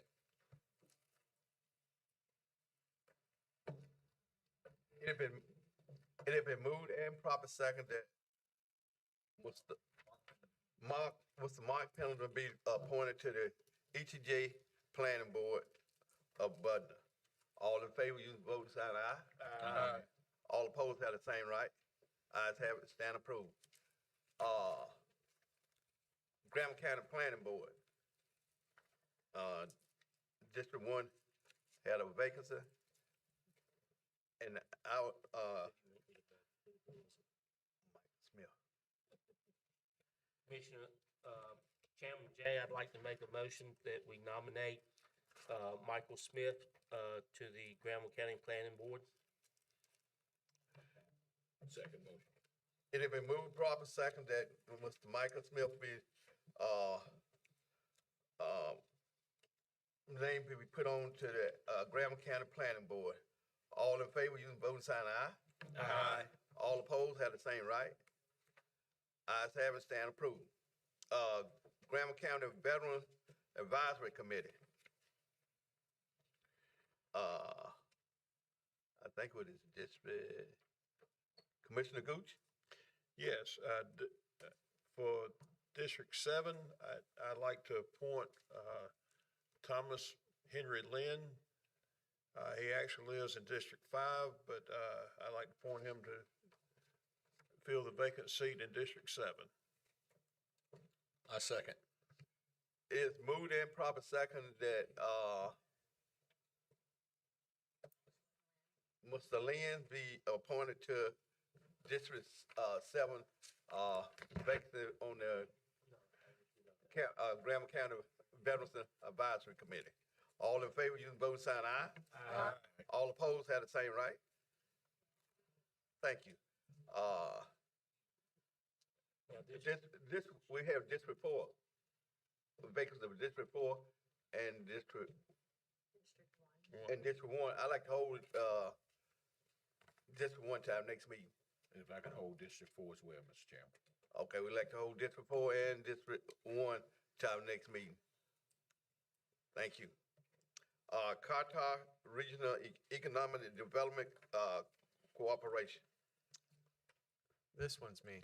Apologize about jumping ahead before. Okay.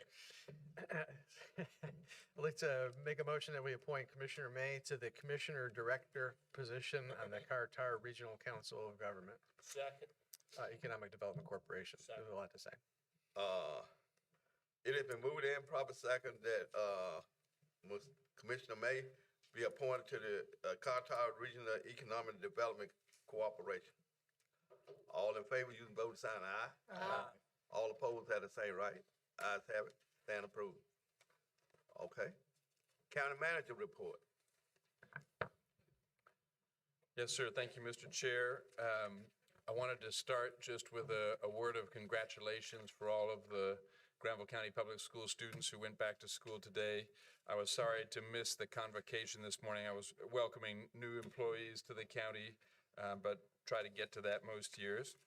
And also want to issue my thanks to all of the teachers who are also jumping back into the swing of things. That's a hard job, I know, because I'm married to a teacher and I did it myself for 7 years, so I can appreciate where they are right now. I'm happy that we approved a second active project in Triangle North tonight. I know that when I started as county manager here, commissioners were antsy to get some projects moving there, and knowing that the Center for Advanced Manufacturing through Vance Granville Community College is moving, and that now we've got a small additional project with Strong Arm Baking moving, that feels good, and so I'm grateful for that.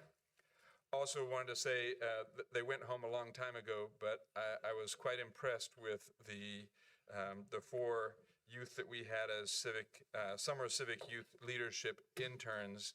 I have plenty of nice things to say about them, but really what I want to do is give a special thanks to Lina Howe and Jessica Todd, who pulled extra duty, making sure that all of those interns had a really deep experience at the county. And I also want to thank all you saw how many departments they visited, and I want to thank the departmental reps who hosted them and made sure they learned something useful about what goes on in those departments. So thank you, Mr. Chair. That's all I have for tonight. Okay. County attorney report. Thank you, Mr. Chair. No comments this evening, but pleasure to be with you all this evening. We're glad to have you, Mr. Jonas. I tell you, you did a great job tonight. Appreciate you. Make sure you tell Jim what a great job you did. Well, but I'm not quite done with you yet. I'm not quite done with you. That's fine. We get to my comments, okay? Okay. Presentation by board members. Commissioner Griffin. Yes, sir. Thank you, Mr. Chairman.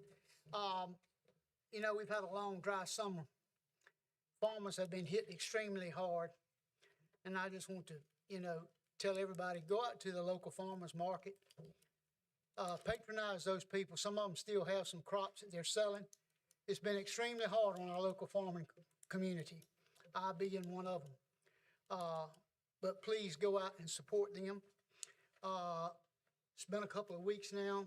I had the opportunity to go to the National Association of County Commissioners in New Orleans.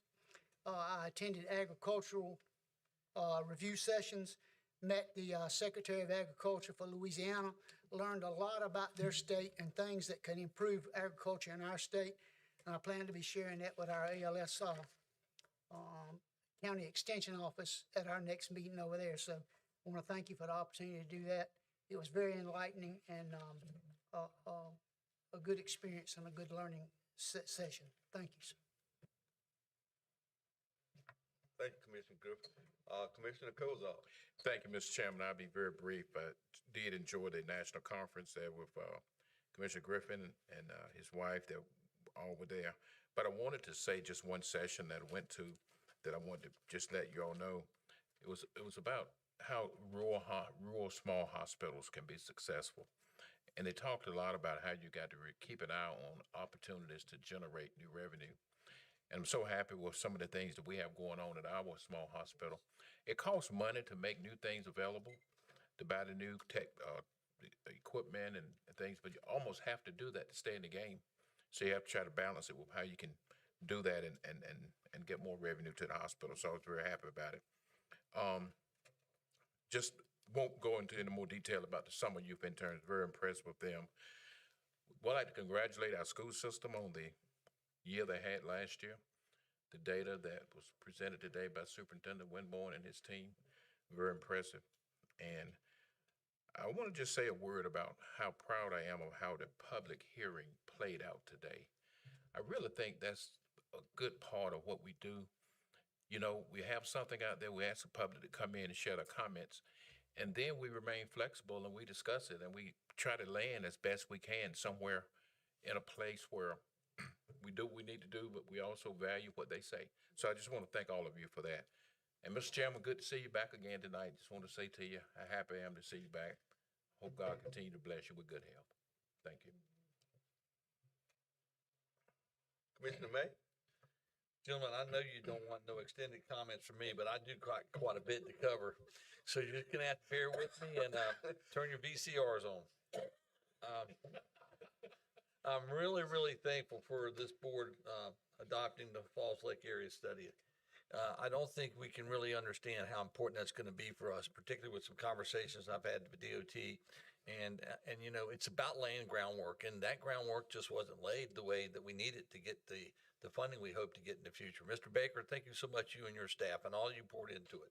And a lot of times you get overlooked, Mr. Baker, but I know that you poured yourself into this project, and you helped me along the way as well with this project. So I want to commend you and your staff on a job well done, and I believe it will be help us provide some guidance and hopefully bring some funding for some of these projects that we are desperately going to need, as we are in some areas already from congestion that we need to mitigate.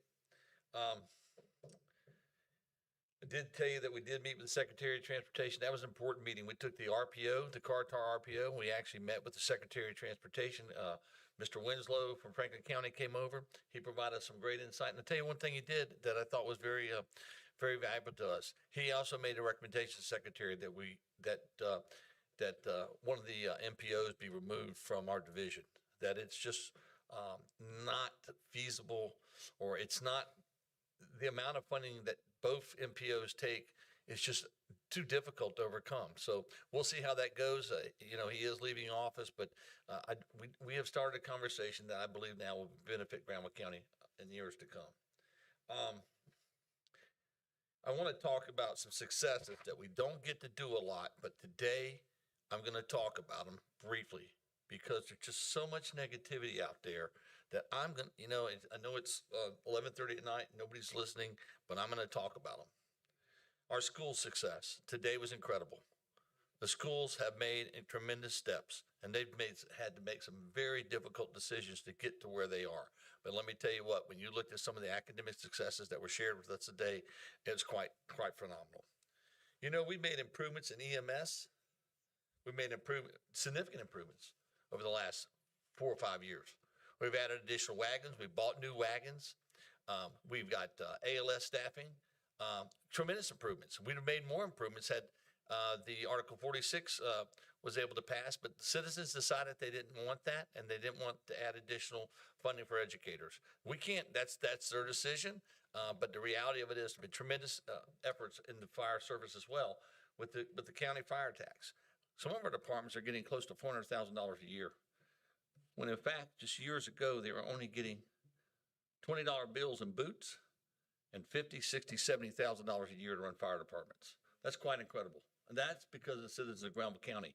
We were one of the last 3 counties in the entire state to bring on a fire tax. That is remarkable work. I commend Commissioner Karan, who started that in 2017 and handed the reins over to me to continue to push it forward. So I commend you, Commissioner Karan, for your forethought in that.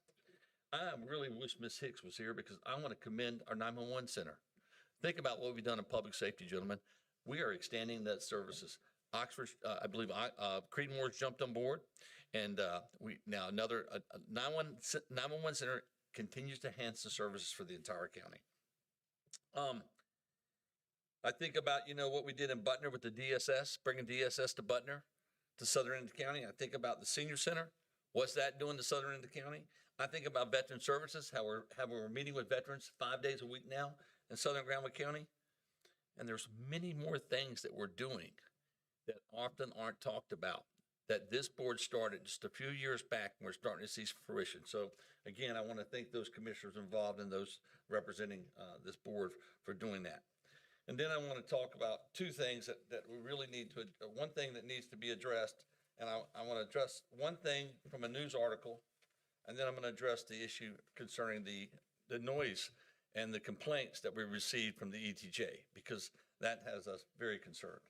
I'm going to read something that was written by a local commissioner, and this commissioner has since retracted his comments. But it's important that we get it right. It was an article in the Ledger Friday, July 24th, and Commissioner Archer Wilkins made under his article, "We the People," who he since retracted some of the comments that were made, and it's appreciated that we can have dialogue and do that. But it's important that the record gets set by this board. It talked about, it talks in part about some of the decisions were made by the Board of Elections. And as you know, this board does not control the Board of Elections. But then it also talked about a decision concerning data centers. And it says, and this says, the board's decision now moves to the North Carolina State Board of Elections for review. Regardless of its final determination, many residents believe the message from local leadership has already been sent, that the broad public participation is less important than the administrative convenience. In fact, I know where many members on this board stood, and I don't see that accurate. But then it says, unfortunately, this concern does not stand alone. Just one evening later, on January 16th, another issue of enormous consequence came before the county board leaders. Despite significant public concern regarding the potential impact of a large-scale data center development could have on Granville County's water supply, electrical infrastructure, land use, and quality of life, the Granville County Board of Commissioners approved amendments to the land use ordinance, the Land Development Code establishing regulation for future data centers. Ladies and gentlemen, that was not done until tonight. And so my question is that, I appreciate Mr. Wilkins' apology, but those words were powerful because what it said was we're tone deaf. I believe this board demonstrated tonight that we're not tone deaf, that we listened and we pursued an avenue that we believe would be best fit to be able to bring about the best results for this county. And so I want to commend this board for that. Again, I commend Mr. Wilkins for correcting the record that was actually the planning board. But it was the tone that bothered me most, because what you're saying is not only did you not listen here, but you're still not listening. And anyone that comes before this board knows, if you spend any time at all, that this board takes the time to listen to public comments. We had 17 public comments tonight, 3 minutes each. We're here at 11:45. So again, appreciate the apologies. I actually talked to Mr. Ponder about it, the editor, and this is what I told Mr. Ponder. Let's have a balanced approach to what you put in the paper, and more importantly, let's make sure the facts are accurate if you're going to purport them as such. And so it's important. Now listen, I will make a mistake. I will make many mistakes as commissioner, and I have to own them when I make them. And that was done. So it's not here to ridicule, but it's a point to make to the public. We are listening, we are concerned, and we're continuing to work vigorously and hard to do the right things for this county. And then I'll end up with this. Yes, in October 2025, I was notified by a constituents in my district about the Night of the Living Dead. I reported that immediately to the county manager and whoever else would listen, and we banged away. And I had hoped that the matter get resolved. Since that period of time, the city of Creedmoor has decided they're not going to regulate events within their ETJ. I don't believe that's sustainable, and that's likely not for our council. And Mr. Konis, please correct the record if I'm stating it wrong. I don't want to end up in the same mess that I just worked against. Right. But if I am correct, that might not be sustainable after further legal review. And it's likely something that will have to be further researched, but we're confident that we're moving in the right direction. Is that correct? That's correct. And so what I will say to the citizens that have to listen to this, the ordinance is very simple. The ordinance says if you're bothered by that noise and your health and your personal health and well-being and your state of repose is disrupted, then there should be action taken. So there's two things to do with that. One is if your repose and the repose is not satisfactory, you heard it tonight, and the county noise ordinance says 65 dBs. Mr. Bates lives 3/4 of a mile from the incident. The readings were not taken from were taken from his property line, not the property line of the event. That shouldn't have happened. Should have been taken from the property line of the actual event. My point being is that I expect county manager that you, sir, will be getting with these citizens, you'll be getting with the sheriff, and you'll be getting with the county attorney, and that we will most expeditiously and vigorously support some type of resolution to this in a very short period of time, and respectfully, sir. And more importantly is, until that's done, that will provide appropriate direction to the sheriff's office to vigorously enforce the noise ordinance that is current and can be done within the ETJ. Why? The sheriff's office is responsible and has police powers within the ETJ. Creedmoor does not, but Creedmoor should be regulating what goes on in their ETJ because that would be consistency and show uniformity with what other things are doing within their jurisdiction, which is consistent with 160D. Is that correct, Mr. Cornish? Yep, no revisions. Okay, thank you. That's all, gentlemen, but I think we're making some monumental steps in this county that are going in a good direction. And when I see the public and I see different things out there that are minimizing what this county is attempting to do, Granville County is an awesome place to live. I'm energetic about it. I'll stay energetic about it. I love this county. I've lived here for almost 16 years now. I'm not from Granville, but I'm for Granville.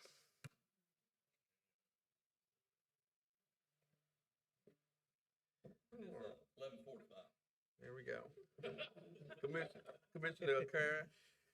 So first want to say, what an outstanding convocation we had this morning, and I'm so excited that there was so many local elected officials who took it to heart and attended that. I think we had just about everybody from this board there. And it was a good event and good positive 3-year trending. Things are moving in the right direction. They're taking discipline very seriously. The computer usage for K2 is, not going to happen now, which, we don't just plop these kids in front of a computer and do the iReady, which I'm so glad to hear that that's not a thing anymore. But we have a school board member here this evening, Mrs. Amanda LaRock, and I commend her for her efforts on that school board and the great things that she's done. Earlier in the meeting, we had there's 2 now left, candidates for this office. And we had 5 total. It was really good to see them out because there's been times before where people ran for office, didn't even bother to show up and attend a meeting until it was time to sit in a seat, which is not a good way to run a railroad. Over the weekend, one of those candidates who's left this evening took it upon herself to put out a social media post with a bold-faced lie about me. And I'm not going to let it stand. I'm going to use this microphone right here in front of me to talk about her quote. Karan was told by the county attorney that he could not run again for county commissioner in 2026 because, well, it's unethical, my words, and because it poses a huge potential conflict of interest to hold both positions at the same time. Again, my words. As you all know, I'm the town of STEM administrator, okay? The town of STEM does not have a town manager. She went on in her diatribe about me and how I affected poor schools, lack of water in the district, issues with Seguasa, traffic congestions, lack of infrastructure and other services. A lot of that's not a county commissioner job, but that's okay. We'll address that at another point in time. But the one thing I did want to address is that bold-faced lie about the county attorney telling me that I couldn't run for this seat. As you all know, I made a conscious decision not to seek re-election. And pursuant to that, our county attorney addressed this board and the Seguasa board with a letter. And it says, "Thank you, Mr. Chairman. As the board knows, Mr. Karan has accepted a position as the part-time town administrator for the town of STEM. STEM is a council mayor form of government. There is no statutory prohibition on a county commissioner serving as a town administrator in a council manager jurisdiction. I have discussed this with Mr. Gooch, chairman of Seguasa, and Mr. Karan, and we must be vigilant that no conflicts do exist, and the appearance of conflict in a matter should they come before the board and related to STEM. We will identify those matters, report them to the board, and Mr. Karan has made it clear that he will seek to recuse himself as appropriate. As you remember, the only time that the town of STEM, from a funding perspective, came before this board was a recreational mini grant, which I recused myself from voting on. So, mission accomplished, right? Again, to be putting out bold-faced lies on multiple social media platforms, this job is hard enough without folks throwing mud like that. And as you know, I chose not to run for reelection. 16 years I've served on this board. And I just wanted to make sure that I publicly stated it's very disappointing someone seeking this very job would lie about somebody they're not even running against. And it's just, again, disheartening. I know that politicians get a bad rap. Some of the things that we say, you make promises, as part of the thread to get into elected office, and then as soon as you get in, you do exactly opposite. I don't think that anybody on this board has done that, nor do I think that I've done that. But I appreciate each and every one of you and the time and effort that you put in. I'm glad that we reversed course and didn't punt this evening on the matter before us on the data centers. I think that we've strengthened our position. Just not having the data center issue in our ordinance, because it's one of those things that who knew that was going to be coming down the pike, in 18 when we wrote that? Nobody did, and it's, when folks talk about Sigwasa, Commissioner Gooch and I, along with our past brethren of Commissioner Smoke, had the fortitude in 2017 to do the tough work of raising rates.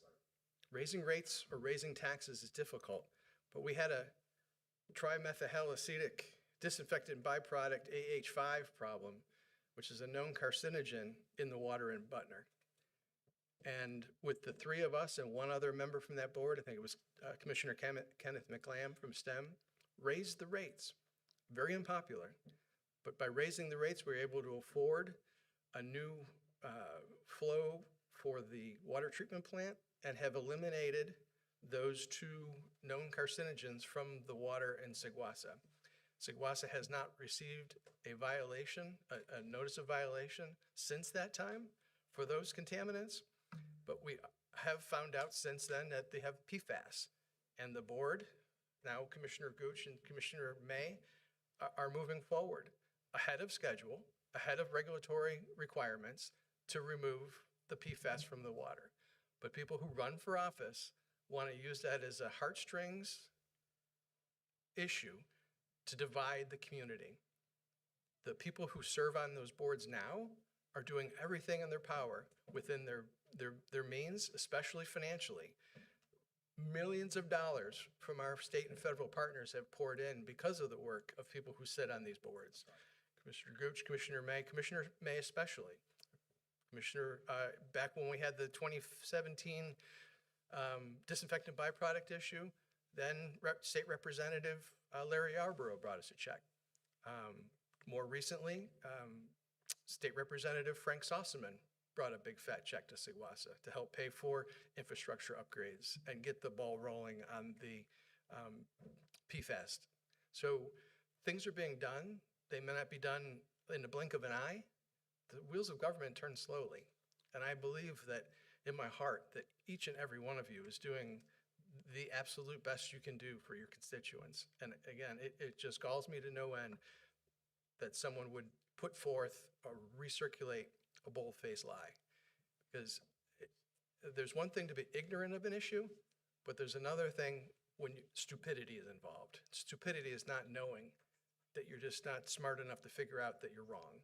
Okay, ignorance is one thing, but stupidity is another. And with that, I'll end. Thank you very much.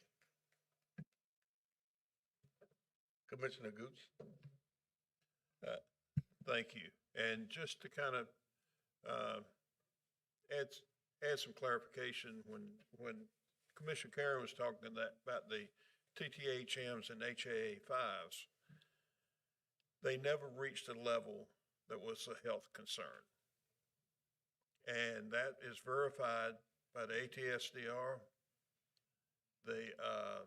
They did a study. It was brought on by a citizen, and the study was done, and they proved that it was due to the different areas it was in. It was not in the same areas all the time, so it didn't present a health hazard. On top of that, our attorney commissioned a report from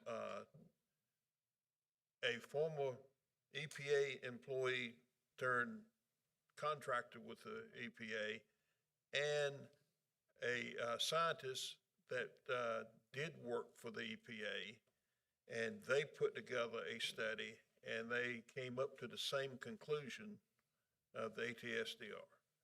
So that just adds a little context. But, I'd like to say that this morning was very enlightening, and it was also exciting to be at the convocation for the Granville County Public Schools. The excitement in that gym was off the, you don't need, it would be, the decibel meter would probably be off the charts, because they were having a good time, and they were chanting and having a great time getting ready for the school year. I can only imagine the excitement that these teachers, how excited they were this morning, how their excitement's going to transfer to the students. And I'm looking forward to a great school year. And, speaking of schools, we know that over the past 15 years or so, the population in our county has been gradually going up. The enrollment in our public schools has been gradually going down. Shouldn't be that way.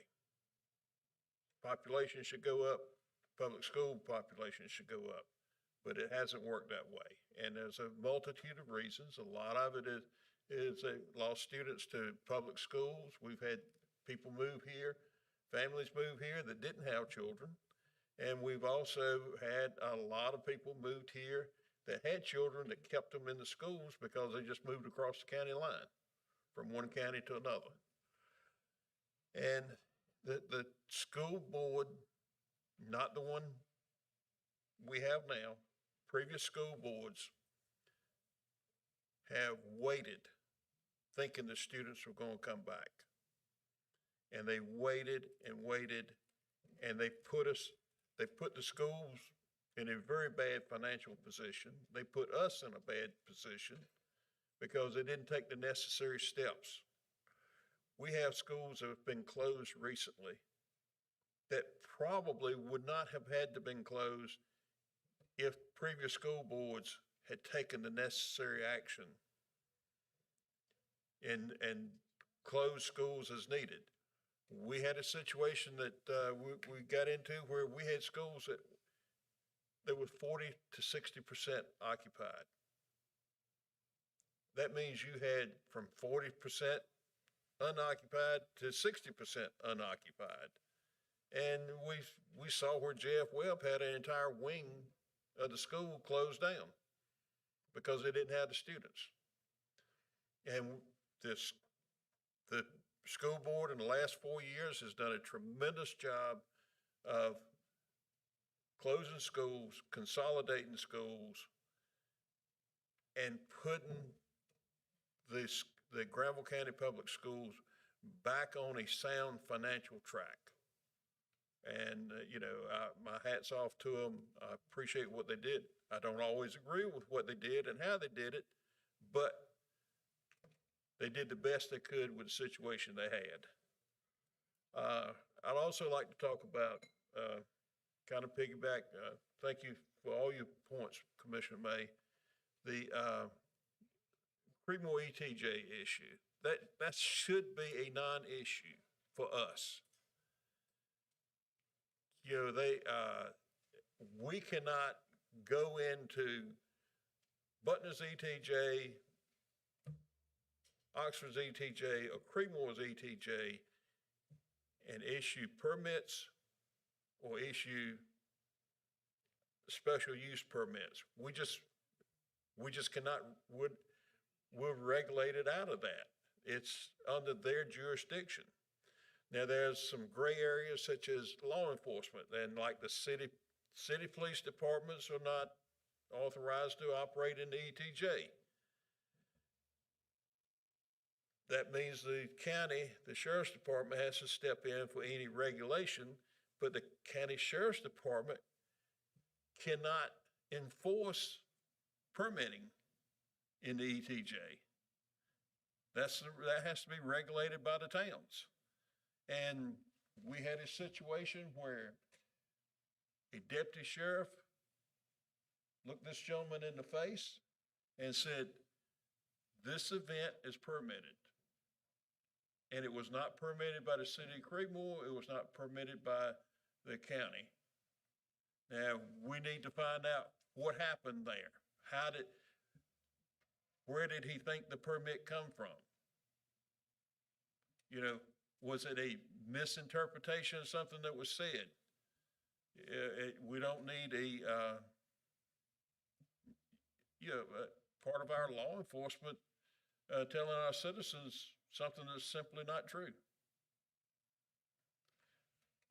And I'll get down off my soapbox about that. But in our frequently asked questions, and this was asked of me just a few minutes ago, why didn't the county do a moratorium? It's covered in the frequently asked questions, but I'd like to ask our attorney, what's your opinion as to why we didn't do a moratorium? I know I'm putting you on the spot. I think it was a combination of there was at least built in a limited use, and then also I believe there was an underlying rezoning that would likely need to be done in order. I'd have to go back and review how that design development, where all that's permitted use. I think it was contemplated that it would likely have to be minimal potential properties, and that if that were to come to fruition, it likely would have probably required at a minimum a rezoning plus the limited use. But it's not something that I had full discussions on before. And maybe I should just I should read again what our county planner said when asked, and this is what he said. The question is, why didn't the county adopt a moratorium on data centers? A moratorium is a tool that allows a local government to temporarily pause development approvals while it studies an issue and adopts new regulations. Granville County concluded a moratorium is unnecessary here. Now, I would have to believe that was determined by the planning board and the attorney. Would that be correct? Under the current ordinance, a data center is not permitted by right anywhere in the county.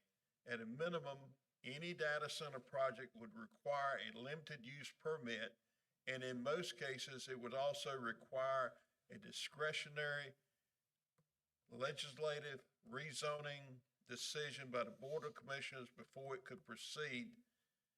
There is therefore no gap that a pause is needed to close, and no data center application is currently pending. A moratorium also carries its own procedural and legal requirements.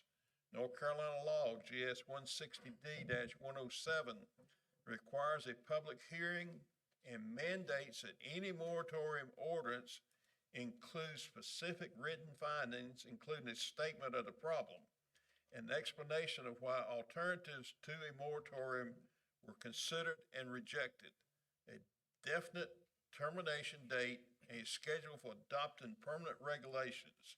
In other words, a moratorium requires much of the same analytical work as simply adopting the amendment, but produces only a temporary result rather than a lasting solution. The county has chosen to devote its time and resources to developing a clear, permanent zoning framework rather than a temporary freeze that will ultimately require the same work. And that is why we didn't entertain the idea of a moratorium. Number one, if we had entertained the idea and decided to do a moratorium, we would have to go back and do a separate hearing. We couldn't just simply say we're going to put a moratorium on. We have to have a public hearing in order to do that. That wasn't scheduled. So therefore, a moratorium could not be discussed tonight and could not be part of the process. And with that, I'm going to close my remarks out by saying that when I left home to come to the meeting, I kissed my wife goodbye and told her I'd see her tomorrow. And it's 12:05. 12:05. It is now tomorrow.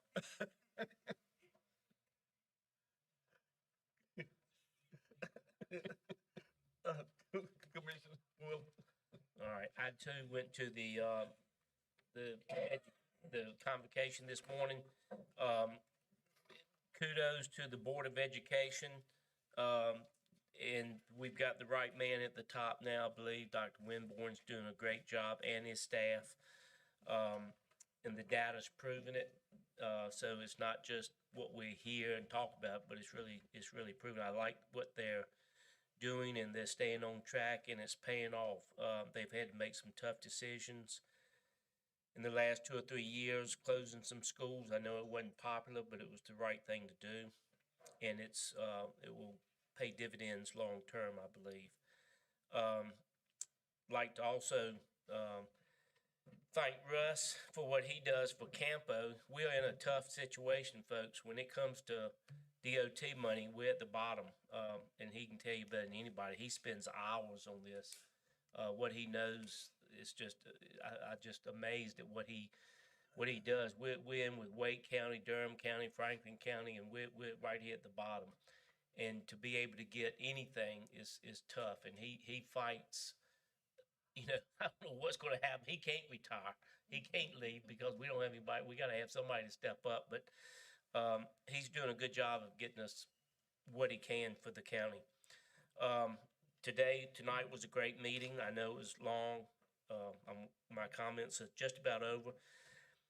We did the right thing on making Barry and his staff as the planning board and the staff. They do a great job. Nobody here is pushing for a data center. There's nobody on this board. What we're doing is protecting the county from having one come in without the proper,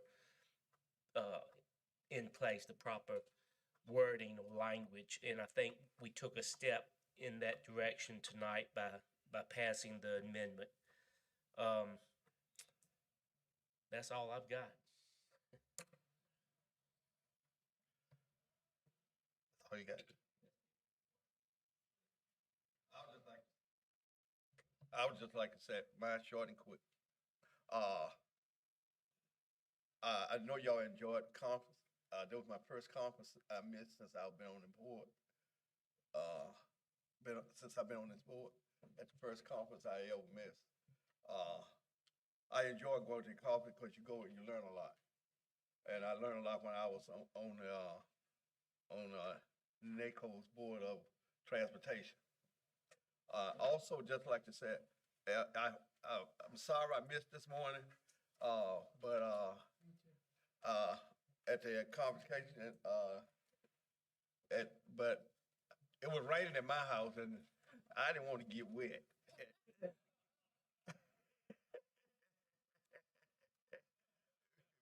Because I'm trying to wear off and keep from having pneumonia.